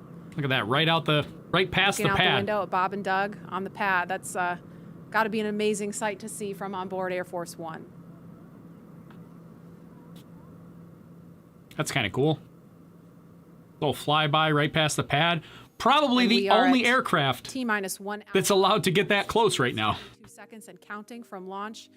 And guys, the last time I don't think any other aircraft are getting that close. You try to fly a Cessna that close, somebody's gonna ask a couple questions before you get there. was Bill Clinton. That was back in October 1998 for STS-95. So it's been a minute. So we're getting very close now. Okay, and we are about 56 seconds away from the. Oh no, we're not. We have an hour and 56 Yeah. seconds away. Never mind. Instead, we She's are getting a little early. 1 hour and 45 minutes away from launch. And Tahira, you are there with the social teams. Yeah, so we're an hour and 45 minutes from launch. The biggest event, biggest one to look for. Like I keep saying it, T-minus 45 minutes. So about an hour from now. An hour from now is when we'll have a big decision on whether or not they're gonna fuel this rocket. Once they start fueling, that's when things are getting real. So, yeah, the biggest concern that we're looking at, and I'll pull it up here real quick so we can take a look once again. We'll go through all our stuff because we've got some time now. Now that the astronauts have entered the capsule, we've got some time to take a look around. But basically what we're looking at here, these are our weather concerns for the day. So right now, you saw in the shot with the Crew Dragon capsule, raining over the launch pad. Launch pad is hard to see past the precipitation, but it's like here-ish. Right? Somewhere in this rain. Oh no, right there is the launch pad. So that's where launch pad 39A is. Got some precipitation happening right now. Not going to be able to launch through this, but will that clear out? Here you go. Here's the forecast out to 410 at least. See, here's where things are okay for launch. Look at this. Hey. Precipitation's gone. Still a little bit close though. Is it going to be far enough away by the time launch time comes through? That's the big question. Also, even if it is far enough away, look at out here. You got to be prepared for recovery conditions in case of an abort. So an abort can happen from the pad or anywhere along this flight path here. Flight path is going to go up this way. We'll take a look at that in a second, but right this way. All of these conditions have to be okay for recovery crew and for the capsule to descend through, sit in the ocean. That's going to be concerning. We also had wave conditions. Not too bad, like flight path is right here, but it comes right on the southern edge of the wave buildup from Tropical Storm Bertha, which is right here. So we can see the tropical storm really in the wind speeds. You can see here it is now. Here's the center, the eye of the tropical storm. It's now onshore. When we looked at it earlier, it was barely onshore, offshore even at the very beginning of the broadcast, but now definitely onshore. Thanks to hear it. So we've got, some concern, a little bit of winds picked up here. 20, 30 miles per hour though, not crazy. Waves though, right up here, especially if they have to abort up here. You're talking 6-foot waves up to here, 9 feet. Is that about 3 meters or so? I believe that's roughly in that range. So if they do have to delay, May 30th is our backup window. May 30th and then May 31st is the backup. So those are our two available dates for that we can do after this. Why 3 days delay? Phasing issue. Trying to line up with the International Space Station, making sure that they can get to the International Space Station within a reasonable amount of time. The next 2 days are not good for that. Wouldn't line up and work for phasing and catching up to the International Space Station in a reasonable amount of time. So they have to wait until May 30th for the next opportunity. So, and here's our precipitation. Here's the big concern right here. This is the precipitation expectations over the next 3 hours. You can see these are even capable of producing some lightning up here. So these are actual thunderstorms, lightning potential. There was also Titusville apparently was under a tornado watch. I don't know if it'll show this in here, but Titusville had a tornado watch earlier. I don't know if it was a watch or a warning, but somebody tweeted it to me. Forget who that was. I think it was Gary. So thanks for tweeting that to me, Gary. So yeah, this is the big concern, and this is not good for launch today. But flight path wise, to give you an idea, so here's your weather. Keep an eye on this, and then we'll take a look at our flight path.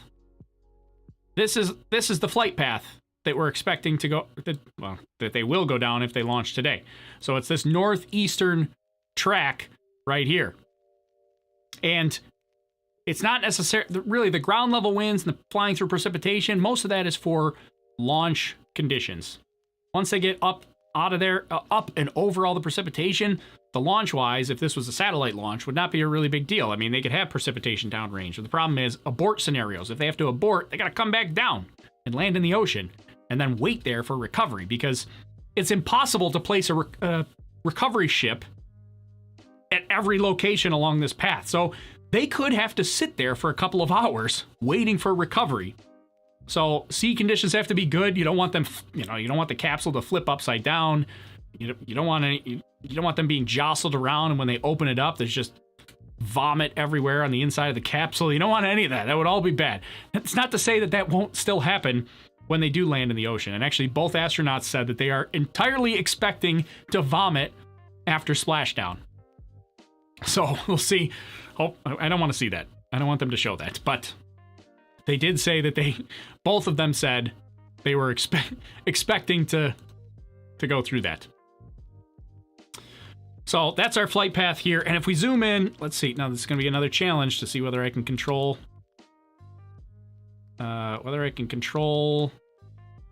Let's see. This is so hard to control. I don't know why. Somebody needs to give me a lesson in operating Flight Club. This is flightclub.io. There we go. Oh, let's see. Let's tilt it more. There we go.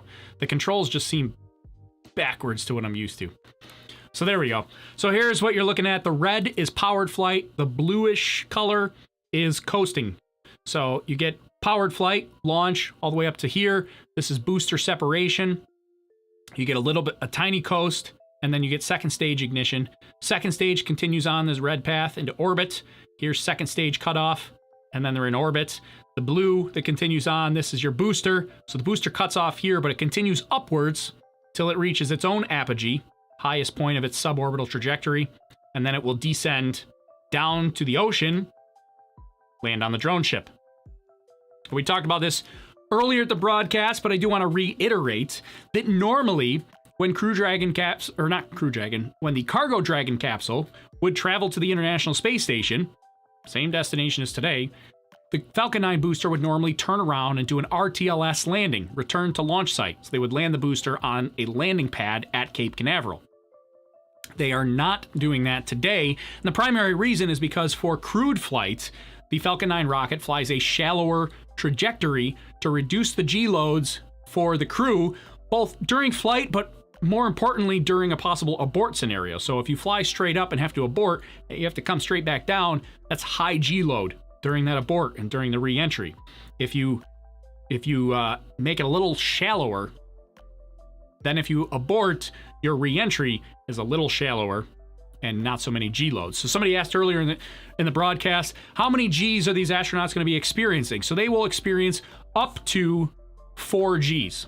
So here's some graphs on what they're going to experience, and here's your acceleration right here. That's this graph that you're looking at here. So during the first phase of flight, you get right after liftoff, you're talking 1.5, 2 Gs, continues on. You get to about a maximum of roughly just under 3 Gs. Then you have booster cutoff, main engine cutoff, separation. They get just a brief moment of 0 G during separation. And then you get second stage ignition. And that's where they start accelerating again. Get up 1 G, 2 Gs, 3 Gs. Then you get up right here, 4 Gs, so 4.25 on this simulator here. And then you get second stage cutoff. Boom, 0 Gs. Now they're in space. Then we have a couple of boost phases. Here's boost phase 1. They're not even going to get up to 2 Gs here. Then you get boost phase 2. That accelerates a little higher. So that's what they're experiencing today for acceleration. Up to 4 Gs or so. Right in that range. Let's see, what else do we have? Here's some thrust. If you want to see all of this stuff, and you're in the YouTube chat, type !path. Only one of you is going to be able to do it, so good luck on who it's going to be. But if you type !path and then look for Nightbot, Nightbot will give you a link directly to this simulation, and you can see all these graphs for yourself, play around with what we just had. There you go, Scott's the winner. Got the path in. So yeah, if you take a look at that link that Nightbot just put out, then you can take a look at all these graphs here. This is exactly what they're going to be experiencing during the flight. I mean, it's got all kinds of things. You've got so much stuff you can look at. Let's see, propellant flow rate, aerodynamic pressure. Here's maximum aerodynamic pressure here. That's max Q. It happens right after launch. Here's your velocity that you're experiencing. And here's stage 1. This is the booster during flight as it's coming down. Here's your altitude that they go through. So your first stage that goes up to an apogee here, about 148 kilometers before it descends and lands. And yeah, second stage, here's what second stage looks like. Here's your flight profile. So yeah, a bunch of things you can take a look at if you want to take a look at that link.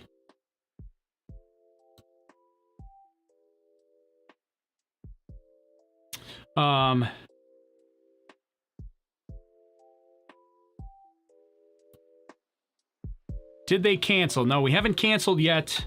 Right now we're still on. So they haven't canceled yet. We've still got an opportunity. Let's get this out of the way here. We've still got a potential opportunity for launch today. So we have not scrubbed. Astronauts are kind of hanging out. There they are, waiting for the next couple of big events here. So hour and 10 minutes is the next one where they uplink, or they sync the ISS position with the Crew Dragon capsule. And then we'll get the big go, no go. I always say no go. The go, no go. The go, let's try it again. Go, no go polling decision for whether or not they fuel the rocket on the launch pad. That's going to be the big one. What are the chances of launch today? This is going to be, it's 50-50 for launch conditions, but it's really those actually it's worse than 50-50 because they just downgraded it to 60% no-go, 40% go. So we're downgraded actually. Weather's going the wrong way. We're only 40% go now. 40% go, not terrible. We've seen launches happen with 30% go, even 20% go. Seen launches happen. But we are 40% go, 60% no go. And then we have all the downrange recovery conditions to worry about and whether or not those are going to be acceptable. So we're waiting on, right now, there's not a whole lot that's going to go on between now, or really it's like the next 45 minutes. There's not a ton happening for the next 45 minutes that we're going to see like for events. Not a lot of events happening because they're in the capsule, they're hanging out, the hatch is closed, they're just going through all their pre-flight checks at this point. So not a ton is going to go on for the next little bit here. Let's see, do they have to stay like that? Yeah, they're going to stay. That's kind of the unfortunate thing. They're going to stay strapped into those seats on their backs for the next, well, unless they scrub, they're going to stay like that for the next hour and 30 minutes until launch. And actually probably a little bit longer than that because they won't unstrap until they're in orbit, which is about T plus 12 minutes. So they're going to be strapped in on their backs for an hour and 45 minutes. It's a long time, but it's really not that long, to be perfectly honest. I mean, I've been sitting in this chair now for 4 hours, so they can lay on their back there for 2 hours or so. Did they say what they named the ship? I did not see any news on the name of the ship. Did anybody see that? I did not. They said they were going to announce it today, but I did not see any news about what they named the ship. I wonder if they're going to wait on that, because I haven't seen anything on that. I was trying to check my notifications to see if I saw anything. No, I still don't see anything. If anybody saw it, you let me know. But so far we're continuing, and I expect them to continue I expect them to continue until at least T-minus 45 minutes. Unless for some reason, you know, if there was like dangerous lightning in the area. If there was dangerous lightning in the area, they might end it early. But as of right now, I expect they'll go till at least T-minus 45 minutes. Because then at that point, that's when they have to decide whether to fuel the rocket. But here's a briefing here. What do we got? I hear nothing. It's just silence. It's not me this time. I didn't screw it up. I don't hear anything either.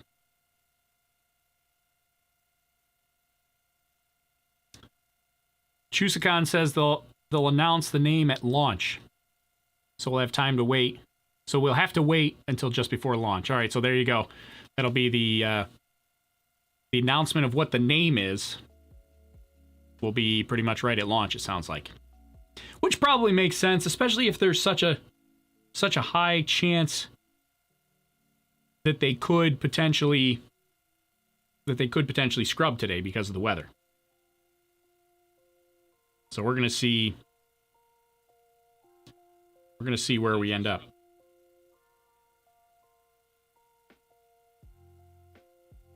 But as of right, we're supposed to have some sort of briefing, but I hear nothing. Oh. Hello, everyone. I'm astronaut Chris Cassidy, commander of Expedition 63 on board the International Space Station. Now they got music playing again.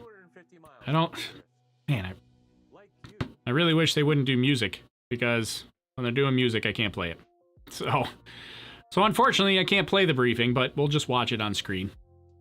You can always see the briefing on the NASA TV channel. Check that out. Stop back here. Come back, hang out with us for a little while, because we're still going to be here for an hour and a half. Hopefully, we go right up to launch. We'll be here for at least 45 minutes, I think, till T-minus 45. But that's Chris Cassidy. Chris Cassidy is on orbit right now at station. He is waiting for Bob and Doug to get up there. What Kerbal is on board today? I like that. No Kerbals today. These are real people. Bob Bankin and Doug Hurley. Type !Bob or !Doug into the chat on YouTube. I'll give you a little bit of info about them. And yeah, we cannot have, there is no opportunity for a delay today. If they delay, it's not happening today. This is an instantaneous launch window. If they have to delay, it will be off for today and it will move to May 30th. So we're going to be going up to, I think, at least T-minus 45 minutes. So another about 45 minutes from now. And then they will make a decision, a go, no-go decision to fuel the rocket. Because really, again, we'll take a look here. And I thought I had mission control audio up, but I don't hear anything. Haven't heard anything on the mission control audio. Let me try one other thing too, while we're hanging out. Because I have a special phone number I can call for mission control audio, but I think it's just giving me the NASA TV audio. Let's try it.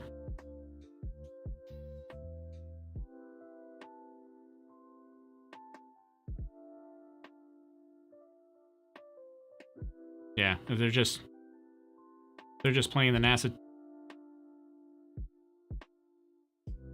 The lone American aboard the International Space Station, so he will be ready and waiting to welcome Bob and Doug. This is from the phone line right here. When they arrive tomorrow, if liftoff happens today, a little later. Yeah, so the phone line is not as nice of quality, but to welcome Bob and Doug when they arrive tomorrow, if liftoff happens. I was hoping we'd have the mission control audio by phone line. Minus 1 hour, 25 minutes, 54 seconds, and counting until launch. And we'd like to share with you just how much has happened here at Kennedy Space Center since the last time we had a crew on the pad launching from here.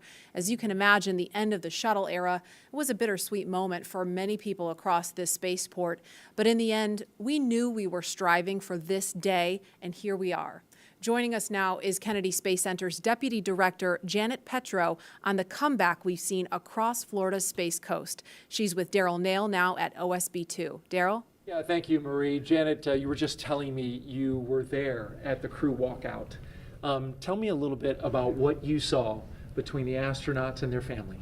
So it was very historic. It was very emotional. So when Doug and Bob first came out of the doors, of course, a cheer went up from everybody. The Vice President was there, Elon was there, the crew families was there, and of course, Bob, myself, and the rest of the center leadership was there to cheer them on. But then, when they came out and then they went to the families, and Bob Bankin said, "Virtual hug," and he shouted out, "Virtual hug," and he did this motion, and of course his child also did that virtual hug, and so I guess that's the tradition of doing a virtual hug with the families. And then they, then they walked and got in the Tesla, either side, and the family walked right up to the window of the Tesla and were talking, having a private last moment with their father, hand on the window. It was very emotional. I had tears in my eyes. I don't know how many other people had tears in their eyes, but it was really a special, emotional moment, and everybody was, of course, wishing them well. A lot of I love yous, a lot of Godspeeds, a lot of Ad Astra, take care, all of that. So it was very special. Thank you so much for sharing that with us. And in the context of why it's so important, Janet, you remember, you've been here since 2007. Yep. You were here at 2011 when Shuttle Atlantis came to wheel stop. I've talked to my uncle and father who worked out here. Layoff notices went out like the next day when the shuttle came to a stop. It was a very sad time. Bob Cabana, the director here, called it depressing. Tell me about that time and how far we've come.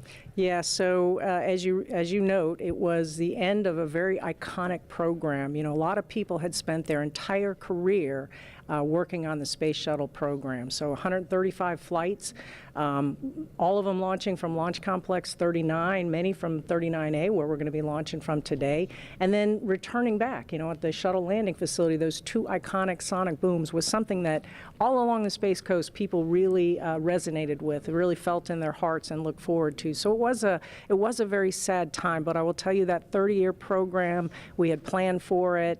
The workforce was incredible. There was a lot of people who, as I said, spent their entire career here, and they wanted to safely fly that shuttle out, and then they retired. There was also another large group of people that just wanted to put on their resume that they had been privileged to work on the Space Shuttle. So the workforce I was incredibly proud of, because they were resilient, they were dedicated, they were committed to safely flying out. Everybody's saying, I see in the chat, people saying that Doug Hurley is bored. He's just playing with the console with his hands. It landed on a Wednesday. They were getting their layoff notice. It is going to be, it's going to be a long wait to find out whether or not they're going to be able to launch here. Here's our list of events. Waiting on ISS position sync. That's in about 12 minutes from now. Sorry, I'm not sure if you wanted to listen to this lady talk, but I was turning it down so that I could talk. We can hang out. We can get some of your questions. David over on Facebook says Tesla was named 3 times. That's some brand placement. Yeah, right. I don't think that was a coincidence. But it is pretty cool for them to ride out in a Tesla, right? I mean, it just looked way cooler than the Astrovan. Although the Astrovan that had its place. Kind of like the look of the Astrovan. The long wait for nothing. Yeah, well, we'll see. We don't know if it's going to be for nothing or for something. Still unknown right now. We've got about 35 minutes. We'll find out the big decision in 35 minutes from now. Entirely new era. Then we're going to have... Yeah, how much time is left? Right here. Here's our countdown clock. 1 hour, 21 minutes. We're counting it down. Way more cool than the Astrovan. I know, I agree. SpaceX has mission control audio. I have the SpaceX mission control audio up, but I've heard nothing from it. And then my media phone line just has the NASA TV broadcast in phone quality. So it's actually a better quality for me to run it off the YouTube video than it is to stream the audio, the phone bridge. Weather conditions. So our weather conditions are not great. You can see, here's the Falcon 9 right out there looking pretty soggy. You see some puddles down there, some puddles over there, puddles of water, a lot of precipitation. There's our countdown clock. Looks like my clock is like half a second ahead of theirs. So close. But we're pretty close to in sync there. Kind of impressed at how close that is. Gonna give myself a pat on the back for that. Not that it was overly complicated to do, but yeah, we are very, very close to launch time, but still got a big hurdle to get past. That big hurdle is weather and the go no-go polling for whether or not they're gonna fuel the rocket. Because right now there is no fuel. There's no fuel in the first or second stage of the rocket. The hypergolics that are in the Crew Dragon capsule for the abort system, those get loaded ahead of time. So there are hypergolics in the Crew Dragon capsule. Those systems are pressurized. They've been pressurized since like T-minus 4.5 hours. So those systems have been pressurized for a while. And we've got to, so there is some risk to the astronauts, which means that they probably feel, relatively okay putting them on there, that there might be a chance of launch. I mean, they could have scrubbed this at noon. Here you go. Here's an interesting poll. Would you go to space? Can we run a poll in the command? Let's see. Can I run poll new? I don't remember what the syntax is for running a poll in chat. And the last time we tried to do it, it didn't work. Let me see if I can run a poll here real quick. We'll see if it works. Where's my poll command? Poll command.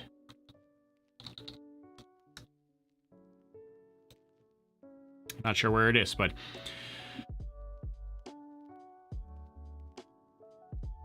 we need to find, look at this, top command right now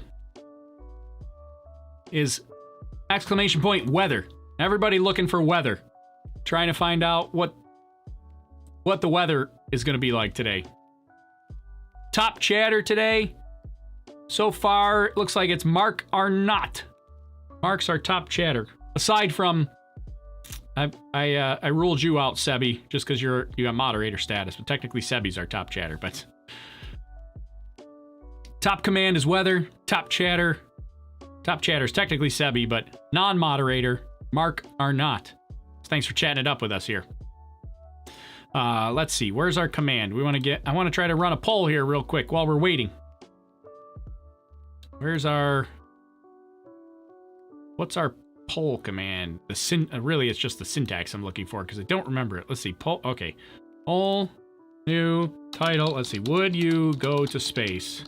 Question mark. Yes or no? Let's see if this works. It didn't work the other day when we tried it. We were getting an API error. Go.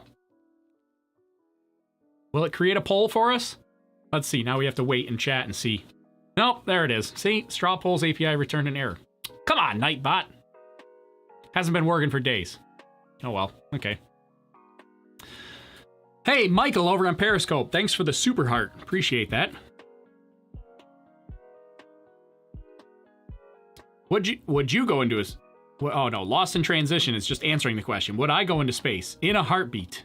There you go. Everybody's just saying yes in the chat. There you go. I'll just take your answers. In chat. Everybody says yes, yes, yes, yes, yes, yes. I'm gonna go with yes wins. Once many people have tried it before me. Yeah, see, I'm with you. I don't want to be the first one to go into space. I could not do what Bob and Doug are doing. But somebody's got to do it. I mean, I give them all the props in the world because somebody's got to do it. Somebody's got to be the first one. Just wouldn't be me. I don't think I could do it. Earth is so beautiful, so it's a no for me. But just think of how you get to see the whole, practically the whole Earth from up there. I think it would be really awesome. I just want to be... I want to ride on a vehicle that's proven. I don't want to be the first. I don't want to be on a demo flight, a test flight. There you go. Never you mind. All the coding was worth it. Were you, Never you mind is on Periscope. Were you on our, were you on my personal Twitch channel while we were coding this overlay? Hey, William Shatner. I am there with you guys in spirit. Bob, Doug, good luck. I know you'll be fine. I'll be watching and got everything crossed, arms, legs. I'm tied in a knot. Can't wait for you to get back safely. There we go. This is the first Bill time Nye. a U.S.-built rocket has taken people into space in 9 years. It's quite an accomplishment.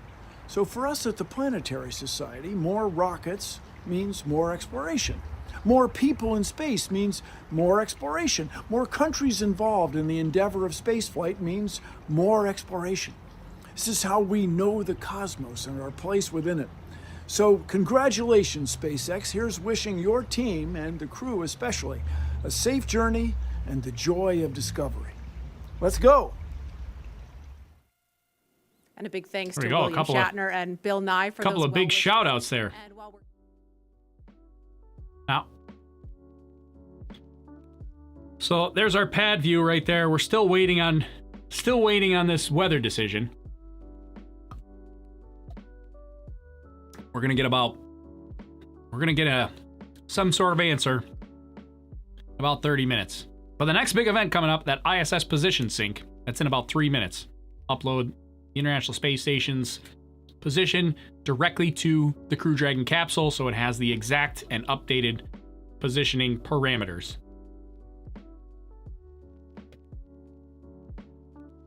I have to remember to stay hydrated. If I broadcast for too long without staying hydrated, it's a lot to talk. Just keep on talking and talking. Eventually I give myself a headache. But what is the cost of the... Yeah, so that's one of the big things about switching to Crew Dragon and Boeing Starliner. That's a big benefit for this, is because the cost... We talked about this a little bit earlier, but right now, in order to get American astronauts to the International Space Station, we have to pay the Russian Roscosmos. We have to pay them about $87 million per seat to send an astronaut to the International Space Station. Now, the U.S. will have 2 commercial partners to fly astronauts to the space station. We got SpaceX, we've got Boeing. Boeing's cost is actually a little bit more. So, it's between, I think, 89 and 92 million per seat. It's actually more than the Russian. SpaceX represents a significant cost savings. It's like 55, 60 million per seat for astronauts to the International Space Station. So SpaceX right away, cost savings for NASA, for the US government, for taxpayers, that's awesome. But even Boeing and their Starliner program, just it's a little bit strategic for the United States to pay a US provider than it is to pay the Russians. So you pay in Russia, the US is basically funding Russia's space program. Seems kind of silly. If you were to rewind back to like the 50s and 60s and say, hey, in the future, we're going to pay Russia to build their space program. I don't think that would go over so well. But now we work a little more closely. Now, Cold War things are over. We're a little friendlier these days. But for the United States, I'm going to speak as an American myself. I mean, it's a little bit selfish, but it's strategic is what I would call it. Strategic. The United States and the United States taxpayers, they want their tax money to fund United States programs. So if they can, right now it does still provide a benefit to the United States to send astronauts to the International Space Station and pay the Russians. Because otherwise we would have no no human space presence for the United States. So there's some benefit, but there's a lot more benefit, even if the cost is a little bit more or about the same, to pay an American company to do that same thing, even if the cost is the same or a little bit more. So Boeing still represents a benefit to the U.S. and taxpayers, so that those funds build United States space programs for things like you know, whether it's satellite launch capabilities, strategic launch capabilities for military satellites, observation satellites, having humans in space, all that kind of stuff. You know, you're paying, NASA is paying, we said this earlier, NASA's paying SpaceX, for example, to develop the Crew Dragon capsule, but they're also paying for them to develop and human rate the Falcon 9 rocket. The Falcon 9 rocket is capable of now launching U.S. top secret satellites, or, well, you've got a whole range of satellites that they can launch. They can do communication satellites, they can do military satellites. So paying, or allowing SpaceX to build up their program through those funds, that's a benefit to the United States.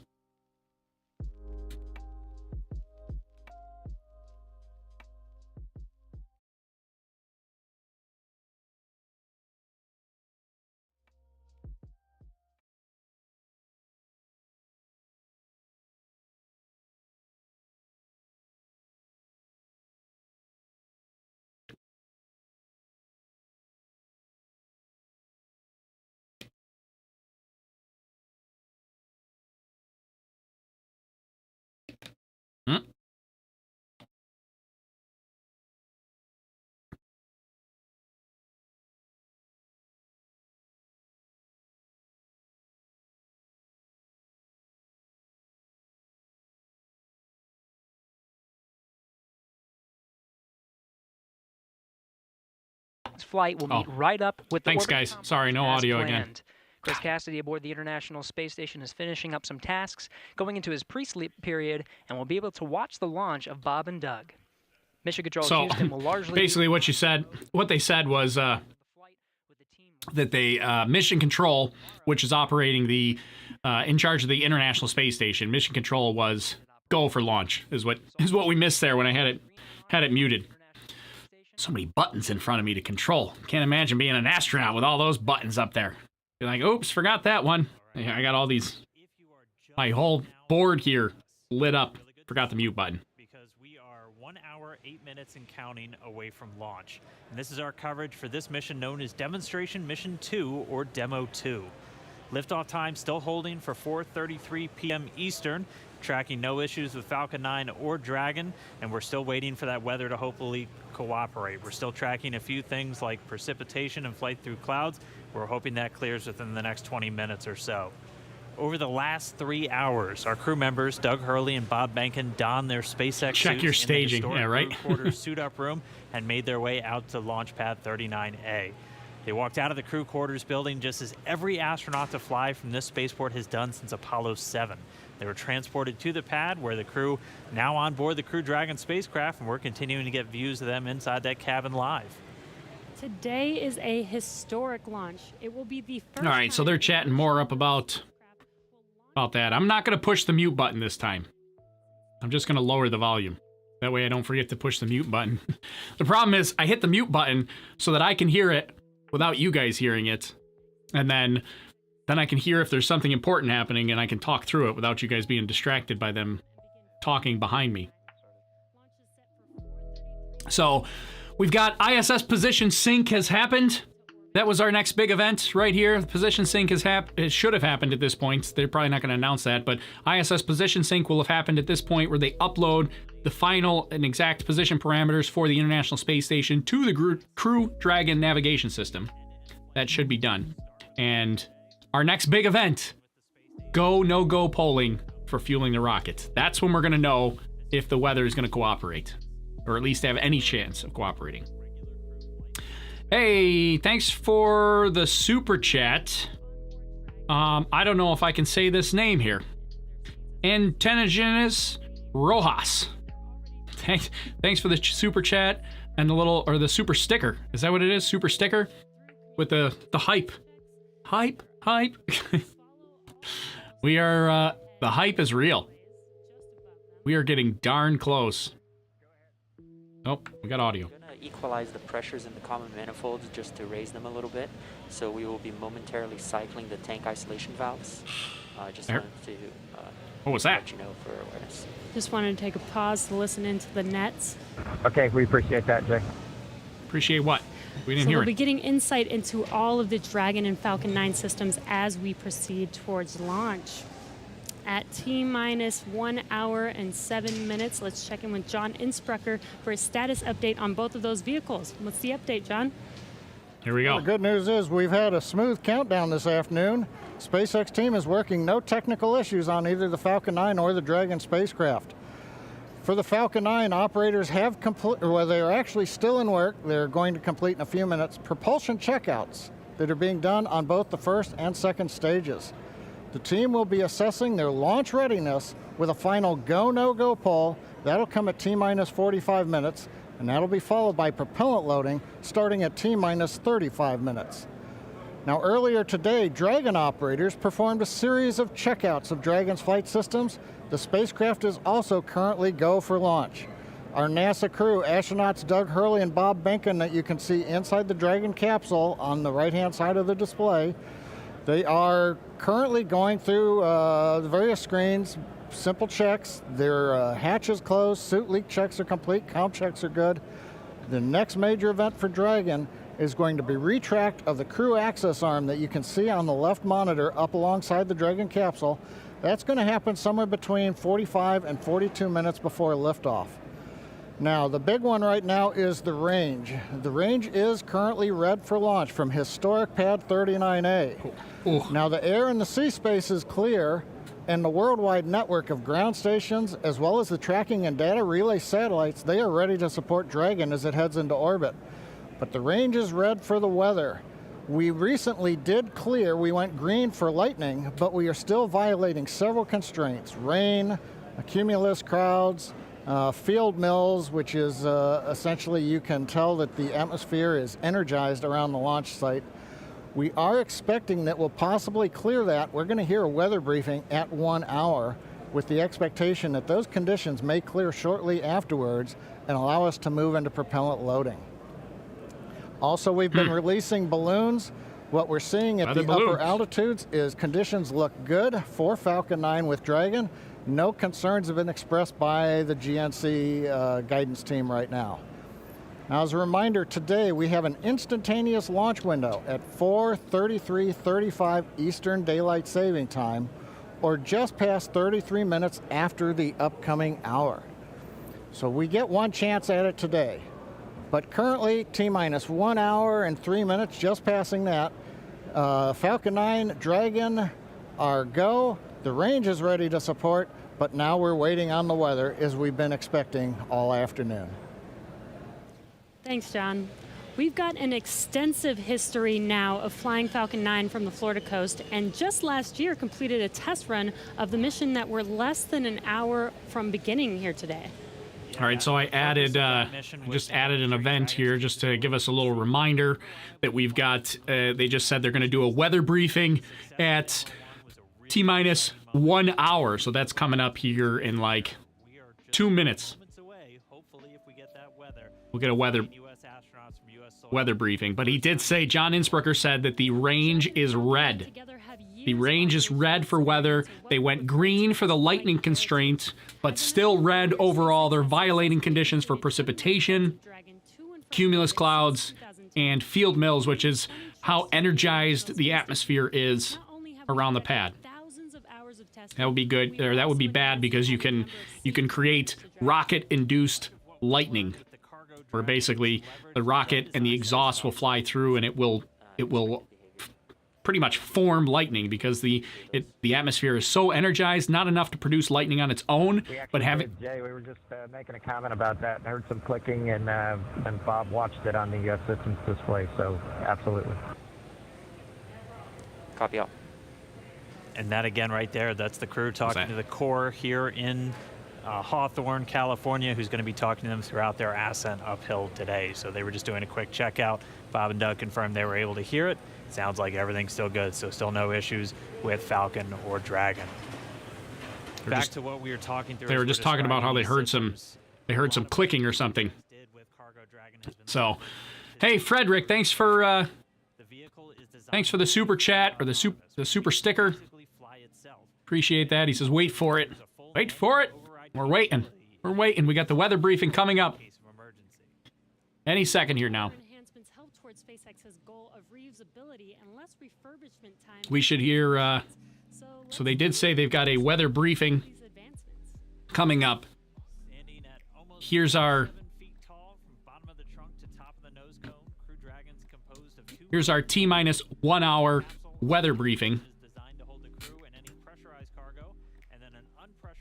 that's coming up here. Foxy Paws sending over height on the Twitch channel. Close it. That doesn't look like a rocket.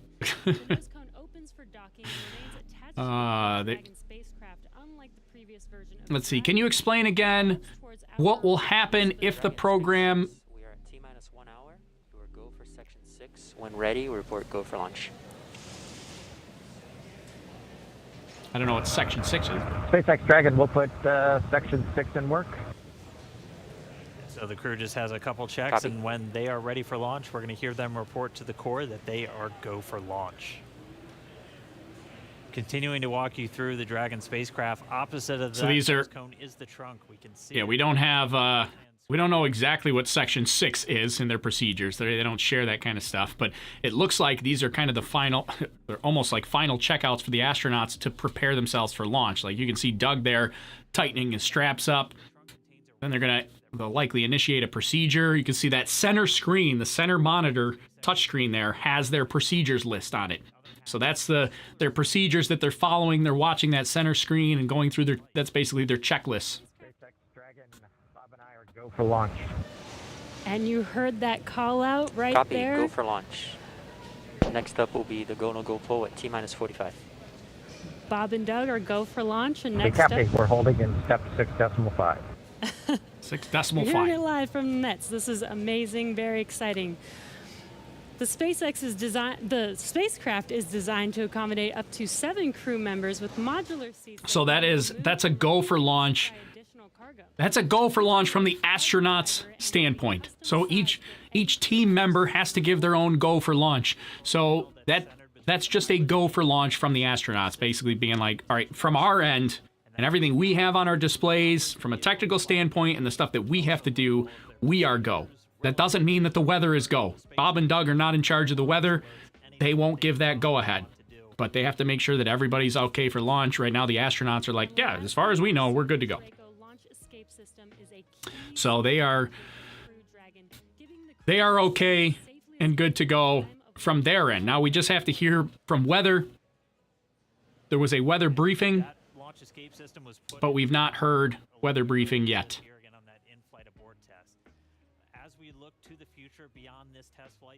So we are gonna, if they go for fuel up, then it's time to burn. Yeah, we don't have the go for fuel up yet. That's what we're waiting on. We're coming up on that in like 10 minutes. 10 minutes is the go, no go poll for fueling. A little more than 10 minutes. 12 minutes, actually. Bria put it in the chat for it. Yeah, 12 minutes. Hope they check the oil.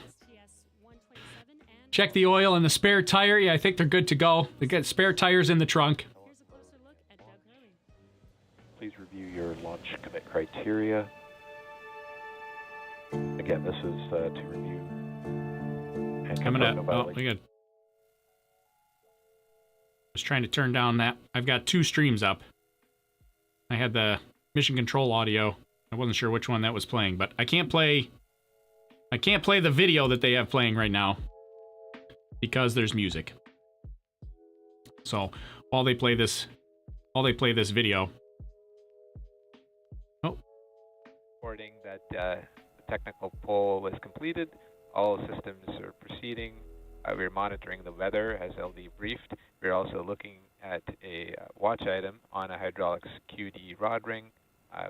Ring pressure will come up at minus 8 minutes 30 seconds, and we'll be able to verify decay rate. No concerns at this time. Everything's reading nominal, but watching that item. No other constraints on Falcon 9 or ground systems.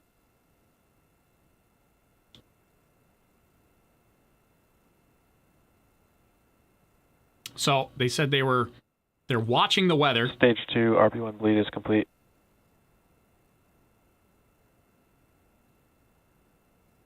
Fix the quality of the stream here. There we go. So here's a view. Here's inside launch control. So now I have a different view here. Let's get this one out of the way. Oh, out of the way here.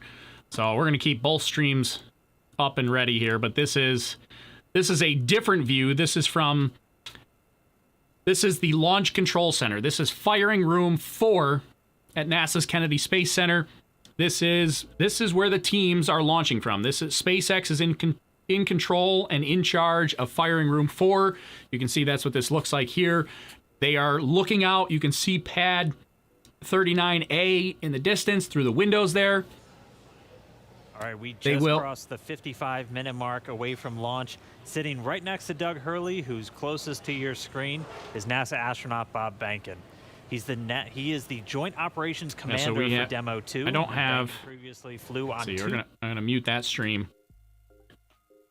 Maybe we'll just have it low, because that's not the one we're looking at here right now. Right now we're looking at mission control, or launch control, I should say. This is launch control, and the audio from launch control should come through, hopefully loud and clear. But this is the firing room 4, where all the controllers are, the responsible engineers looking out at the launch pad, watching their systems. You can see all the cameras up on the wall there, the windowed wall. And they're getting ready. This is crazy. No, don't mute. You'll forget that you muted. Well, I can't hear it. I muted it so none of us can hear it. So in order for us to hear it, in order for either of us to hear it, I'll have to unmute it. But here's what we are waiting on. The big poll that's coming up in just a couple of minutes. That's the go, no-go poll from Mission Control. And this is where Mission Control will be watching the launch from. I mean, obviously, they're going to pay attention to their screens for the most part. But they did say, John Insprucker gave us an update. And they said, for the most part, everything was green. They're watching weather. Sounds like there's a potential that weather might be okay, but they're still red for weather. So maybe they're going to proceed past T-minus 45 minutes. And you've also got the... I completely lost my train of thought on what I was going to say there. Oh, that there was some sort of hydraulic issue. One technical issue that they're keeping an eye on. Some sort of hydraulic issue. So we're going to find out. We're going to find out shortly, in just a couple of minutes, whether or not this is going to happen. They will cover also the docking phase. Yes, NASA's going to cover. NASA will have a live stream from launch all the way to docking, uninterrupted the whole time. I will be live from launch.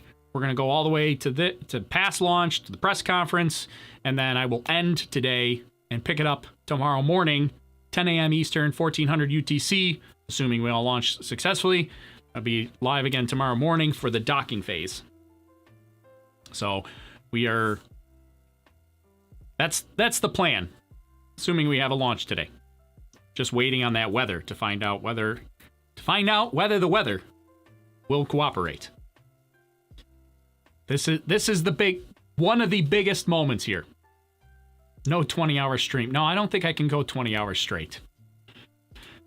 Plus, not to mention that there is a sleep period in there for astronauts. It would not be a super exciting stream there for the sleep period. So...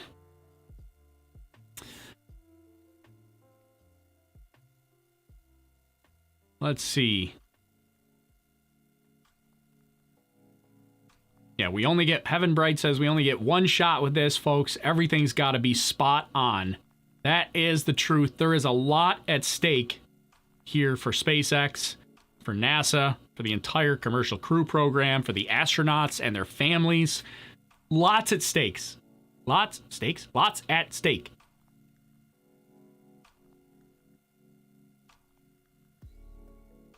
Let's see. Seems your timer is plus 1 second faster. Check it out. Yeah, I can only...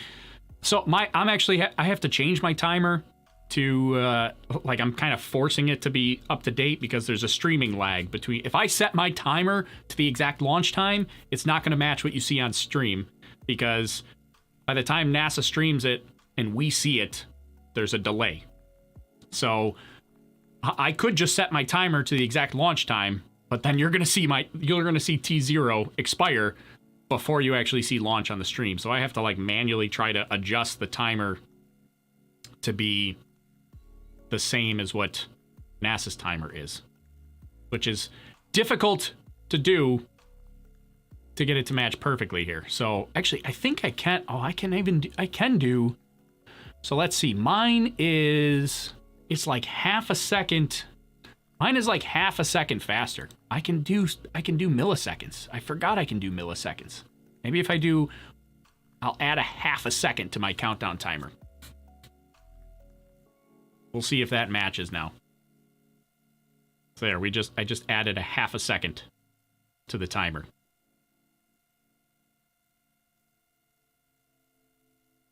That might be. It's still a touch ahead.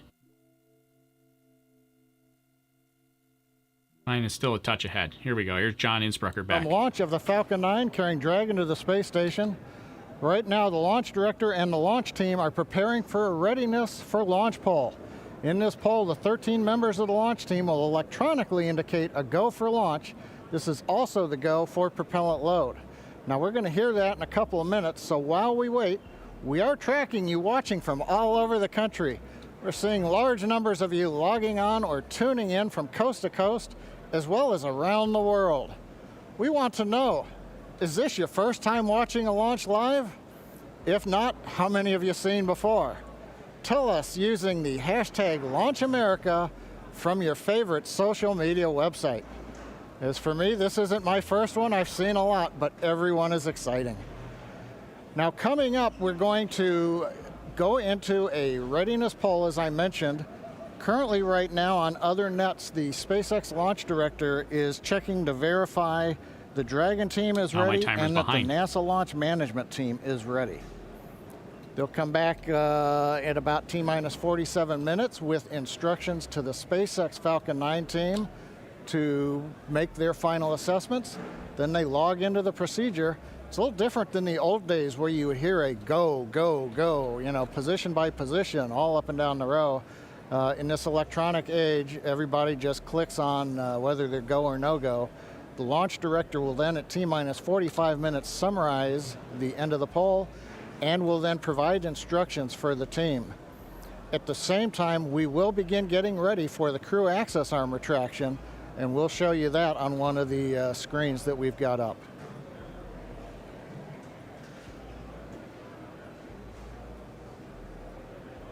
Now, currently, we are continuing to monitor the weather. The weather is still red. It is improving. We're looking at one cell between the radar and the pad. We're keeping our fingers crossed that conditions will improve, but we're going to be watching that for about another 15 minutes. So it looks like we're going to be good to begin propellant load once we hear the polls, but we still have to get the get the range green so that we can actually do the launch in just 47 minutes from now. Let's listen to the countdown net for a moment. Here we go. I think I got the clocks lined up. That is darn close. Now it seems like mine is behind, actually. So hard to get those lined up. We're listening in for the countdown net. We're coming up on that big poll for fueling.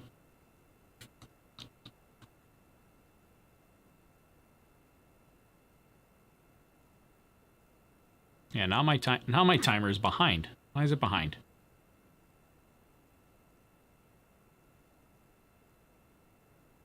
So hard to keep that. I don't think I'm going to be able to update that enough to. Right now, coming up on 46 minutes, 10 seconds before launch. Didn't hear any significant chatter coming over countdown 1. Yes, launch director in the countdown net. Poll is complete, and we have a go to proceed with propellant load. Launch control, proceed with swing in the crew arm. Propellant Arming loading. Crew arm movement for T-minus 45 minutes. Thank you, launch control.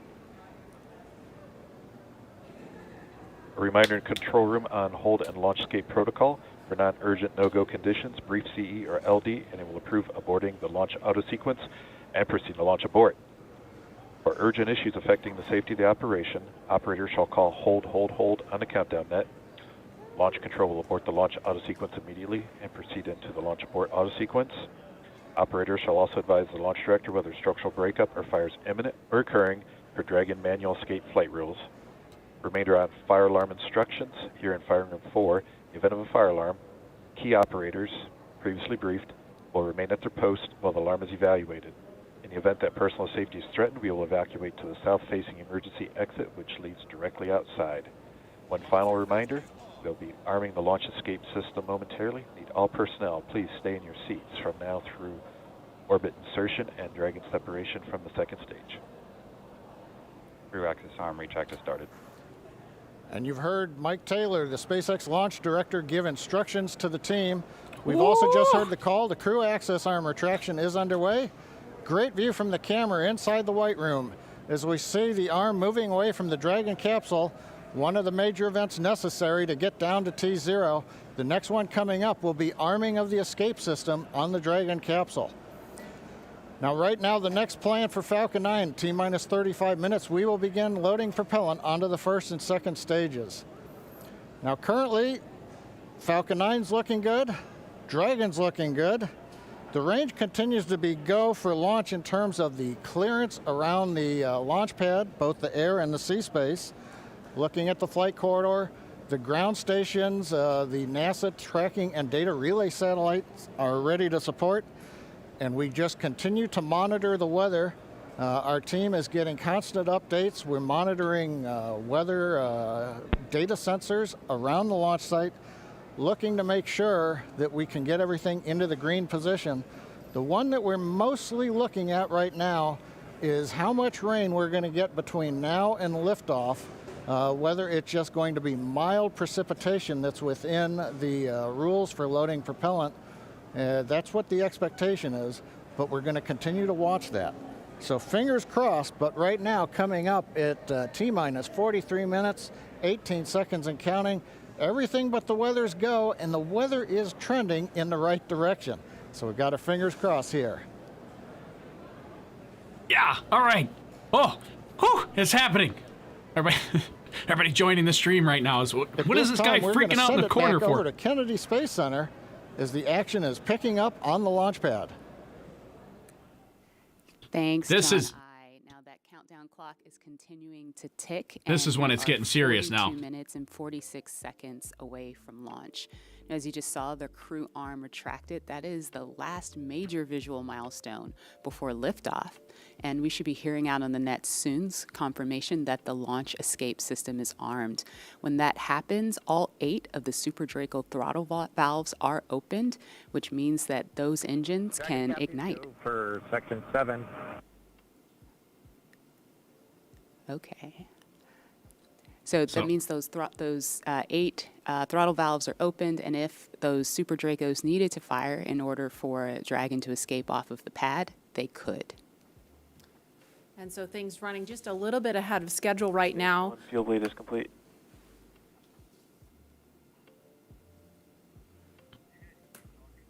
This is where Wayno says, Tory, you might need a paper bag to breathe into. You're not We kidding. just saw the crew access arm retract just a minute ago.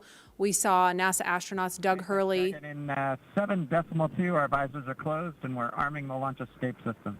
Arming the launch So we escape just heard system the now. astronauts confirm that This they is are where it about gets to real. arm the launch escape system. That happens just before fueling begins, which we expect to happen in just a couple of minutes. We saw Bob and Doug suit up a little over 3 hours ago. Then we watched them drive out to Launch Complex 39A. This is where it gets real, folks. Right here, you're arming. That happened a little before. Guys, I'm out of words. You don't even get it. They're arming the launch escape system. This is where it gets real here. Heard that the crew armed the launch escape system, and in just a few minutes, we are It seems like hear the call that they have started propellant loading. they're going to start propellant loading. So the launch escape system is armed. That means those Super Draco engines on the Crew Dragon capsule will be available for use if So we just anything heard should that go wrong. verification that the launch escape system is armed. We're switching to GN2. So launch escape system is armed. Our little events thing will update automatically in a second. It's a couple minutes ahead of schedule. That wasn't supposed to arm until T-minus 37 minutes, so it's going to... Our event, I'm not going to manually update it. And we are going to send it over to Hawthorne to take us through prop loading. Jesse? This is where it's starting to get frosty now. The visors are down in case there's any sort of issue, and if launch escape has to fire, they need to be ready to go. Boy, wouldn't that be a surprise. It's not going to happen. We're not going to see that. And joining us today, we have SpaceX's Nick Picone, who was our mission manager for our in-flight abort mission earlier this year and currently works on the Starlink team. Thanks for joining us, Nick. Hey, Jesse. I'm here at the Launch and Landing Recovery Center with the recovery team and our Dragon ground operations team monitoring the launch. Awesome. Can you tell us more about the critical safety features on this new version of Dragon? Sure. So Dragon 2 was designed with long-term reuse and reliability in mind. So fundamentally, there are multiple layers of redundancy to any of the failure modes that we could conceive of, that NASA could conceive of when we were working to design and test this vehicle over the past few years. But in the event that we encounter an unforeseen failure mode or multiple failures which push us outside of our design space, Dragon also has backup systems and operational controls intended to keep Bob and Doug safe. I'm sure you've heard a lot about it today, but the launch escape system is the primary backup system that we have from the moment that the vehicle is here on pad being fueled all the way up until orbital insertion.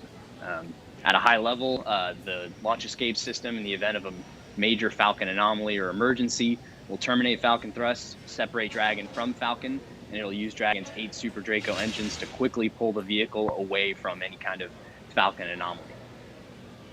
And you talked a lot about the launch escape system. How exactly is that activated? Is it autonomous? Is it manually activated? Definitely. So for this system to work as designed, you have to remember that the vehicle could be flying at hundreds or thousands of miles an hour through the lower atmosphere. So it's really important that it's extremely fast and highly reliable with very low chance of false positives.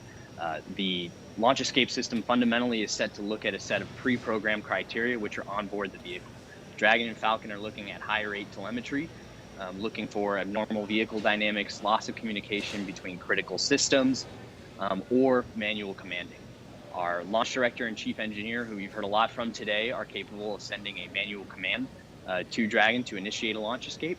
And Bob and Doug are also always able to actuate the launch escape handle and initiate a launch escape themselves as well. Now that the system is armed, all of this is currently active on the vehicle. Wow, it sounds like there's a lot that goes into it. And we did have an in-flight abort test earlier this year to test this out. Can you tell us what we learned from that test? Definitely. It was possibly the most flight-like test of an orbital-class booster in history. It was a fully flight-like test using a full Falcon 9 rocket, which we had to knowingly destroy in order to get this fully integrated system. For folks who didn't get a chance to see it, the vehicle followed a normal crew launch trajectory. About a minute and a half into flight, we had Dragon autonomously trigger the launch escape system based on a reconfiguration of those triggers I was just talking about. For propellant And load. thankfully we had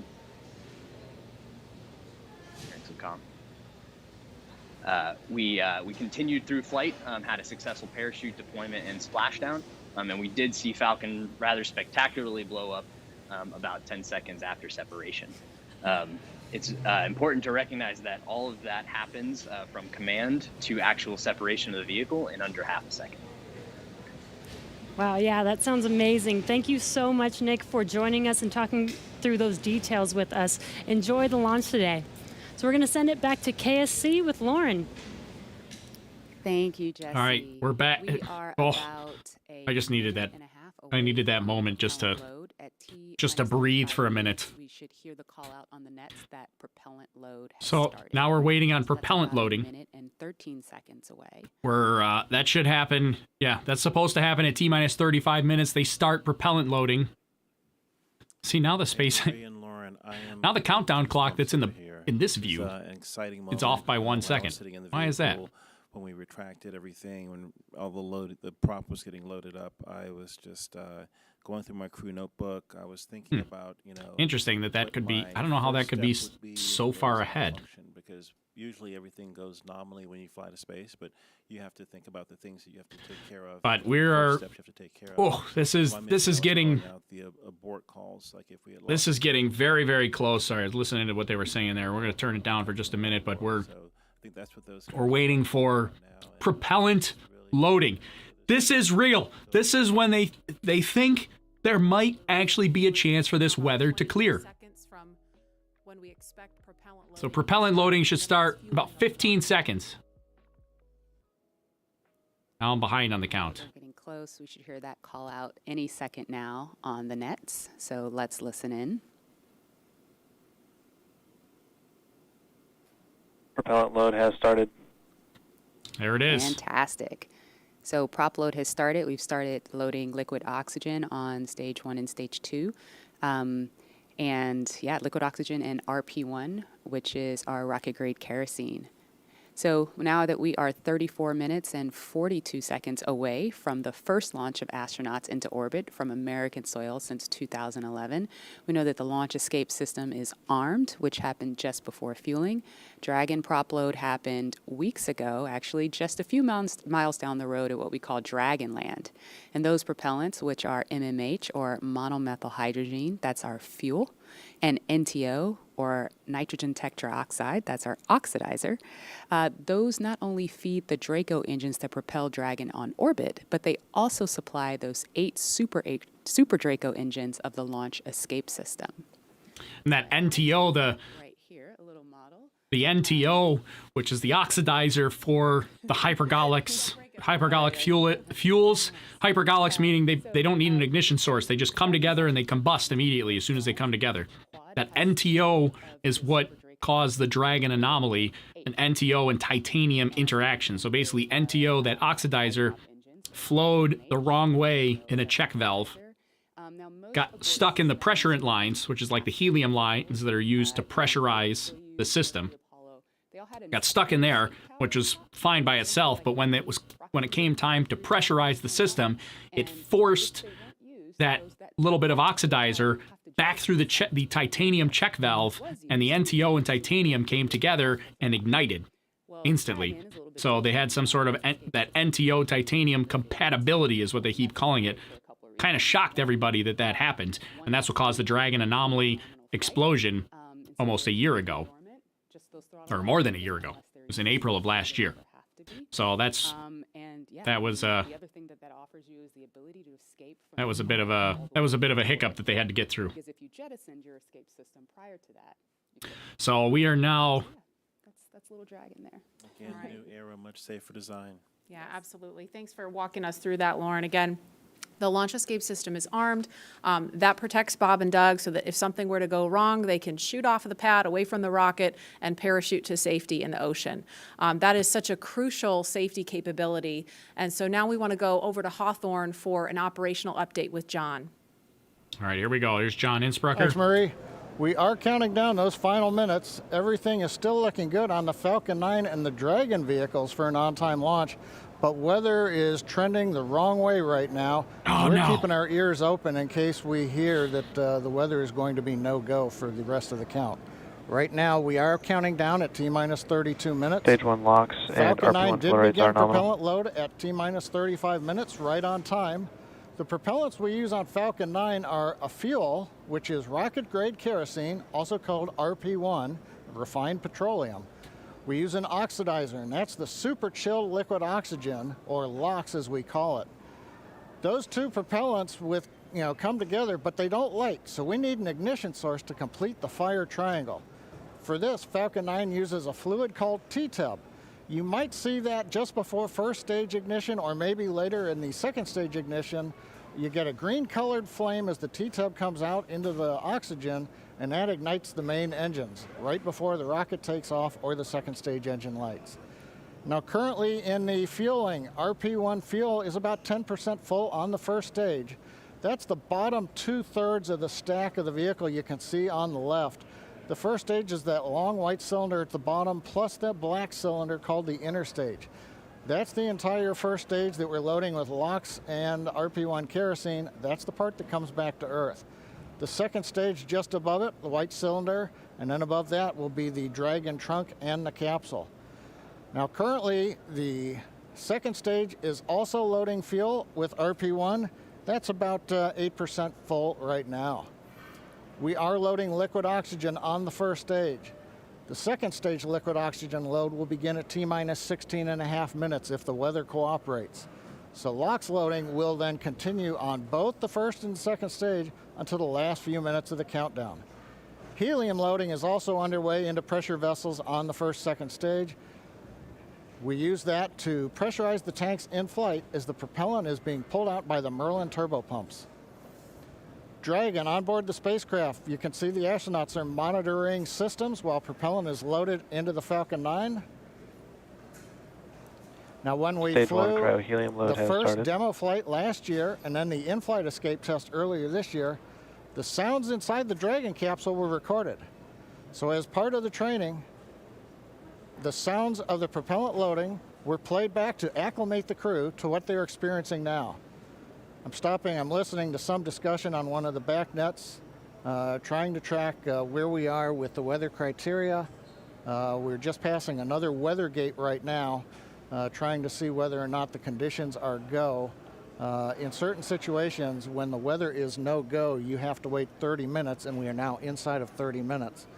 But if the cloud moves away, if the conditions improve, we may be able to continue the countdown for another 14 minutes and reassess. So we're waiting to see whether or not we can continue the count. Yeah, that currently we are. The range, they're ready to support with no problems in the air and the sea space area. But again, the weather, that's the one that's looking bad, and we're going to continue to listen. And as a reminder, today we have an instantaneous launch time. So at this point, if we hear a hold for any reason, we're going to have to stand down and target our backup launch opportunity on May 30th. Yeah, so he kind of breezed over that real quickly, but there are a few conditions, like let's say you had lightning in the area. I think they're green for lightning, but if you have lightning, like if there were to be a lightning strike right now, you have to wait. Launch conditions say you cannot launch until there has been no lightning for at least 30 minutes. So if lightning struck now, they can't launch. They don't have enough time left to wait 30 minutes. There's a couple other conditions too. I don't remember what they were, but let's say one of those conditions is currently violating weather constraints. If it's still violating weather constraints at this point and they have to have a 30-minute wait period, they're going to run out of time. So that 30-minute time also pretty critical for evaluating weather. Successful launch occurs, we will watch Falcon 9 and Dragon make their ascent until Falcon 9 and first and second stages separate and send Dragon on its way to the space station. And once it gets on orbit, mission operators will prepare Dragon for on-orbit operations, where Dragon will execute a series of burns that are going to gradually raise its orbit to align more closely with the International Space Station. And you're seeing some of that track in the animation on your screen right now. I'm just trying to see. I'm listening. I'm. Oh, sounds like we're going to get a weather update real quick for the weather update. Here we go. Go ahead, Spacer. Yeah, we're currently just evaluating a constraint on the field mill rule, which looks at lightning energy dissipation. We expect to have an update at about T-minus 20, and more information there on whether we would be able to continue into the prop load or scrub at that time.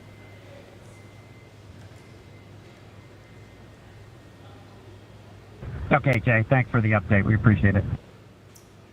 Copy. So I'll give you some more words in about 6 minutes. Okay, so it's... All right, so they're evaluating, that's the field mill's weather constraint. That's basically how energized the atmosphere is around the vehicle. So that's like it's kind of like lightning potential. So there's no lightning right now, but if they have sensors in various areas around the launch pad, like way around the launch pad, like not directly at the launch pad, but like way around the launch pad, they have a whole bunch of various sensors to measure how energized the atmosphere is, and it can only be so much before they have to before they have to scrub. So I'm going to throw up on here, let's see, where is...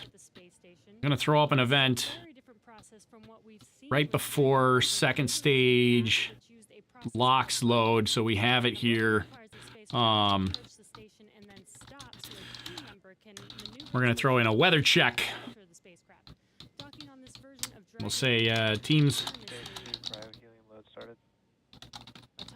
weather for good conditions. That's going to be a T-minus 20 minutes. Let's add that in here because we've got our weather check coming up. So just added that in real quick. We'll have that final weather check there coming up in just 5 minutes. So it sounds like that's going to be the final decision point on go or scrub. 5 minutes for now, we'll know. Are we going to go or scrub? Following successful completion of Dragon's test objectives and cargo loading operations. How long does it take to reach space from launch? It'll take 12 minutes to get to... actually, it might even be less than that. 12 minutes is capsule separation. Into orbit, second stage cutoff is 8 minutes and 47 seconds. So it's a little less than 9 minutes. A little less than 9 minutes from launch into parking orbit. If you're looking at this animation, it might look like we're playing the one So we are reverse, because that's kind of how it goes, but just a little bit quicker. So it'll take 9 minutes to get to parking orbit. Capsule will separate 12 minutes into flight. Take 19 hours before they dock to the International Space Station. So they have to chase down the International Space Station for a while and do what they call phasing to get in the right orientation and catch up with them. Teams will move in, get Bob and Doug up out of the water, and get them out of the capsule once they're on the boat. Oh, Alex Ziggyful, I can't take the stress. I'm with you. I'm over here freaking out, especially because we're only 20 minutes away. 24 minutes, just under 24 minutes. Joining us, we are now T-minus 23 minutes and 48 seconds from the first launch of astronauts to the International Space Station from U.S. soil in 9 years. We're going to find out in less than 4 minutes if the weather looks good for that. And this will mark the beginning of a new era where more people will be able to fly to space than ever before. In fact, we took a poll a little bit earlier to ask you if you had the opportunity to fly to space, would you go? And 86% of those of you watching answered that you would go to space. That's an incredible number. I think, realizing that you don't have to be a military astronaut or a NASA astronaut. 86% would go to space. How about that? I think that was pretty much our poll here as well. I'd bet about the same because we asked that earlier. Would you go to space? Yeah, and we are really thrilled to see all. Oh boy, so 3 minutes away from finding out if we're going to continue towards. This is a go, but we're going to hear a little bit of a weather update in less than 3 minutes now. Towards the launch. This is, I'm so stressed. This is crazy. They've come, almost all the way down the count. What do you think Bob and Doug are thinking about right now? We on 120 SES 129. What do you guys think? Give me in the chat. Tell me go or no go in the chat whether you think we're gonna pass this weather check. Go if you think we're gonna pass the weather check. No go if you think the weather's gonna scrub us for today. Tell me in the chat. Do it quick. We got 2.5 minutes. Go or no go. Here they go. You got them coming in. Go. One no go. One person's no go. Everybody else is go. Oh, I see another no go. No, a couple no goes. I love that John I always says weather. Look at this. Hey, everybody says go. Wow, you guys are a couple no goes. You guys are all. Everybody's confident. Go. Johnny Cash. I just saw Johnny Cash fly by. Oh man, look at that. Go a couple no-goes. Sorry to anybody that's trying to really ask a question because I can't read it. Make a straw poll? No, this was so much more fun just to see the chat rifle by.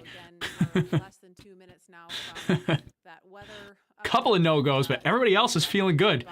I don't know if I don't know. I'm not feeling good, but. Can't wait to find out what that is, and those of you watching that have been following. There you go. A bunch on Periscope. Go. Couple people. Nope. Is going to be a showstopper. Nope. No go.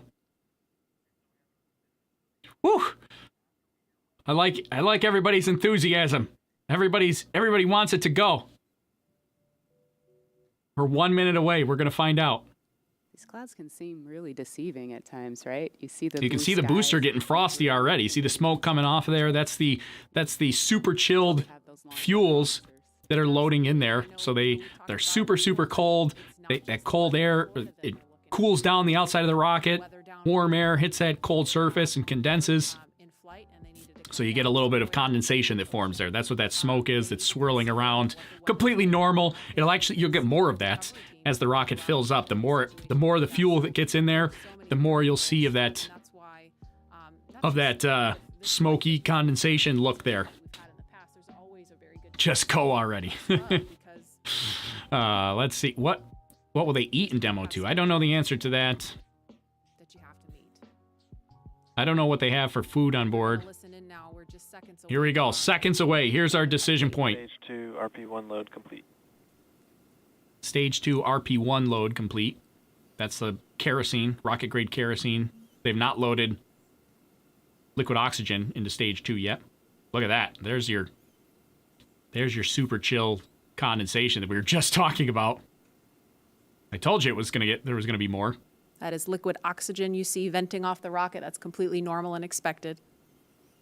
We're standing by for a weather update.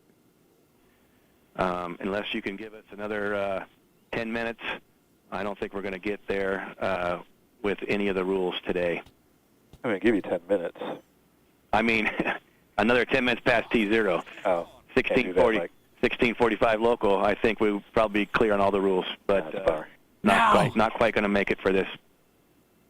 Okay. We're going to check back in with you in about 2 minutes, and then I'll call it up at about T-minus 17 minutes. Okay. Yeah, there's some of them are starting to count down, but we still have one above 2,000. So if that gets below,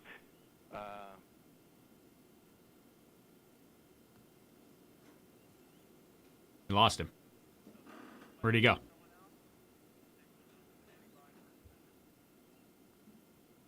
And that didn't sound great right there. That was the weather net going out, but we're still standing by for a final decision. It sounds like it's so close. He said it at, if we just had another 10 minutes in the launch window, that they could do it. He said by 16:45, that's 12 minutes past our T0. He said if there was another 10 minutes,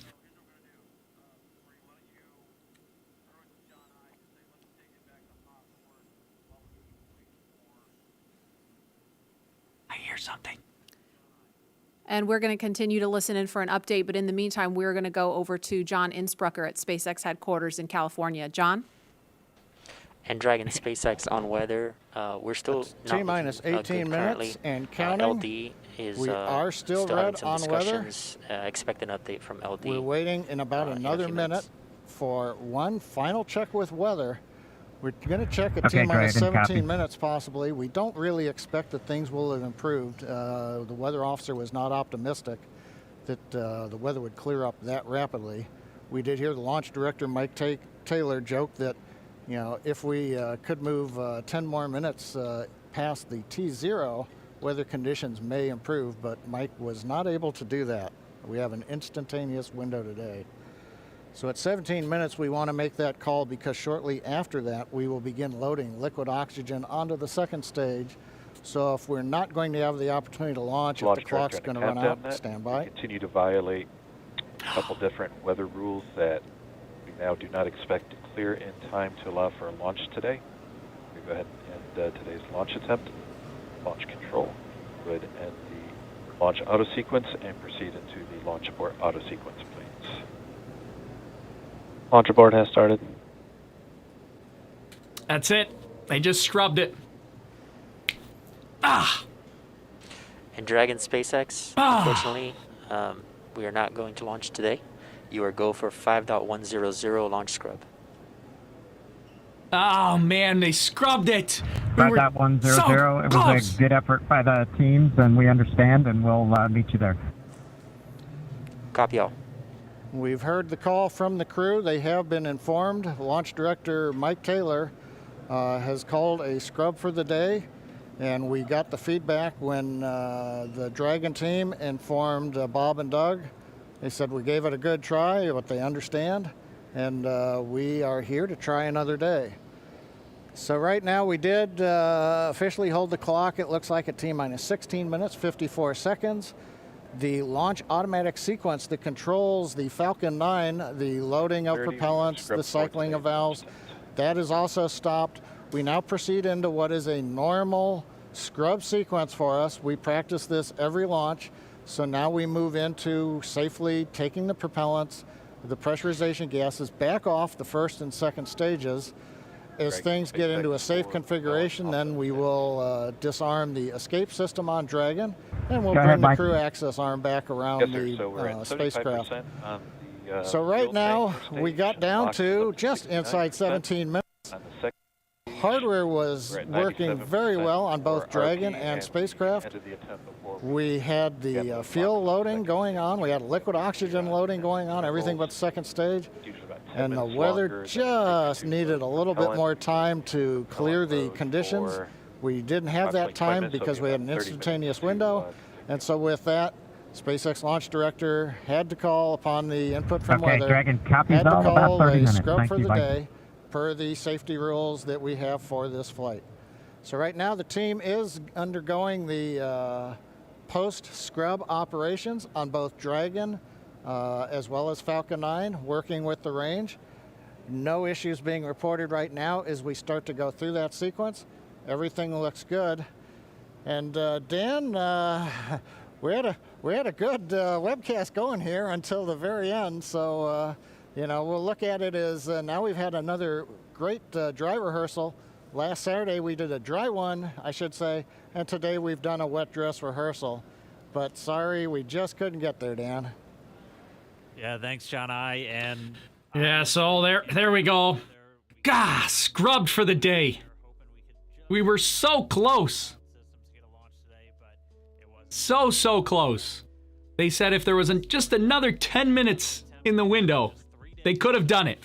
But as we mentioned earlier today, this is an instantaneous launch window. That means they have no opportunity to delay for 10 minutes. They have to go on time or they can't go at all today. So the backup window will be May 30th. And what's the time? I think it's earlier on May 30th. So we got to look at, let's see, which button is that? So our new time will be, where's the backup? The backup date, May 30th. And it's like 25 minutes earlier. So where's our backup time? I don't see it. Does anybody know the exact launch time? I believe it's about 25 minutes earlier. So it'll still be around 4. It'll be a little bit after 4 o'clock. I have to reset gotta reset all my switches. I gotta go through my abort sequence to reset the stream for next time. But I believe it's about 25 minutes earlier. Oh wait, no. It's 25 minutes earlier per day, I think. So it'll be 3 days. So it might be earlier than that. Hold on, let me find the exact time. Let me find this before I give you all bad information. Next opportunity. There it is, right from SpaceX. May 30th, 3:22 p.m. Eastern Time, 1922 UTC. That's our next opportunity. So that is Saturday,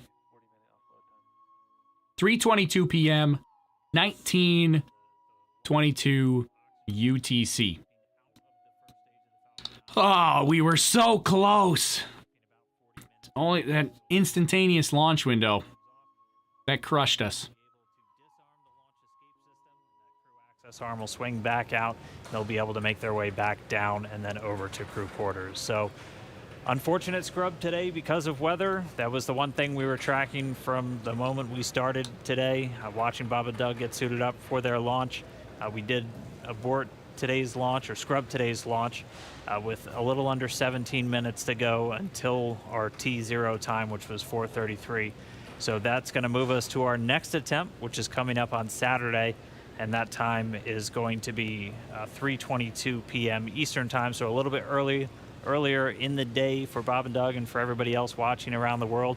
They're still going to have a 19-hour flight to station if that's when we launch. And a lot of the stuff that we saw today is going to look very similar, but we're just going to have to try again, cross our fingers, hope for a little bit better weather the next time.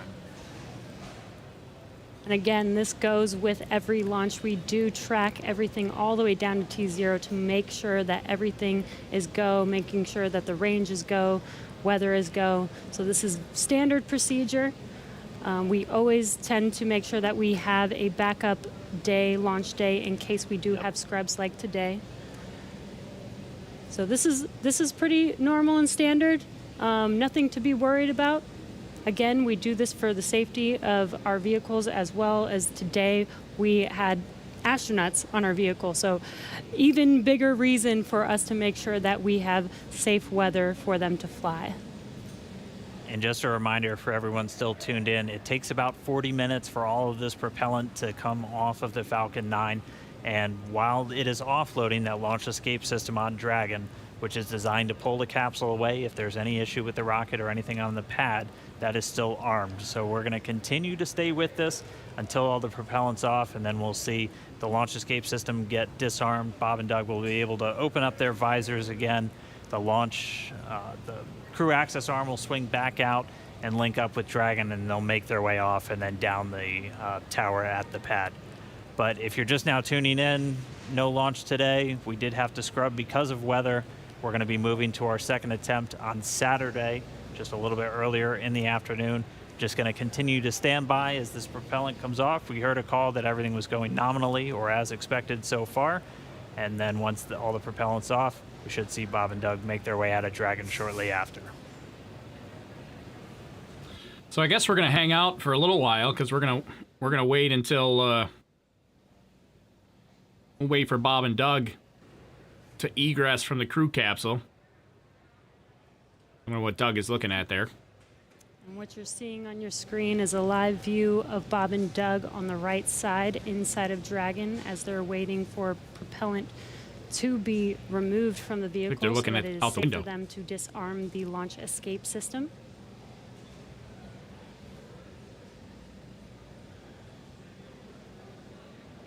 Why can't they add 10 minutes to the window? Yeah, so this is an instantaneous launch window because they have to. They're meeting up with the International Space Station.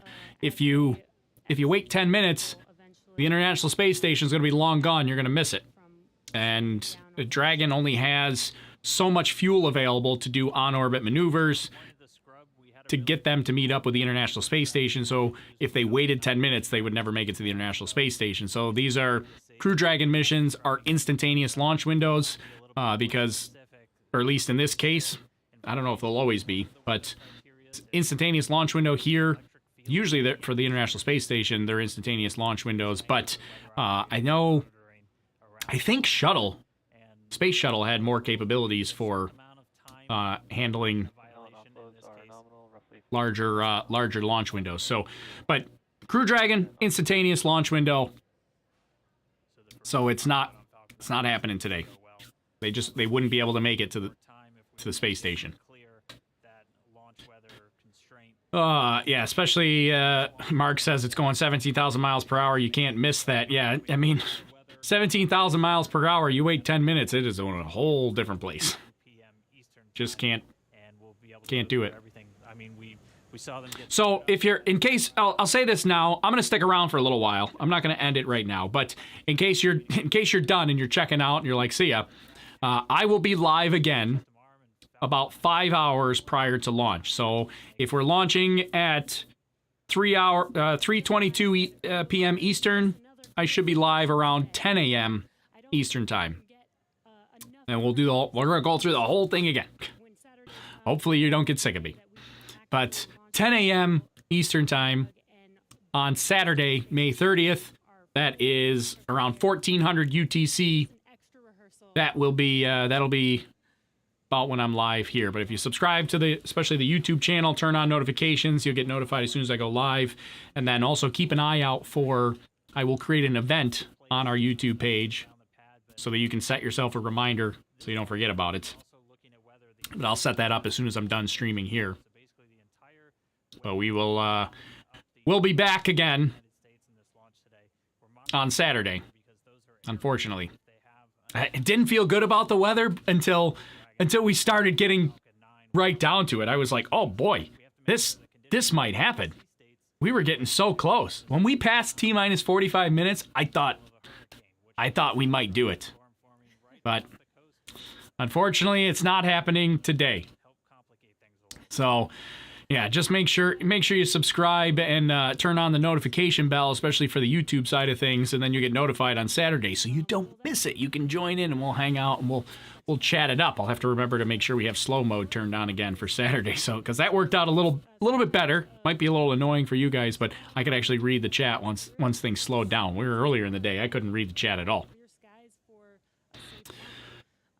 So, yeah, they're going to wait 40 minutes for the fuel to come off. Then they will egress and leave the capsule and head out, and we're going to watch that all happen. We'll see it all go down. It'll be kind of interesting to see, at least. So it was we got to watch a wet dress rehearsal is what it was. Is anyone returning on Crew Dragon, or is it going to remain attached to the ISS? Well, Bob and Doug will be the ones returning on the Crew Dragon. So they will go up in Crew Dragon.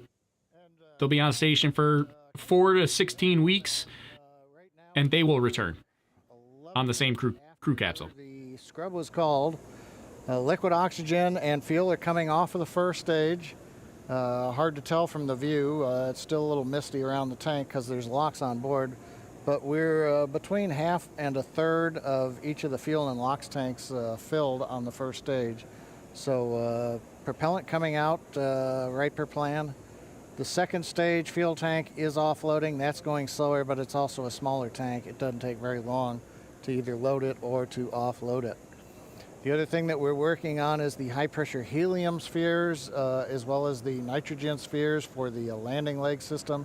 The pressure will be brought down on those, eventually getting it down low enough to where people can re-enter the pad area.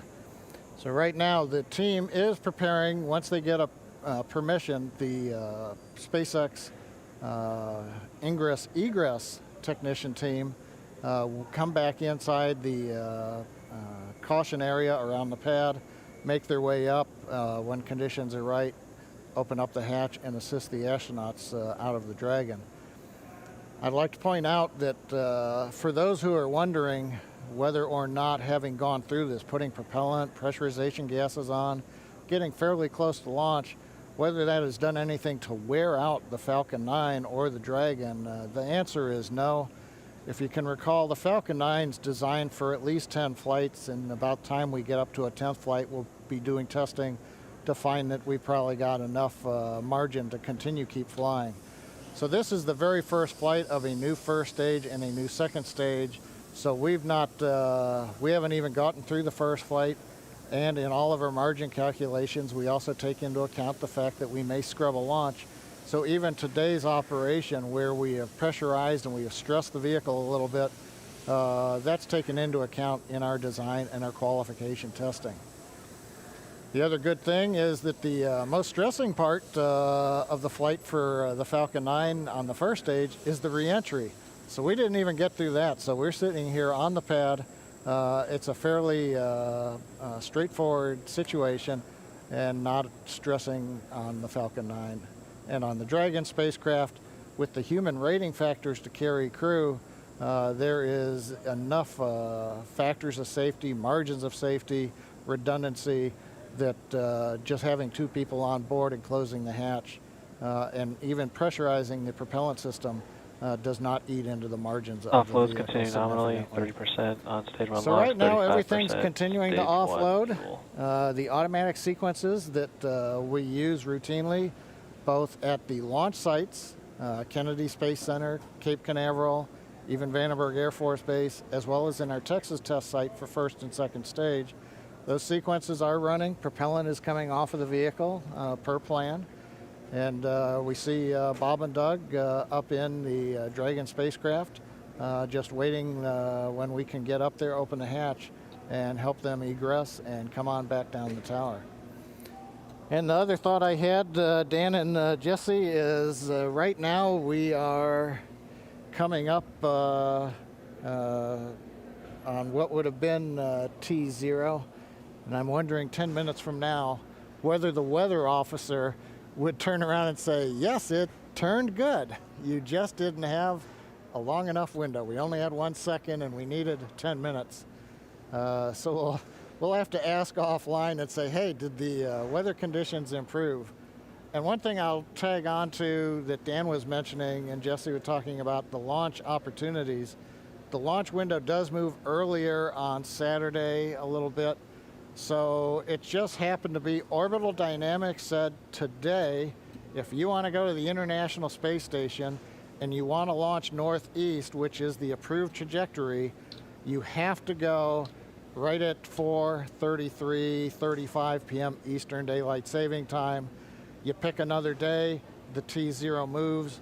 It's just luck of the draw. We might have been doing this at 8 in the morning when we were getting lightning, or we could have been doing it. Oh, lost my camera. Let's see if we can fix that real quick. I'll let this keep playing. I don't know what happened to my camera. It just died. We'll fix it. For Orbital Dynamics telling us when do we launch, and that stuck us right in the middle of a period of bad weather.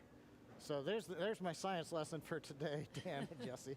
Appreciate that, John. That helps soften the blow of just moving past that T-0 time. But for anybody, if you're just tuning in, wondering why Falcon 9 is still sitting there on the pad, my camera decided it was going to scrub the mission too. Could you imagine? That just happened at 4:34. Could you imagine if my camera decided to scrub in the middle of launching? Are you kidding with that camera? Oh. Now I'm just annoyed because Dragon, go ahead for weather. Yeah, I just wanted to give you some more words on the scrub rationale. Yeah, so we basically scrubbed due to 3 rules that we were violating. All 3 would have been expected to clear 10 minutes after our T0 time.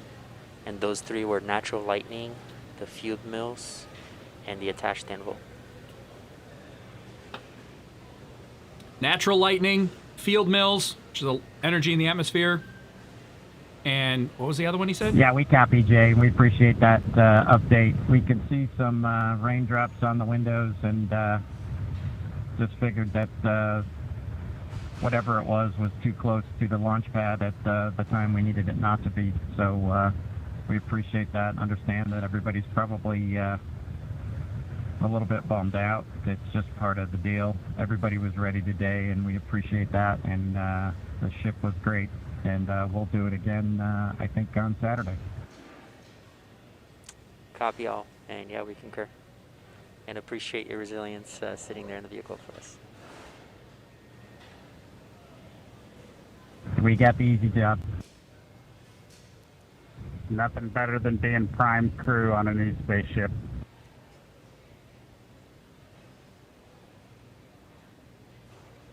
Copy that. All right, some Yikes. great words. Oh, there you go. So 3 rules we violated today. Attached anvil clouds, field mills sensors, which is energy in the atmosphere, and natural lightning. Those the 3 rules that we violated, and I believe the violation, this was what we talked about right at T-minus 30 minutes, the violation was that 30-minute window. Those levels were too high earlier in the window. They were coming down and getting to acceptable levels, but they weren't going to get to those acceptable levels fast enough. We would have had to wait until 10 minutes after our T0. All right, well, today was scrubbed due to weather. Next attempt, yep, it's now Saturday, May 30th, 3:22 p.m. Eastern. That's 19:22 UTC. So this was this is a scrubbed mission, which essentially means there's a difference between a mission being postponed or scrubbed. Typically, they would call a mission postponed if they did not start the countdown clocks. Usually once they start the countdown clocks, which is typically like the T-minus, usually it's when it gets into like, I forget what the time is. They're like 6 or 12 hours or something like that. But basically once they start the countdown clocks for the day, If they have to stop, that's when they call it a scrub. Some people, there's not a huge definition for that. I'm sure people in the aerospace industry probably have a finite definition, but some people call it scrubbed when they start fueling the rocket. Some people would call it scrubbed for a crewed mission if crew actually went to the pad.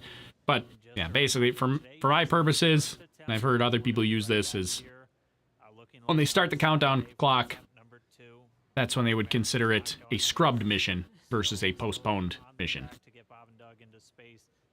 So that's the difference in terminology from the aerospace and rocket launch world. How do they go about emptying the fuel tanks? Can they save any fuel? How much was today's fuel? Yeah, so some of the fuel they will lose. That's all the boil-off fuel, particularly like the liquid oxygen that boils off. They lose a lot of that. Not all of it. They can drain and detank a lot of that, and they can save some. Not all. But they can save some of the fuel for another launch. So it's not a complete loss. I don't know what the actual cost is. I think Elon has said in the past that the cost is like $500,000 in fuel, but they will get a lot of that back. What's the weather like on Saturday? Weather was looking better for Saturday. We can pull up weather here while we're listening to... Oh, and I did want to say, for anybody that's hanging out that wants to... What happened to my YouTube stream?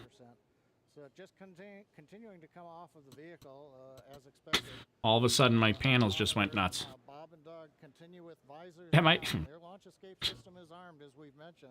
Okay, still says I'm live. All of a sudden... I don't know what happened to my display here. All of a sudden, my display just went quickly to 0 viewers. Got me nervous.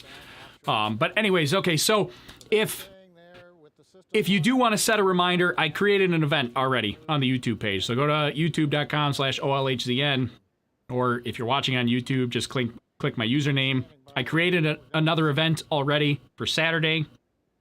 You can turn on the reminder for that event so that you don't miss it, and you can come back and find us again on Saturday. So I did create another event for that. Yeah, somebody's talking a bunch of technical issues. That's a problem with a lot of the more advanced stuff you try to add to your stream, the more things that can go wrong. So that's always that's a battle that I have to struggle with, because I like to add things to the stream to make them more interesting, like our new events panel here. This is new. If you were on, a couple people were on my personal Twitch channel the other day where we were live coding this overlay on the personal Twitch channel. So we had to code this overlay in. It's a brand new custom overlay that I coded together, and that actually worked out pretty well today, I think. And the optimists have to subtract that from 100% to go, hey, 60% chance, I'll plan my picnic. We were listening, the SpaceX launch director, Mike Taylor, was talking to the launch weather officer asking about the 3 criteria that scrubbed us today.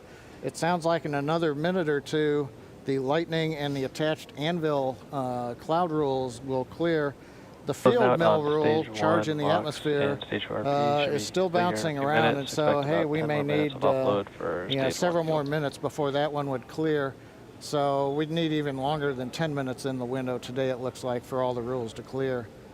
That brings up what I wanted to mention a little while ago. I got lost listening to the weather brief, but there are a lot of folks who are going, why an instantaneous launch window for Falcon 9 and Dragon? Now, typically when we go to the space station, when we do the mission planning, it's an instantaneous window. There may be enough performance in the rocket to launch somewhere in a 5-minute period, but you've got to pick a time in there. But in the case of Falcon 9, once we start propellant load at T-minus 35 minutes, it doesn't matter so much if you can move 5 or 10 minutes left or right, because the whole sequence is scripted.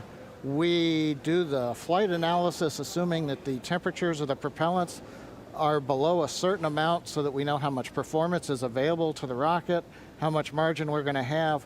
So essentially, if you start the countdown, 4 hours, 8 hours out like we were doing today, and you have a very short window, once you get into propellant loading at T-minus 35 minutes, you have to go as soon as you get to 0.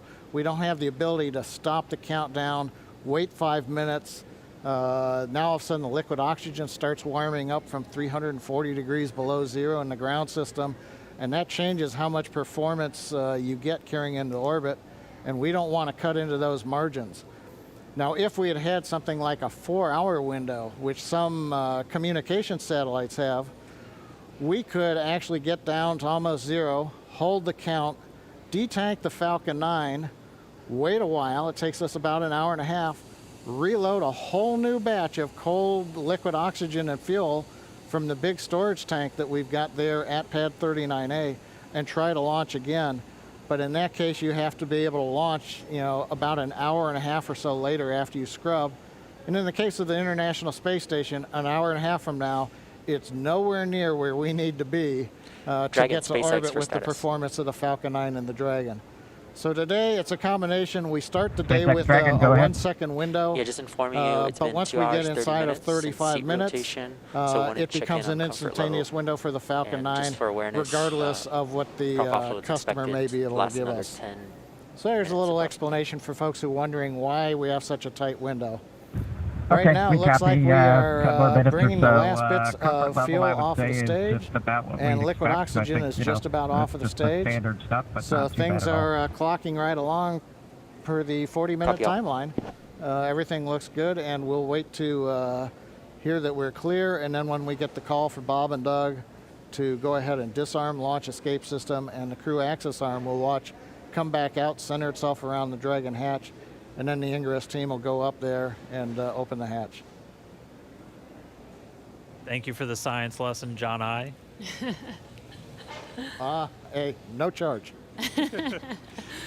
Yeah, so it's just a gives you kind of an idea of what he was talking about there. I mean, I'll reiterate just in case anybody wasn't following along.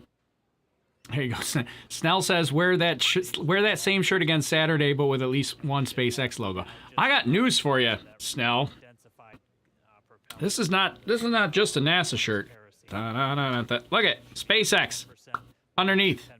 SpaceX underneath. It's cold in my studio though, so I wanted to have both shirts on. I could go either, but I did have SpaceX shirt underneath. SpaceX underneath. NASA on top.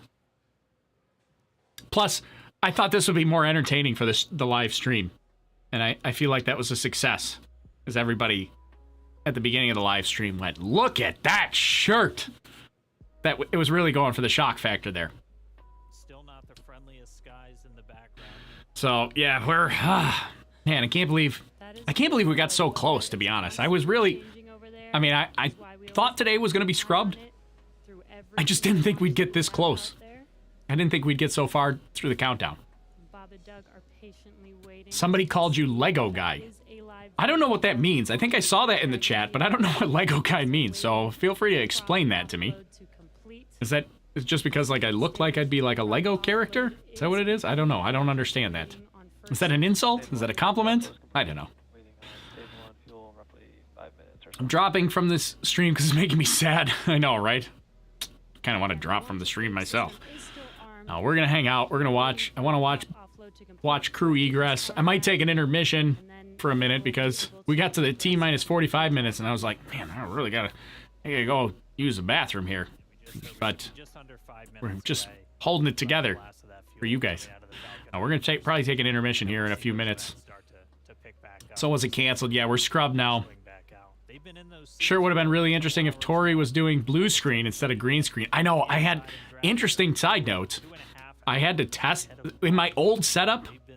I used to before I was using OBS, when I used to use Wirecast. Wirecast was way more sensitive on the color green. I could not wear this shirt while green screening because it would chroma key out the blue, even though it was blue and not green. So I had to test this. I tested this yesterday to make sure I could wear this shirt and I wouldn't be transparent. I wouldn't have transparent holes in me. Yeah, we all knew it was a long shot today. Still cool to hang out. Yeah, well, I mean, I did have some fun, even though we were getting... Even though we scrubbed, I had some fun leading up to this. Also custom fit for each astronaut as well.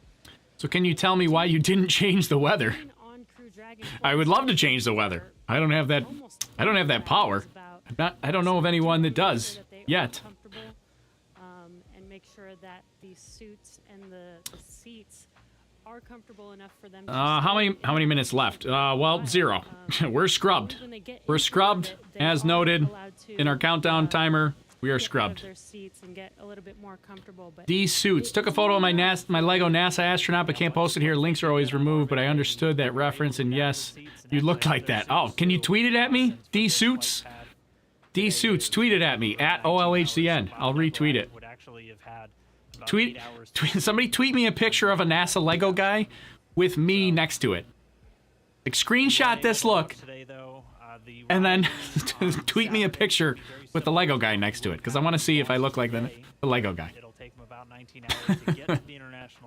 Oh man, because I don't know what guy you're talking about.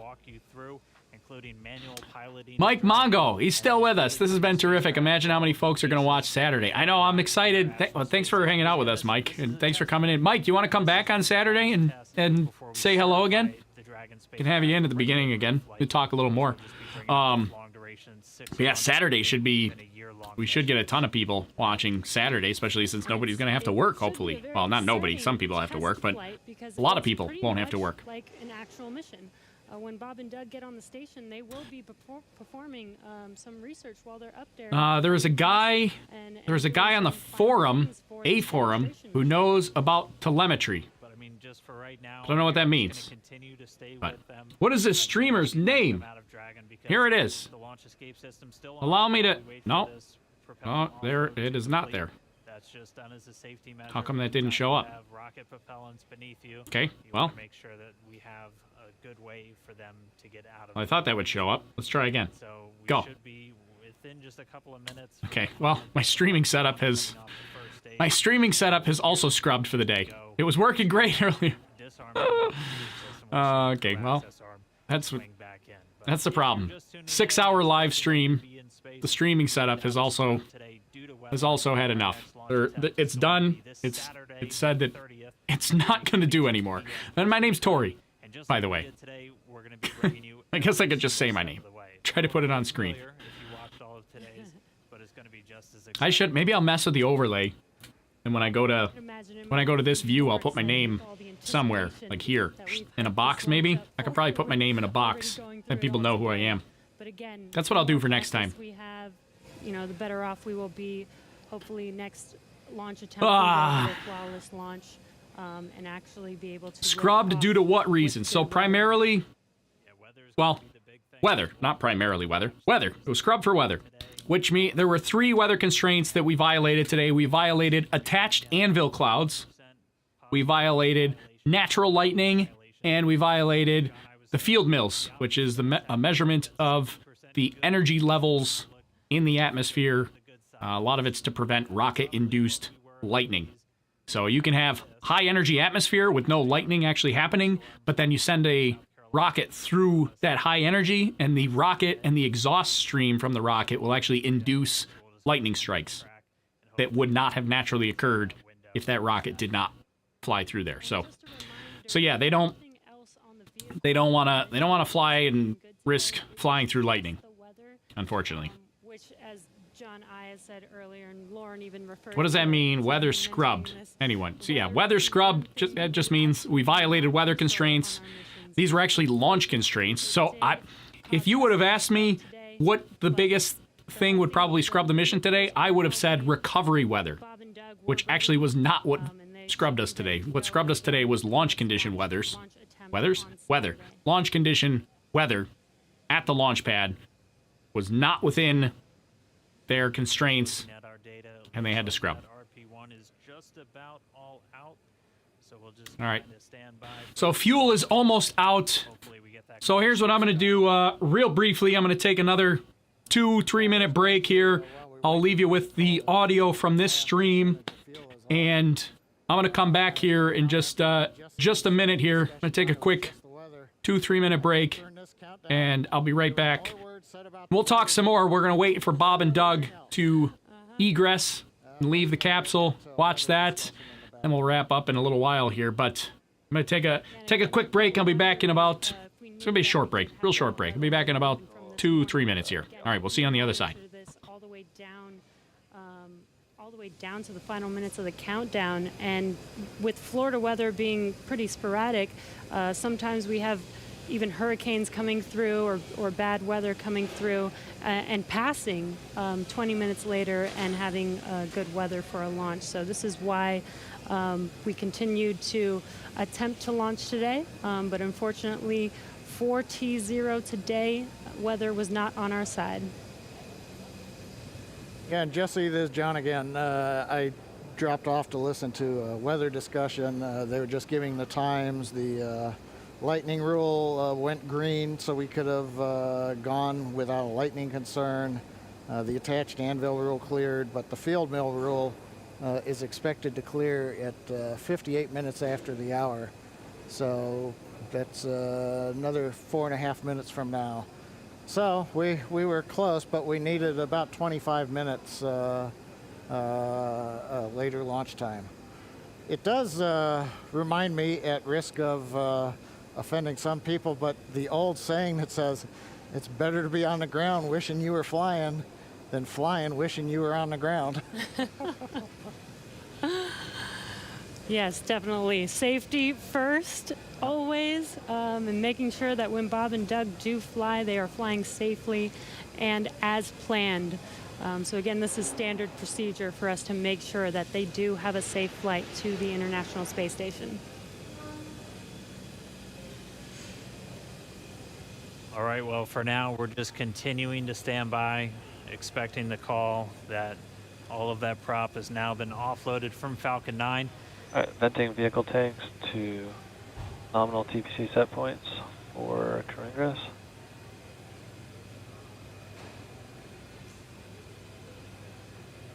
At this moment, the launch escape system still armed. Once the prop offload is complete, that'll be the next step in our procedures to have Bob and Doug begin to make their way out of Dragon.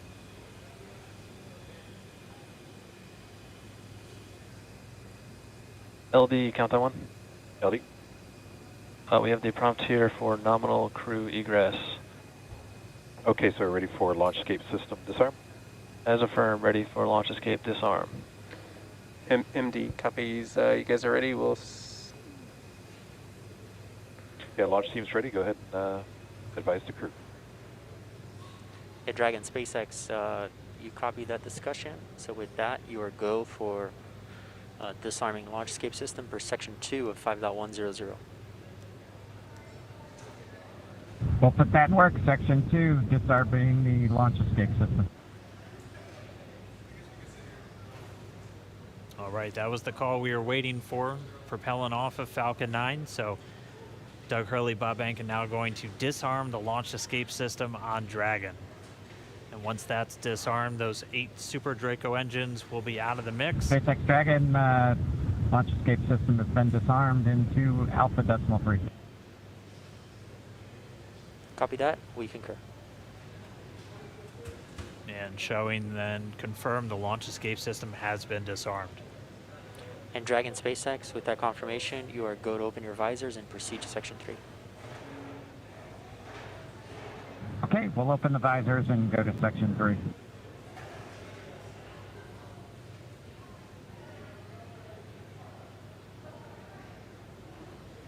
As you heard and you can see, Bob and Doug can now open their visors and get ready for exiting the vehicle. Again, they kept their visors on while the launch escape system was armed, while prop offloading was continuing, and that is just to make sure that they are safe. Now that there is no more propellant on any of the vehicles, they are safe to have disarmed the launch escape system and now are getting ready for that crew arm to swing back, the hatch to open, and for them to egress. SpaceX Dragon with an update. We're holding in 3.4, and we're ready for seat rotation when you are. Copy that. We'll wait for the closeout team to open the hatch and verify clearance, and then we can execute seat rotation.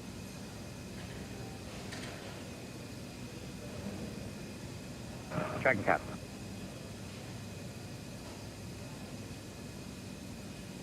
And there's that crew arm swinging back towards Dragon. Once that crew arm is in place, they will be able to open the hatch on Crew Dragon.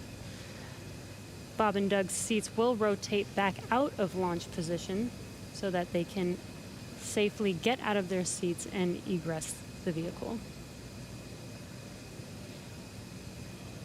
And we heard they'll have what they call nominal egress, so just the normal procedures for getting them out of the capsule. That means the same closeout team that was there to get them in will be able to assist as they come out. They'll arrive and get that hatch open, and then they'll be able to rotate the seats. That'll rotate Bob and Doug pretty much forward, where they'll be in the original position that the seats were configured when they made their way into Dragon. It just gets them a little bit out and under the displays and makes getting in and out of the capsule a little bit easier.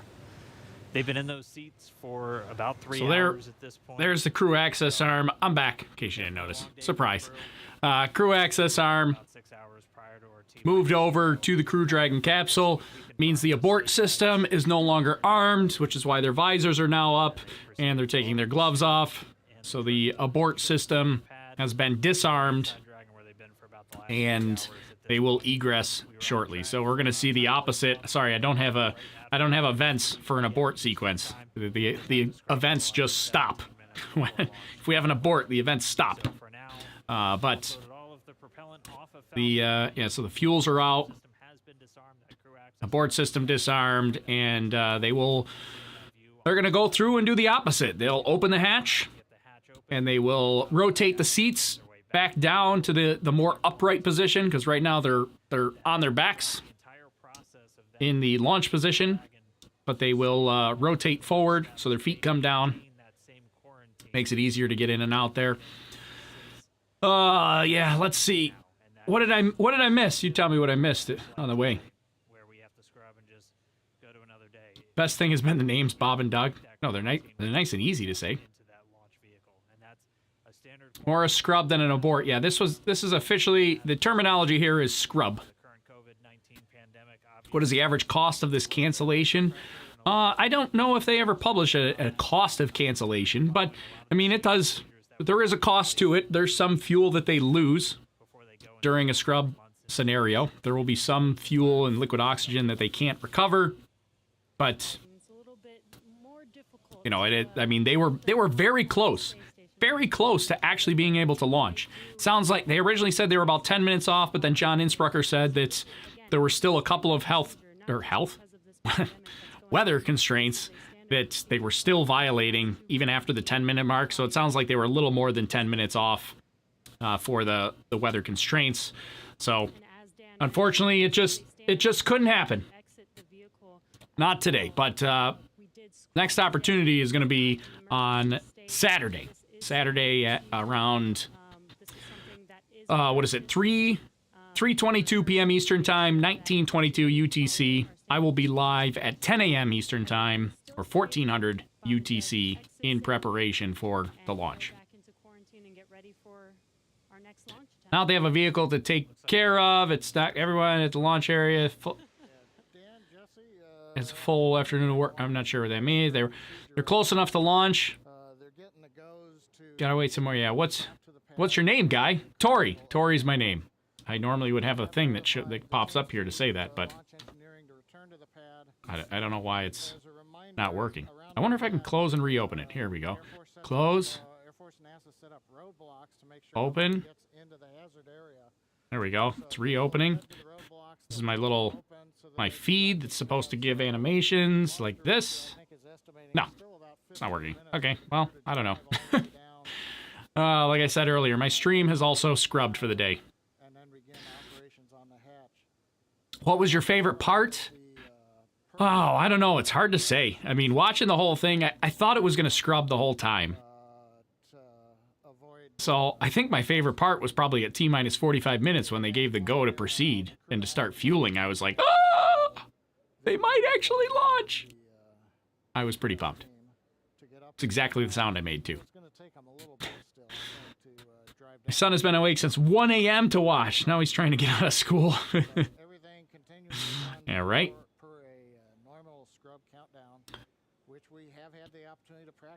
We, thanks for the live. Yeah, I'm glad everybody hung out with us. This was a lot of fun. Even though we did scrub. Our launch time's planned using the predicted weather. Yeah, so the launch time is generally has to do with the location of the space station. So when the space station passes overhead, they have about a 5-minute window that they can launch and still meet up with the space station with the performance of the Falcon 9 and the Crew Dragon vehicle. So they've got about a 5-minute window that they can launch. The problem, though, is within that 5-minute window, they have to pick a launch time. So they we're going to be switching to umbilical at this time. I'm going to be unmerging Countdown 1, but we'll keep you updated here on Dragonground. Okay, yeah, we see the Egress countdown with a little over 3 minutes. We'll stand by for your next call on umbilical. Copy. The crew getting Tactical Plays. Hey, thanks for the super chat. Did I miss it? Kind of. I mean, you didn't miss the launch. It just didn't happen. We scrubbed due to weather violation. So thanks for the super chat, but yeah, it's not happening today. Scrubbed due to weather violation.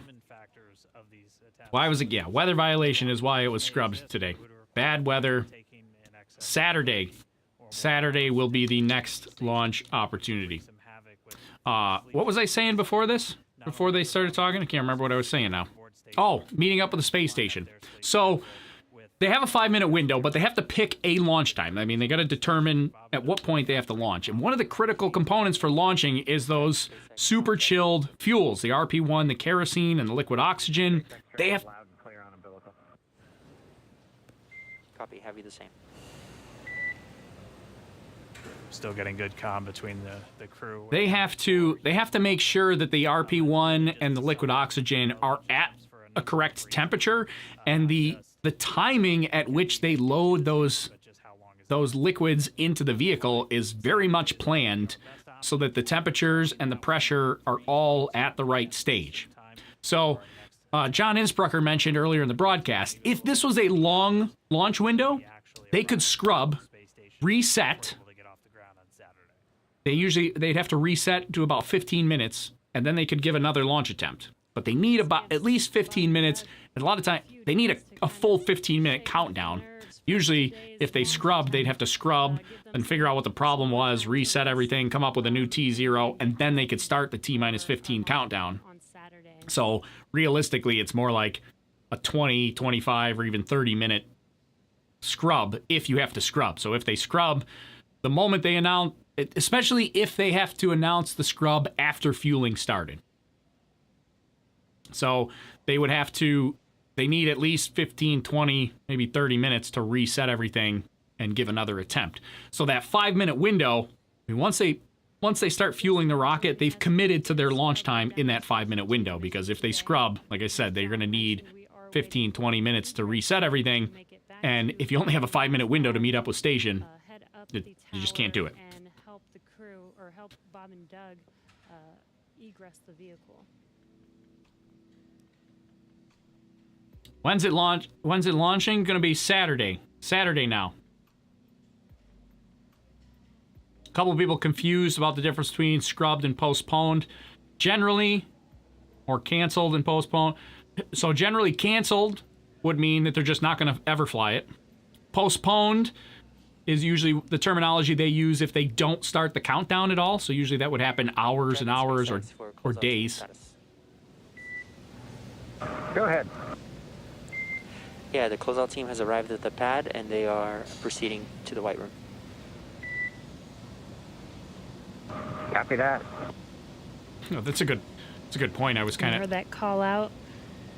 The Egress team is at the pad and are proceeding to meet Bob and Doug in the White Room, where they can open the hatch and help them exit the vehicle. Yeah, so yes, I forgot about the pad team. I was like, what's taking so long for them to open the hatch? Well, the closeout team is not there. Like they left the pad, which is normal. They should leave the pad. Not safe to stay there. But I forgot they had to actually come back. And there we can get So there they are. Once more back at the pad, You can see them there that Egress team moving back at the bottom. So now they're going to have to go up the elevator again that we saw and undo everything they did. Bob and Doug get into the Dragon just several hours ago. So yeah, just to finish my thought, I know we mentioned it earlier, but canceled basically means it's never happening. Postponed would be we didn't start the countdown, but we're going to move it. And scrubbed would mean we started the count, we tried to launch it, but we had to stop, and we're going to go to a different day. So that's generally the terminology used there. It should be a very short time. Which that's why they say scrubbed. And are able to get to the White Room and open the hatch for Bob and Doug. Weather forecast is snow for Saturday. I hope not in Florida. Was the name given to the capsule by the astronauts announced? I did not hear it announced. I believe they were going to wait until just before launch to announce, just prior to launch to announce it. So I don't think they actually announced it yet. They were probably waiting until you get under like, down to like the T-1 minute mark, and then they might announce. I don't know. But they said they were going to wait until just before launch to announce the name. I did not hear the name anywhere. Where's Elon Musk? He's in Launch Control. Launch Control Center in Cape Canaveral, firing room 4. See you guys Saturday. Yeah, definitely come back Saturday. I have already an event created on the YouTube page. So youtube.com/OLHCN. There's an event created that you can hit a reminder for, so you know how to find me and come back here. Or just subscribe to the channel. Throw on the notification bell. You get notified when I go live. But it'll be 10 a.m. Eastern Time, Saturday, 1400 UTC. Saturday, May 30th. We'll be back here again. Launch time. It's going to be another instantaneous launch time. It's going to be 3:22. Let's see. Let's look. Yeah, that's a good point. Let's look at weather forecast. Here's another look too. Pretty similar. We can look at this as well. That we were looking at today, where it'll be roughly about 19 hours. This is before they make that initial Launch Control Center, firing room 4. That's where Elon is somewhere, or at least he was. He's not in camera anywhere. Just a few hundred meters below the station, and maybe a few kilometers behind, and then they'll do all of the final approach initiation maneuvers. I was going to pull up weather. Hawthorne will be working very closely with the team down in Houston. Let me pull up weather for Saturday, so we can take a look at that. Weather for Saturday, still not ideal, but it's roughly what we started out with today, where we have about a 40% chance, possibility of violation, and it'll be tracking a lot of the same issues with cumulus clouds and potential precipitation. We'll also be keeping an eye on all of the downrange weather. It looks like we're seeing some people start to make their way into the crew access arm now, so we should see them get that Dragon side hatch open in just a few minutes. But as a reminder, we'll be looking at weather around the launch pad and weather downrange in their flight path on the way to orbit, and that's always checked just in case they have to do any kind of emergency maneuver and land down in the Atlantic Ocean. We will be making sure that the weather is at acceptable levels all the way until they're into space. So you can see the team coming down now. Should see the hatch open momentarily, and then we can begin to get Bob and Doug out of the Dragon spacecraft.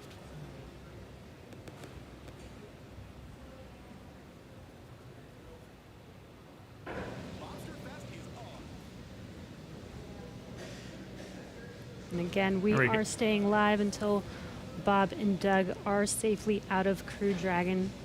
You can see on your left-hand screen the team getting ready to open the hatch for them and help them out of their seats.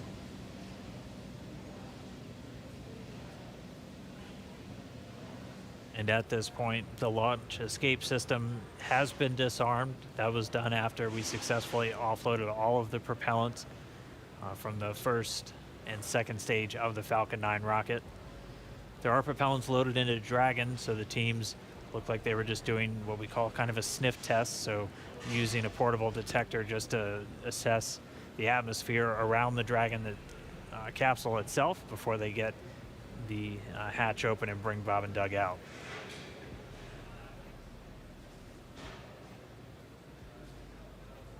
Looking for a weather update All for of this Saturday. is Pull that up in a standard second. safety procedures for egressing the vehicle. This is to ensure the safety of the crew, as well as Bob and Doug. Dragon, SpaceX for status. Go ahead. Yeah, the closeout team is at the White Room. They are configuring the crew arm for egress. Expected to take no earlier than 10 minutes. Okay, 10 minutes. Thank you.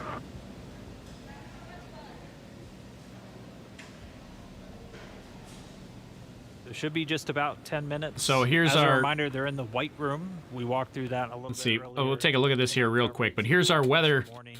This was today's weather forecast that was issued. Let's see here. Let me get. I'll go back to this view so you can see. So you can see May 27th, 50% probability of violating weather constraints. 50% for violating weather constraints. May 30th, Saturday, 40% for violating weather constraints. Right at 3 hours in seat rotation. I just wanted to check in with you on comfort levels. I'd say no changes, Jay. It hasn't been too bad at all. Checking their comfort levels on the Copy seat all. rotation. Just making sure they're And comfortable. obviously, at this point, with the launch escape system disarmed, we have loosened up straps and gotten our feet out of the straps on the bottom of the seat, so it's a little more comfortable anyway. Copy all. Looks comfortable. Yeah, so that's probably a the bit where it gets a little uncomfortable is with once the launch escape system is armed and they have to really strap in. Probably a little not as comfortable because they have to be ready. I mean, when that launch escape system ignites, Just gonna take a couple of minutes to configure. there's no warning that it's igniting. Like the notification that the launch escape system is igniting is when you're feeling 4 Gs of acceleration and you're going up. Oh, hello. We're flying now. So, yeah, they have to be ready for that, for a launch escape. But luckily we didn't see that today, and launch escape is now disarmed already. But anyways, let's take a look at weather real quick. So we're going to be launching Saturday now. Scrubbed till Saturday because we violated weather constraints today. But this is what I was concerned about before, where we had booster recovery weather, moderate. That was getting me nervous about recovery weather for the booster and also the capsule itself, because the capsule would be following the same trajectory as the booster. So if booster recovery weather is moderate, capsule abort recovery would be moderate as well. But it sounds like that was going to be okay, but it was the regular launch constraints at the launch site that violated. We were 50% today. We're now 40%. Now that's 40% chance of violation, meaning 60% go, 40% no go. This was today. We don't have an updated forecast yet, but this was the latest forecast from today for May. This will get updated every day leading up until May by the 45th Space Wing. And then the backup is May 31st. Also 40% chance of violation. And it all looks like it's pretty much the same thing. May 30th. The violation primary concerns: precipitation, anvil clouds, cumulus clouds. Exact same thing as today. And then the backup, precipitation, anvil cloud, cumulus cloud, and then we add thick cloud cover. So, weather's still not looking great for Saturday, but we're getting there. Hopefully we can get a launch on Saturday. Unfortunately, just isn't happening today. That was such a bummer because I was actually thinking this might happen. We were so close. We made it down to T-minus 16 minutes and 54 seconds. We were 16 minutes and 54 seconds away from launch. Dragon SpaceX, you may hear some vehicle venting in about 20 seconds. Copy. Vehicle venting happening. What are they venting? I thought all the fuel was already... They were already detanked at this point. Now what are they venting?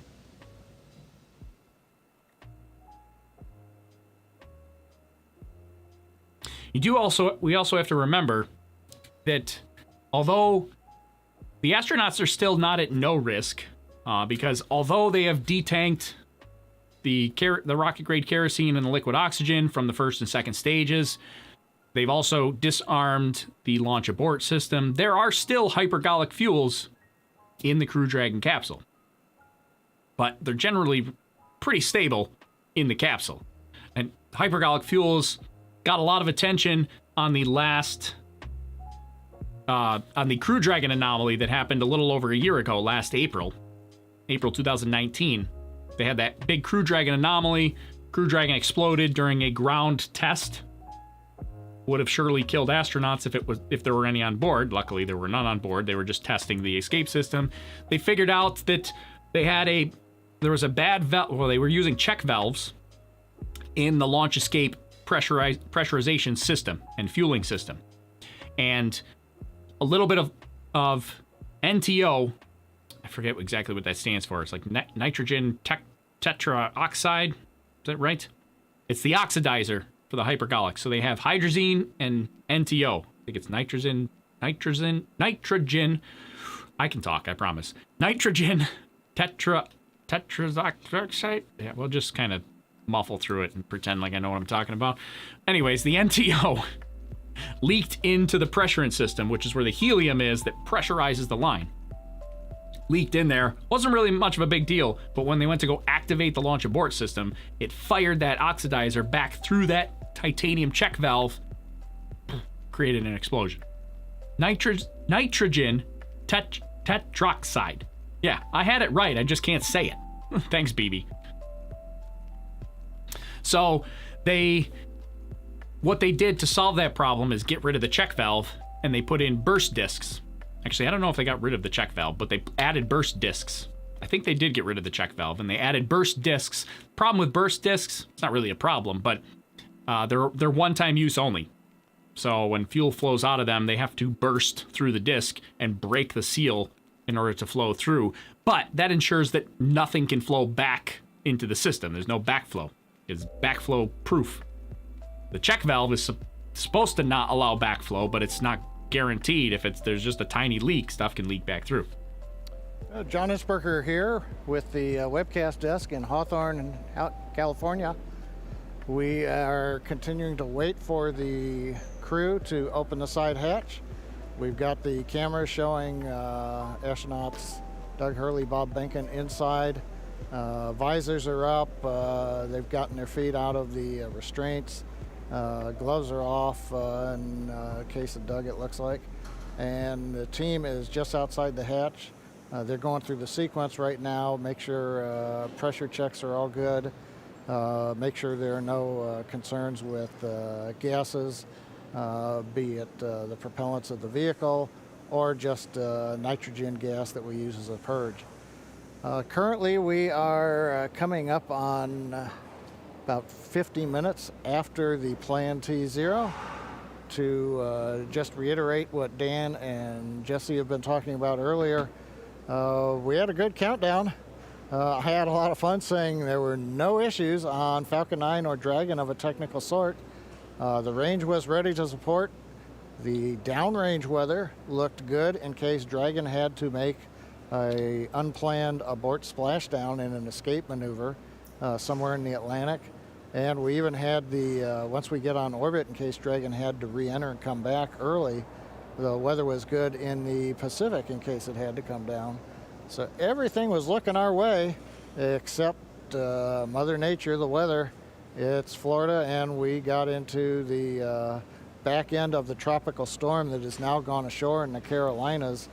But unfortunately, that left everything disrupted just enough to where we violated several of the weather rules, and we did not have enough time for them to go green. Green meaning where the range says conditions are clear and you are all right to launch. We were still red on those rules, and that was the end of the countdown for the day. Again, we scrubbed at T-minus 16 minutes, 54 seconds. That was shortly before we were due to begin loading the liquid oxygen onto the second stage. That was both the logical breakpoint in the countdown procedure where we could take a scrub without loading one more propellant on the vehicle. And at the same time, that was when the range gave us the final bad news that we weren't going to get green conditions before the clock ran out of T0. So continuing to watch right now as the crew works to get the hatch open. They send final commands, making sure that everything's go. Once the hatch is open, the ground crew can verify that there's nothing in the way under the seats that Doug and Bob are sitting in, and we will get a seat rotation again, get them back a little bit more vertical. They're more on their backs right now in the launch position, so they'll rotate, then they'll help them out of the seats, and they'll come back out and down the arm and off of the tower.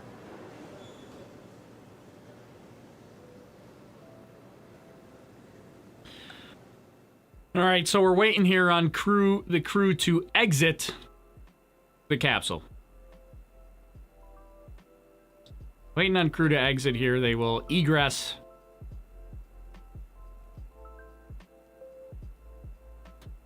They will egress from the capsule shortly. They're just waiting on the closeout crew to actually open the hatch. And they have to wait for seat rotation as well.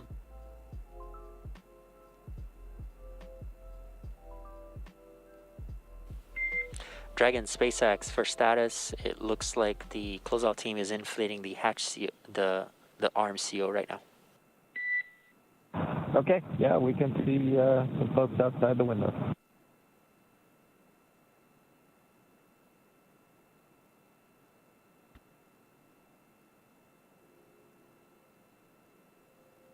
All right, so waiting on them to exit the capsule. Oh, I'm getting tired now. It's long streaming. Long day of streaming. Couple of people, I got a couple of Twitter messages, which I'm not gonna lie is probably a great idea. Which is that I should say my name more often. Otherwise, people are just gonna call me Lego Man. You're correct. I should say my name more often. Whoever sent me that on Twitter. I didn't say, Mike said that. Michael sent me that on Twitter.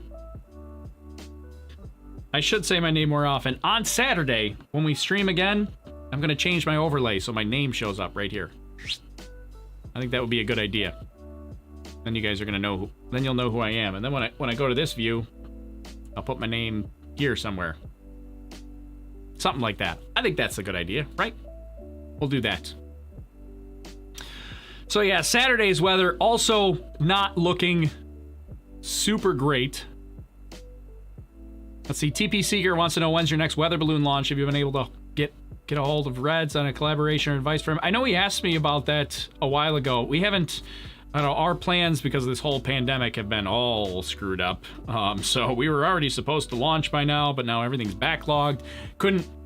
We couldn't launch at our normal launch site because everything was closed and I wasn't allowed to go there. So things are just starting to open back up. So usually we launch at the local schools here, either the schools or parks. We do it at parks as well. But they were all closed. We couldn't do anything. So they're all starting to open back up. So hopefully we'll do a weather balloon flight soon. Actually, the funny thing was, we talked about this a little while ago. I have a Raspberry Pi that monitors the weather and sends me alerts when it's good conditions for launching so that I don't have to constantly check the weather. It'll just send me an alert like 7 days ahead of time. And about a week ago, it started sending me alerts saying, hey, the weather on the 27th is going to be great for launching a weather balloon. You should launch a weather balloon on the 27th. And I'm just like, oh, man. I'm kind of busy on the 27th. Just kind of busy. So now you watch. Tomorrow I'll get an alert that the 30th is going to be good for launching a weather balloon. Will they move the rocket back or keep it there? They'll likely keep it there. They don't usually bring it horizontal. Unless they have to check something out, but they'll leave it vertical.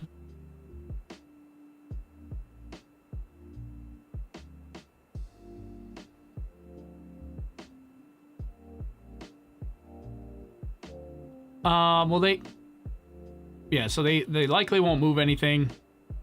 Everything will stay right where it is. Not expecting to see them move anything.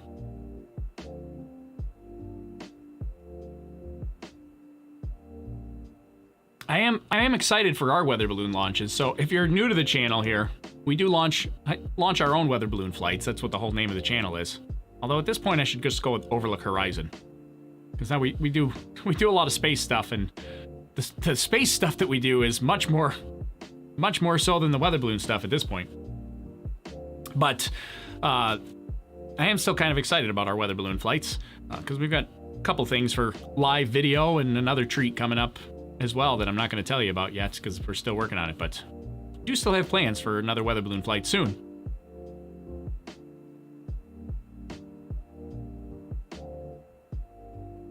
SpaceX still going to land the first stage on, of course, I Still Love You at the landing zone. It is definitely landing on the drone ship, on, of course, I Still Love You, just not today, because we're scrubbed today. Hey, GVA Morning Show, thanks for the super chat. Time to go to sleep to make Saturday come faster. You're just going to sleep from now till Saturday? I don't know if that you could do that. But it will be nice. I mean, I really wanted to see it launch today, but there were a couple other things that I wanted to do for this stream in preparation, so it'll be nice to actually have a couple extra days to add some more to the stream. A couple other, like, little details things, like my name that we talked about, but we might do more.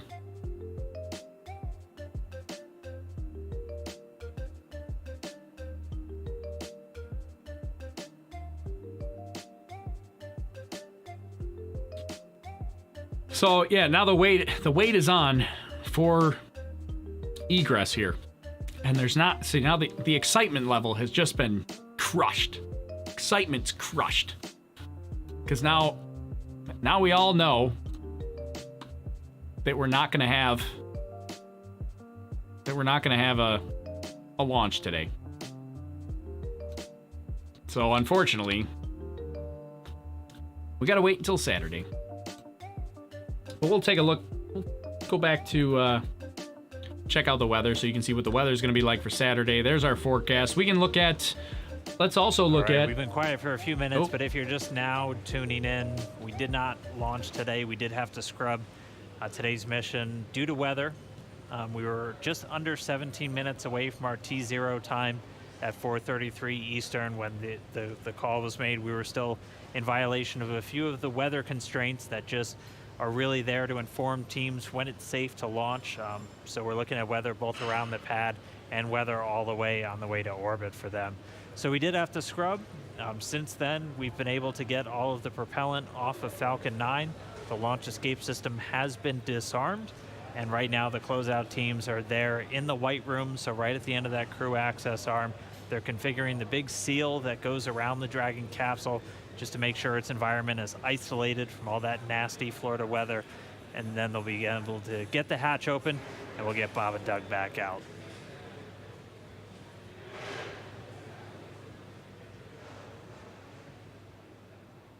Yeah, so we're waiting on that egress to see. We'll just watch them get out, and then we're gonna end. Then we'll end it soon.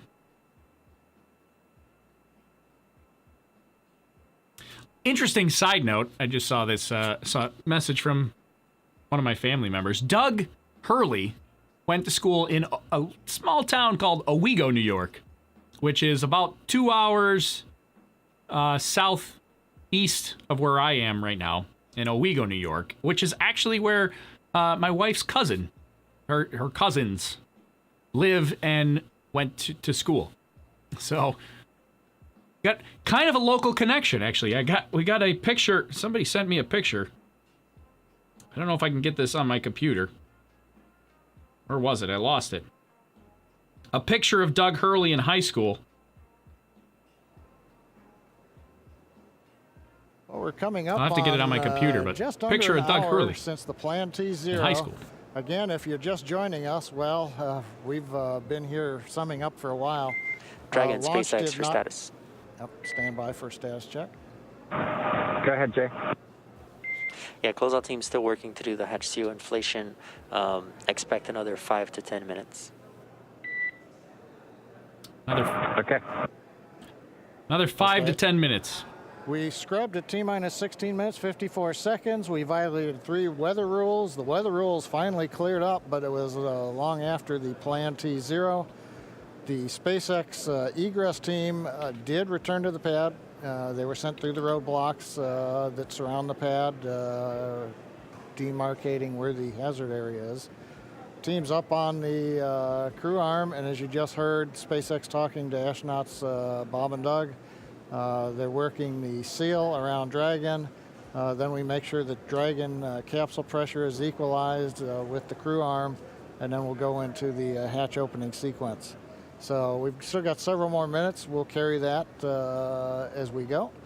A couple of points to bring up. Once the crew comes off of the Dragon and comes back down, goes back to the crew quarters to de-suit, we will be Dragon leaving. SpaceX, for awareness, we're going to command the vehicle into pad hatch open in preparation for hatch opening. Copy that. Okay, that's good. That'll get them into the sequence to make sure that the pressures inside and outside And are note, equal. this will equalize cabin pressure, so you may notice something there. Okay, thanks.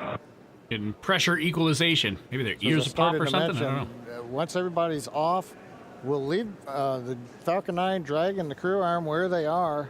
That is in the launch support position. There's no plan to come back down to horizontal. The vehicle is designed to stay vertical. Now, if we were to find something wrong during the countdown as we go through data review, that could mean that we have to come horizontal, as we did late last night, early this morning, as we were working a ground issue on the transporter erector, and then we went right back up. But currently, no plans to come horizontal. We'll stay vertical up to the next launch attempt on Saturday. There will also be, as is typical, engineers will go through all of the data they collected today, and then there will be a report out in what's called a Delta Launch Readiness Review, probably this Friday before we get into the next launch attempt on Saturday. That's where the engineering disciplines will brief management, chief engineer, launch director, mission director, the NASA customer, where we stand on today's countdown, what we learned, as well as our readiness to proceed into another countdown attempt. But currently at Kennedy Space Center at historic Pad 39A, we're getting ready for the hatch opening and the crew to be able to leave Dragon, come back down, get out of their suits, and wait to go another day, hopefully this coming Saturday, the 30th.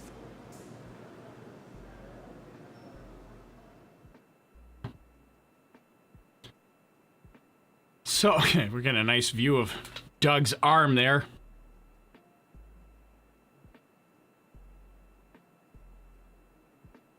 So we're, And Dragon SpaceX, sure you see the vehicles in pad hatch open.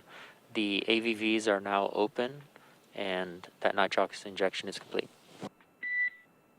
Yep, we felt it and heard it, and copy all. Felt it and heard it. It's kind of, that's one of the things that you just don't get on the stream, is like the sounds. Sometimes we get the sounds, but they're not really giving it to us here. But the sounds and like the feelings that you get inside the rocket is all that is happening. It's easy to take that for granted if you're just thinking like, oh, the rocket is just it just fuels up and it's perfectly normal. But there's all kinds of like squeaks and sounds and movements and whooshes and rattles and shakes, and I mean, probably hopefully not a lot of rattles. I don't know, that doesn't sound good to me. But there's a whole bunch of, there's noises and vibrations and motions and pressure changes and things that happen while they're sitting in those seats and preparing. Like, that's something that I don't think they can really, like, they didn't test that. You can't really test that on a simulator. I mean, they could probably get a decent idea from what Ripley went through. That was the anthropomorphic test dummy that went up on DM-1. So they probably get an idea of all those things, because I believe Ripley had microphones and sensors installed. And they definitely had cameras, so they could hear and see and get an idea for what Ripley would feel. But this will be the first time that a human has actually experienced the fueling and the launch procedure on a Falcon 9 rocket. So that's kind of crazy. That will be That'll be pretty crazy to hear what they have to say. I don't know if we're going to get any of that in flight. I mean, we won't get, obviously, the feelings, but whether we'll hear anything, I don't think so, because it sounds like we're only hearing when they key the mic, which is probably for the better, because they probably don't want us hearing everything they're saying. Imagine if somebody would just listen to you all day long, which is pretty much what I've been doing for the last almost 7 hours. A couple of people, let me see if we can back this up here real quick while we're waiting. A couple of people have commented, I've seen it, about when the crew access arm reattached to the capsule. A couple of people commented about how it moved the rocket. I didn't notice that at the time.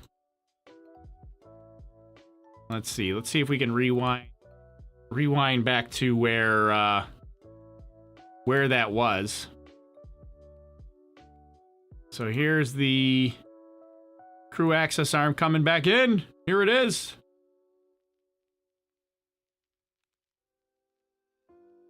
And they said it moved the rocket.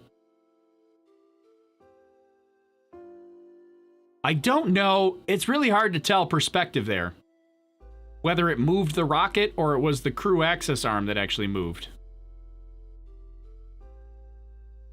Because I'm guessing, it doesn't look like it contacted the rocket.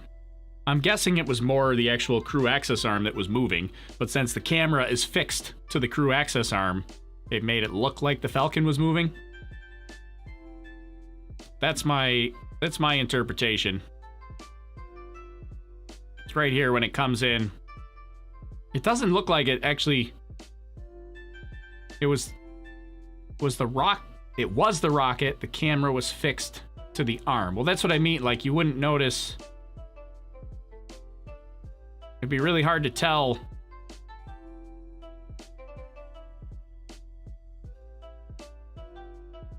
Although the camera does shudder there for a minute, like... So, maybe it did bounce off the rocket. You don't have your replay sign up. I know I can't put the replay sign up because my overlay is broken. It's the same overlay that I used to put up my name. It's not working. Pushing the button, it's doing nothing. Do something I troubleshoot after the stream's over. Where's my... Oh, yeah, so hard to tell. But yeah, a little bit of bounce there. Either the crew access arm bounced off the rocket, or it could have been... it seems to me, I'm kind of with Eagle Source. It seems to me like it was just the access arm that was moving. The rocket was stationary, but the access arm moving made it look like the rocket was moving.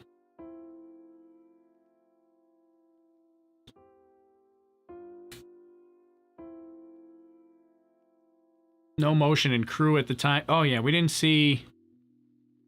Will they launch today? Nope, we're scrubbed. We're scrubbed for today. Throw up our events again here. We are scrubbed. Not happening. You can see the closeout crew is back at the launch pad, and they are going to open the hatch and get the crew out of the capsule. Launch was supposed to be about an hour ago, but we scrubbed an hour ago.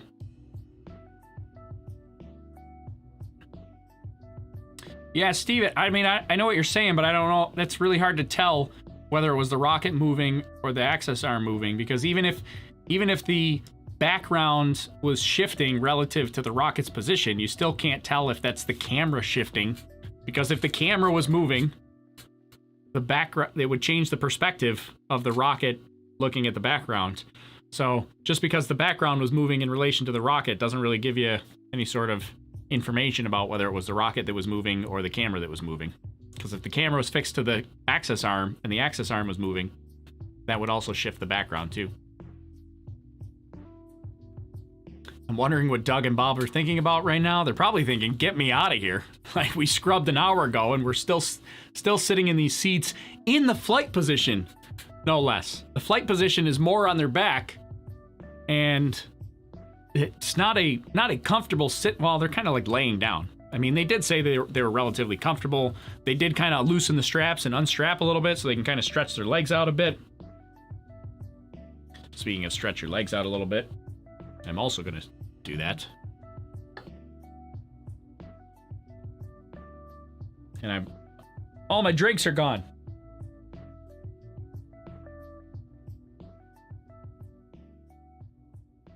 Got my supplies down here on the floor next to me. Because I knew I was going to be streaming live for forever. We're almost at 7 hours now. I don't know if I've streamed this long before ever.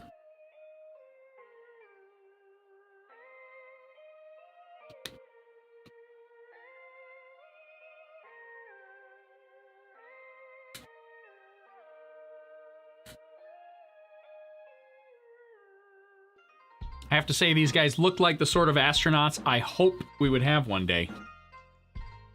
Right?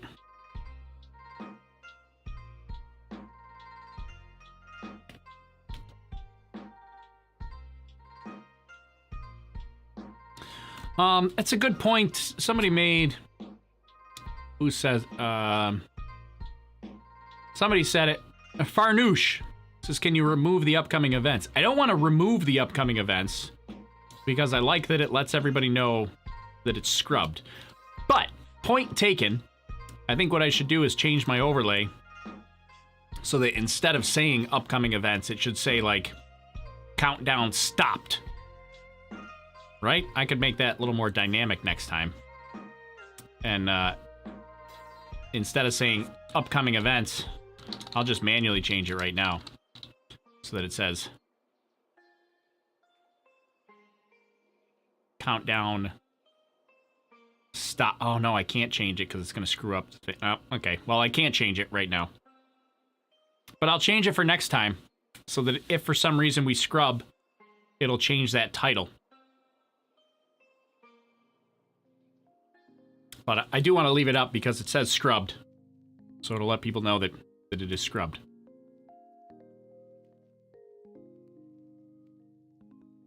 But that's good feedback for the overlay. I'll add that to my overlay code for next time. So if I change the status to scrubbed, it'll automatically update that title to say, like, countdown stopped.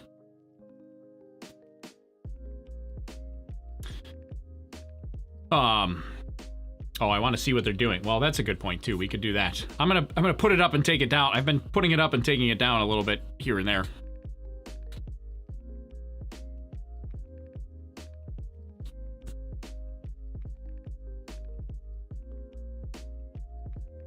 Everybody, nobody believes that I was actually drinking coffee or it's just a Powerade. I heard other people, like, you guys are all suspicious about my drinks today. It was legit coffee earlier. We had root beer at one point. I could see the comments already. Root beer. I'm not drinking on the stream. Wait, chill out. And then just Powerade. This is a Powerade 0 calories. Because I'm watching my figure.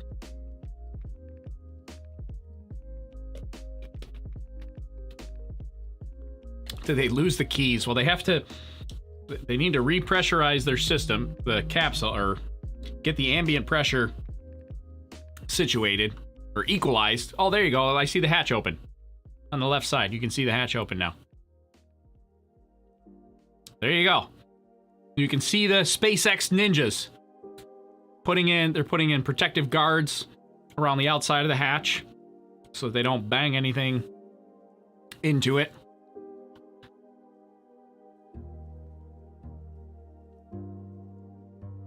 On the Chusicons. On the sauce again, Tory? No. Not here. You come to my personal Twitch channel when I'm not streaming on this channel. Different story.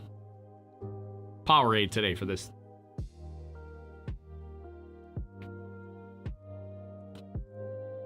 Tory, yeah. See, TP Seeker, he's an insider. He knows. Tory is always like this, even at 3 or 4 in the morning. This is true. This is just me. My wife calls this broadcast Tory. This is me when I'm on stream. When I'm not on stream, the levels come down a little bit. But I get so excited. that just get amped up. Then they always say when you're broadcasting, you have to put out 10% more energy to look normal. And then if you want to look like you want energy, you have to put out 25% energy. I don't know. That's what they say. I just can't help it. This is just natural Tory excited about space. Would think they'd make them pull their visors down since they really can't put masks on. Oh, well, you're talking about the coronavirus stuff? Well, or even just general quarantine.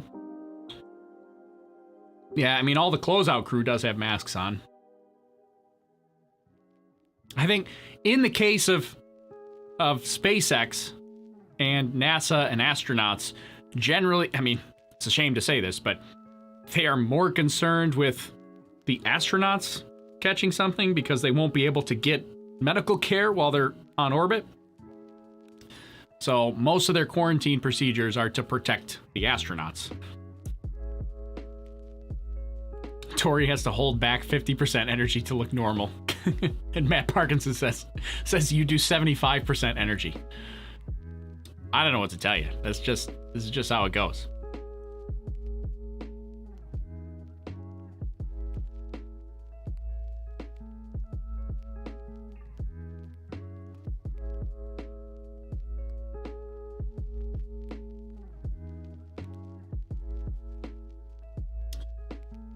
How's your back, Tory? I'm not gonna lie, I am getting sore.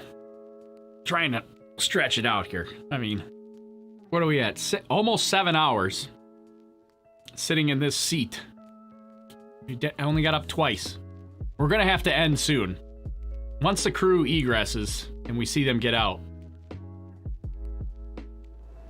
we're probably gonna have to end it shortly after that. One, YouTube will only allow me to stream for 8 hours. So I have a hard cutoff time of 8 hours, which is in an hour from now. Two, apparently my back has a cutoff time of 7 hours. My neck, really. It's my neck that's... Oh, did you guys hear that? Crack in my... Tory, I was here way before you. But you can get up and go somewhere. When will be the next flight? The next attempt is on Saturday. Dragon SpaceX, we are initiating seat rotation. Here we go, seat rotation. Dragon copies, we're ready. Interesting that they initiate that from the ground. I would have thought that the astronauts would initiate that themselves. They call out from the Dragon core. Oh, there go the seats. Crew, letting them know that we are sending the commands from the ground to rotate the seats, and you can see astronauts Doug Hurley, Bob Behnken rotating in their seat back to a more comfortable position to get in and out of the capsule.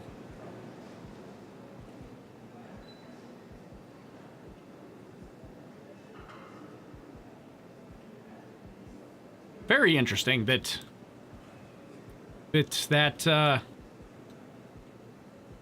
commanded by the ground. I thought for sure that would be commanded by... Okay, Dragon SpaceX, seats are upright. Thanks for the valiant effort today, helping us test our scrub timeline, and we'll see you Saturday. Yeah, we appreciate those words. Everybody did great today. It was a great practice, and we'll do it again on Saturday. Everybody stay safe, and we'll talk to you on the loops. Likewise. Well, Dan, we've heard it. They've got rotated. The hatch is open. The ground crew is going to work to get the astronauts out. The SpaceX Dragon team, like the SpaceX Falcon 9 team, is going to be coming off of console now as we turn it over to the folks on the pad. So while we didn't launch, it was a pretty good countdown and scrub sequence. So we've got that good lesson learned under our belt. We look forward to Saturday having even better results when we get close to T0. That's right. Always great when we don't have any issues with the capsule or the rocket, which we didn't today. Just had to fight that weather. And we'll be doing the same on Saturday. We are looking at about a 50% probability of violation. That's about where we were today. We did see it was all just a matter of trying to line up correctly. And didn't make it today, but we're going to try again on Saturday. Right, and it sounds like we were just about half an hour away from making the launch attempt today with weather, with 50% weather chance on Saturday. Hopefully we have a better day at T0 for liftoff.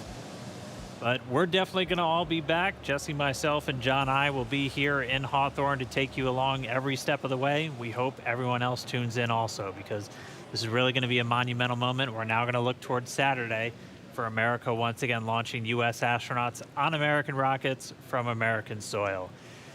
With them getting out of the capsule, though, that's going to do it for us here at Hawthorne. We're going to send you back down to Florida for one last check-in with our teams there. So over to you, Marie, Lauren, Leland, if you're still sticking around, and we're going to be looking forward to Saturday.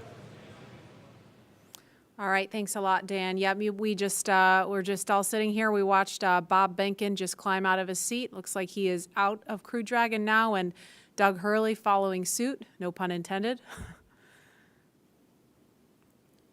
There we see Bob in the foreground and Doug climbing out of Crew Dragon in the background.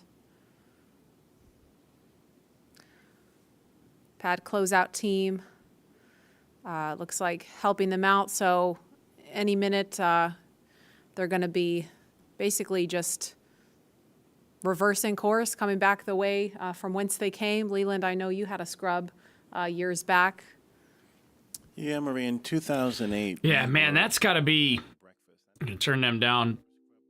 They got to be exhausted from just sitting there. That's got to be tiring. I don't think you probably realize how tiring that's got to be, even though they're just laying on their back. Like, it's got to be exhausting and, like, just being anxious. Like, you're ready for flight, you're 15 minutes away, and then they scrub, and then it goes. I mean, we're like an hour and a half after scrub. And they were in capsule almost 3 hours. And so, yeah, they were in that capsule. Now they're talking about something. I wish we had audio of what they were talking about. Like, that would be so nice.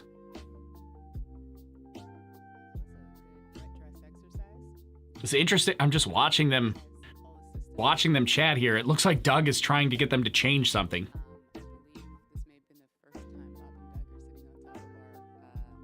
Change something for next time or something. And So that's pretty cool, for sure.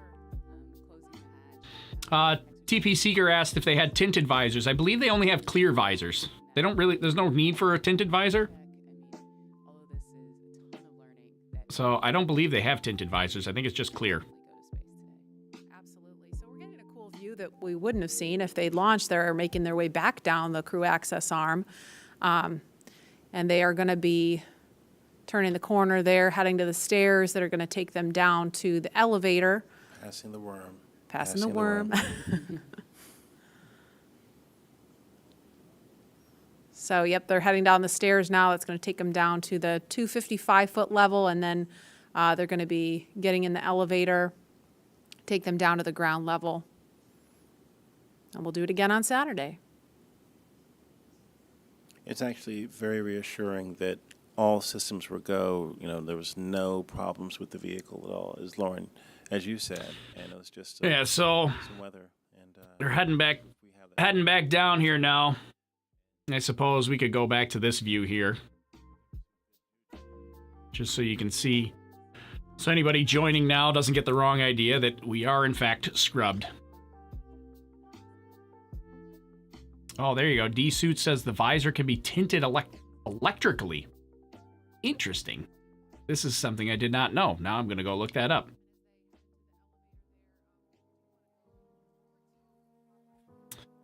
Yeah, who can lip read? I know it would be interesting to know. Jason, I think it was Jason said, was it Jason? Yeah, Jason says that Doug was asking for a Nintendo Switch. Marie, I know there's a lot of disappointment today. The weather got us. But I also want to say it was a great day for NASA. It was a great day for SpaceX. I think our teams worked together in a really impressive way, making good decisions all along. So here in this particular case, we had just simply too much electricity in the atmosphere. There wasn't really a lightning storm or anything like that, but there was a concern that if we did launch, it could actually trigger lightning. And so we made the right decision. We had the parameters set ahead of time. The teams worked together. And in the end, the right decision was made. I will tell you, I've done a lot of interviews over the last 2 days. And in those interviews, I get asked over and over again, is there undue pressure here? People say to me, with all of the attention of the world on this launch, with all of the VIPs coming, are you going to feel pressure on this launch? And I will tell you, as I've told our teams, under no circumstances should anybody feel pressure. If we are not ready to go, we simply do not go. And I will tell you, I am proud, so proud of our teams working together to make the right decision in this particular case. We have a lot to look forward to in just a few short days. On Saturday afternoon, we're going to do it again. Here's what we know. We are going to launch American astronauts on American rockets from American soil. We're going to do that. We're very close. I also want to say that this was an important milestone just today. We did a wet dress rehearsal. We haven't done a wet dress rehearsal with our astronauts full gear before. We've done a dry dress rehearsal. Now we've done a wet dress. So we learn a lot every time we do these things. This is no different. And we get a lot of great data from doing what we just did. So today was a good day for NASA. It was a good day for SpaceX. And we've got a lot to look forward to. So I want to say congratulations to both of the teams. And let's go get this done. I know we're up for it. Saturday is going to be a great day. And here we go again. So thank you to everybody for all the great work. Marie, back to you. All right, thank you so much. Those were some great insights from Jim Bridenstein, the NASA administrator. The crew's making their way back to astronaut crew quarters, where they're going to remain in quarantine until Saturday. They've been in quarantine for 2 weeks, and there they will stay to keep them safe and healthy for our next launch attempt. Again, we had to stand down from launch today because of unfavorable weather conditions around Launch Complex 39A, but we're going to be ready to do this again Saturday, May 30th. The new launch time will be 3:22 p.m. And our coverage will begin live here on NASA TV at 11 o'clock in the morning Eastern Time, Saturday. So be sure to tune back in on NASA television and nasa.gov/live if you're watching along online. And we will be back here to take you through it every step of the way. Thanks for sticking with us, and we will see you back here Saturday. All right. Well, it sounds like they are going to, that's it. Yep. So they've ended this here now. We're also going to end things as well here on my end. We're gonna wrap things up and let's see, we want this view here. We're gonna wrap things up and call it a day for today. This was a nice stream, a long stream. It'll be just as long on Saturday, hopefully longer, because that means we're gonna actually launch. But yeah, this was, as Porocon over on our Twitch channel mentions, this is going to be at some point the first time we've launched an American astronaut on an American rocket from American soil. And that's just one part of the equation. Yep, man, that surprised me. This was that's the other stream. I gotta turn that off. Get rid of that. So, yeah, we will be launching an astronaut from American soil on an American rocket for the first time since 2011, when Space Shuttle Atlantis lifted off for STS-135. That was the last time we flew astronauts from here on American soil. So, into orbit, that is, orbital class. This is all talking orbital. We've flown some suborbital astronauts, specifically, let's see, the Spaceship 1, Spaceship 2 astronauts that flew for Virgin Galactic, but they were suborbital, not orbital. So that's gonna be it for me. We will be back Saturday, 10 a.m. Eastern Time, 1400 UTC. We'll be live again, super early, so we can watch the whole thing go down again. Astronauts suit up, the walkout, the ride to the pad, the ride up, the capsule ingress, looking at the weather, looking at the flight path. We will be looking at all of it. Again, if you want to stay up to date in the meantime, make sure you're following me on Twitter, at OLHCN on Twitter. That's probably where I'm most active, but we also got the Facebook, we got the Instagram, we've got the Twitch channel, we've got it all. You could join our Discord, hang out with all the rest of us, chat it up. If you want to keep the conversation going, just type !Discord in the YouTube chat, and you can get an invite to our Discord channel, our Discord server. Come hang out with us after hours. But I think there's a couple changes we'll make to the overlay for Saturday. A couple things that we want to make different. I think one good thing would be get my name down here. That'd probably be a good idea, especially all these new people jumping in and joining and hanging out with us. Probably like, who's this guy? My name's Tory. We had some fun. Thanks for the stream, says Gavin. Love the content, been watching you for a long time. Can't wait to see this historical event. I also cannot wait. NGOC, this first time I watched, it's wonderful. My youngest son, when he was a little boy, he told me he would be an astronaut in the future. Now he's 36, a computer science engineer. It's awesome. I love it. Put the tea time above your logo and make it bigger, says Alex Ziggyful. We could do that. I could make some changes to that. Make the tea time a little... Tea time. Sounds like I'm going golfing. My tea time. The T-minus clock, we can make that a little bigger. I was kind of debating about that when I was building the overlay, where we should put it. Don't forget to mention what this great channel is about. Well, this is what it's about. We do space, balloons, and science. We fly high altitude weather balloons. Our own weather balloons to the edge of space, cameras, tracking equipment, things like that. So we have our own flight missions with our own countdowns and our own launches. We'll do that hopefully when this pandemic situation cools down, which we're starting to get into that. Hopefully things will be safe soon for us to launch our own weather balloon flights. We'll have some of those coming up. But yeah, we also live stream the SpaceX launches. We talk about SpaceX, we talk about science, all that kind of stuff. It's about the great times with Tory. I like that, Gavin. That's how we're going to summarize the channel.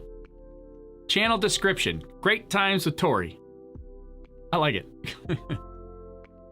Will there be a third attempt if the weather is not okay? Yes, third attempt would be May 31st. Be the next day.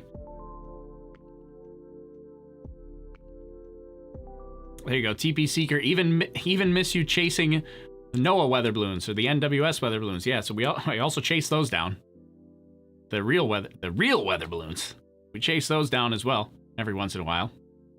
Been doing that a little bit. We haven't actually gone on a chase recently, but we do have I have our radio set up that monitors those and tracks those every single day. Actually, they're on APRS and on sondhub.org. We track some local weather balloons.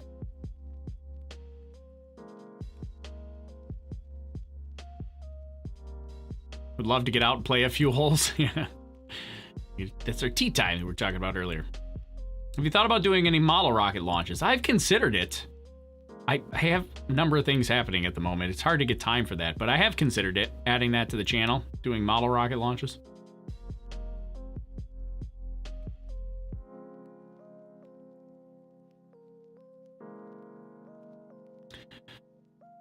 There is a dedicated balloon flight channel on the Discord for those interested in getting into it. A lot of the guys have some pretty deep knowledge on the subject and tracking them. It's a good point from Chusicon. Yeah, one of our Discord channels, one of the channels on our Discord server is about weather balloons with a couple weather balloon experts in there. So if you do want to get into launching your own weather balloons, if you join our Discord server, get on the weather balloon channel, ask some of the experts there for their opinion, myself included. I'm in there as well. What about the planned launch this Sunday of Starlink 7? That's just a placeholder right now. Starlink 7 is not going to be until after DM-2, so this will push Starlink 7 into June timeframe. So we don't have a definite date for Starlink 7 right now. That was a date that I came up with. I just put it in as a placeholder because it was going to be after DM-2, but now it'll be pushed into June. So not sure on the exact date for Starlink 7 yet.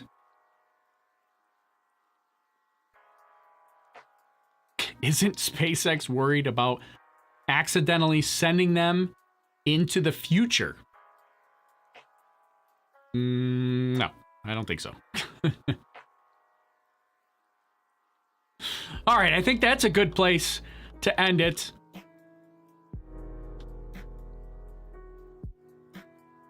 Don't use so many the word scrub. Did I use that a lot today? I feel like I have to say that every couple of minutes, especially once we scrub, because we get people that come into the stream. They come in, they come out, they get in the stream. They're like, is it still happening? Like, no, it's not.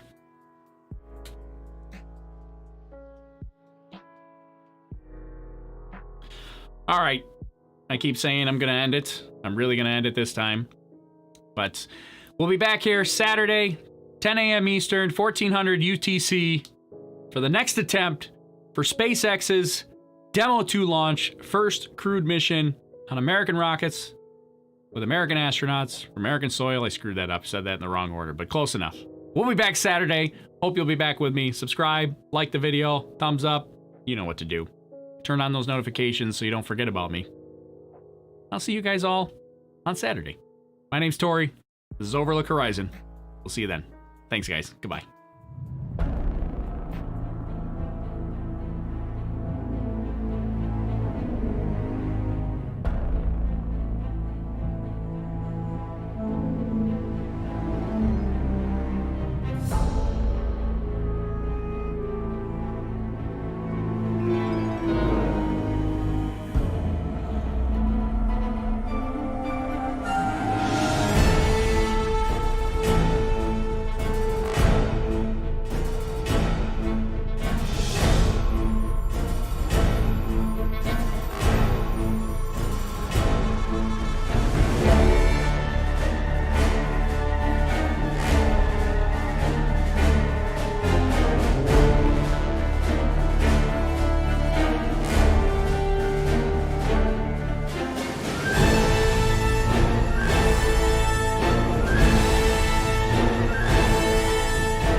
You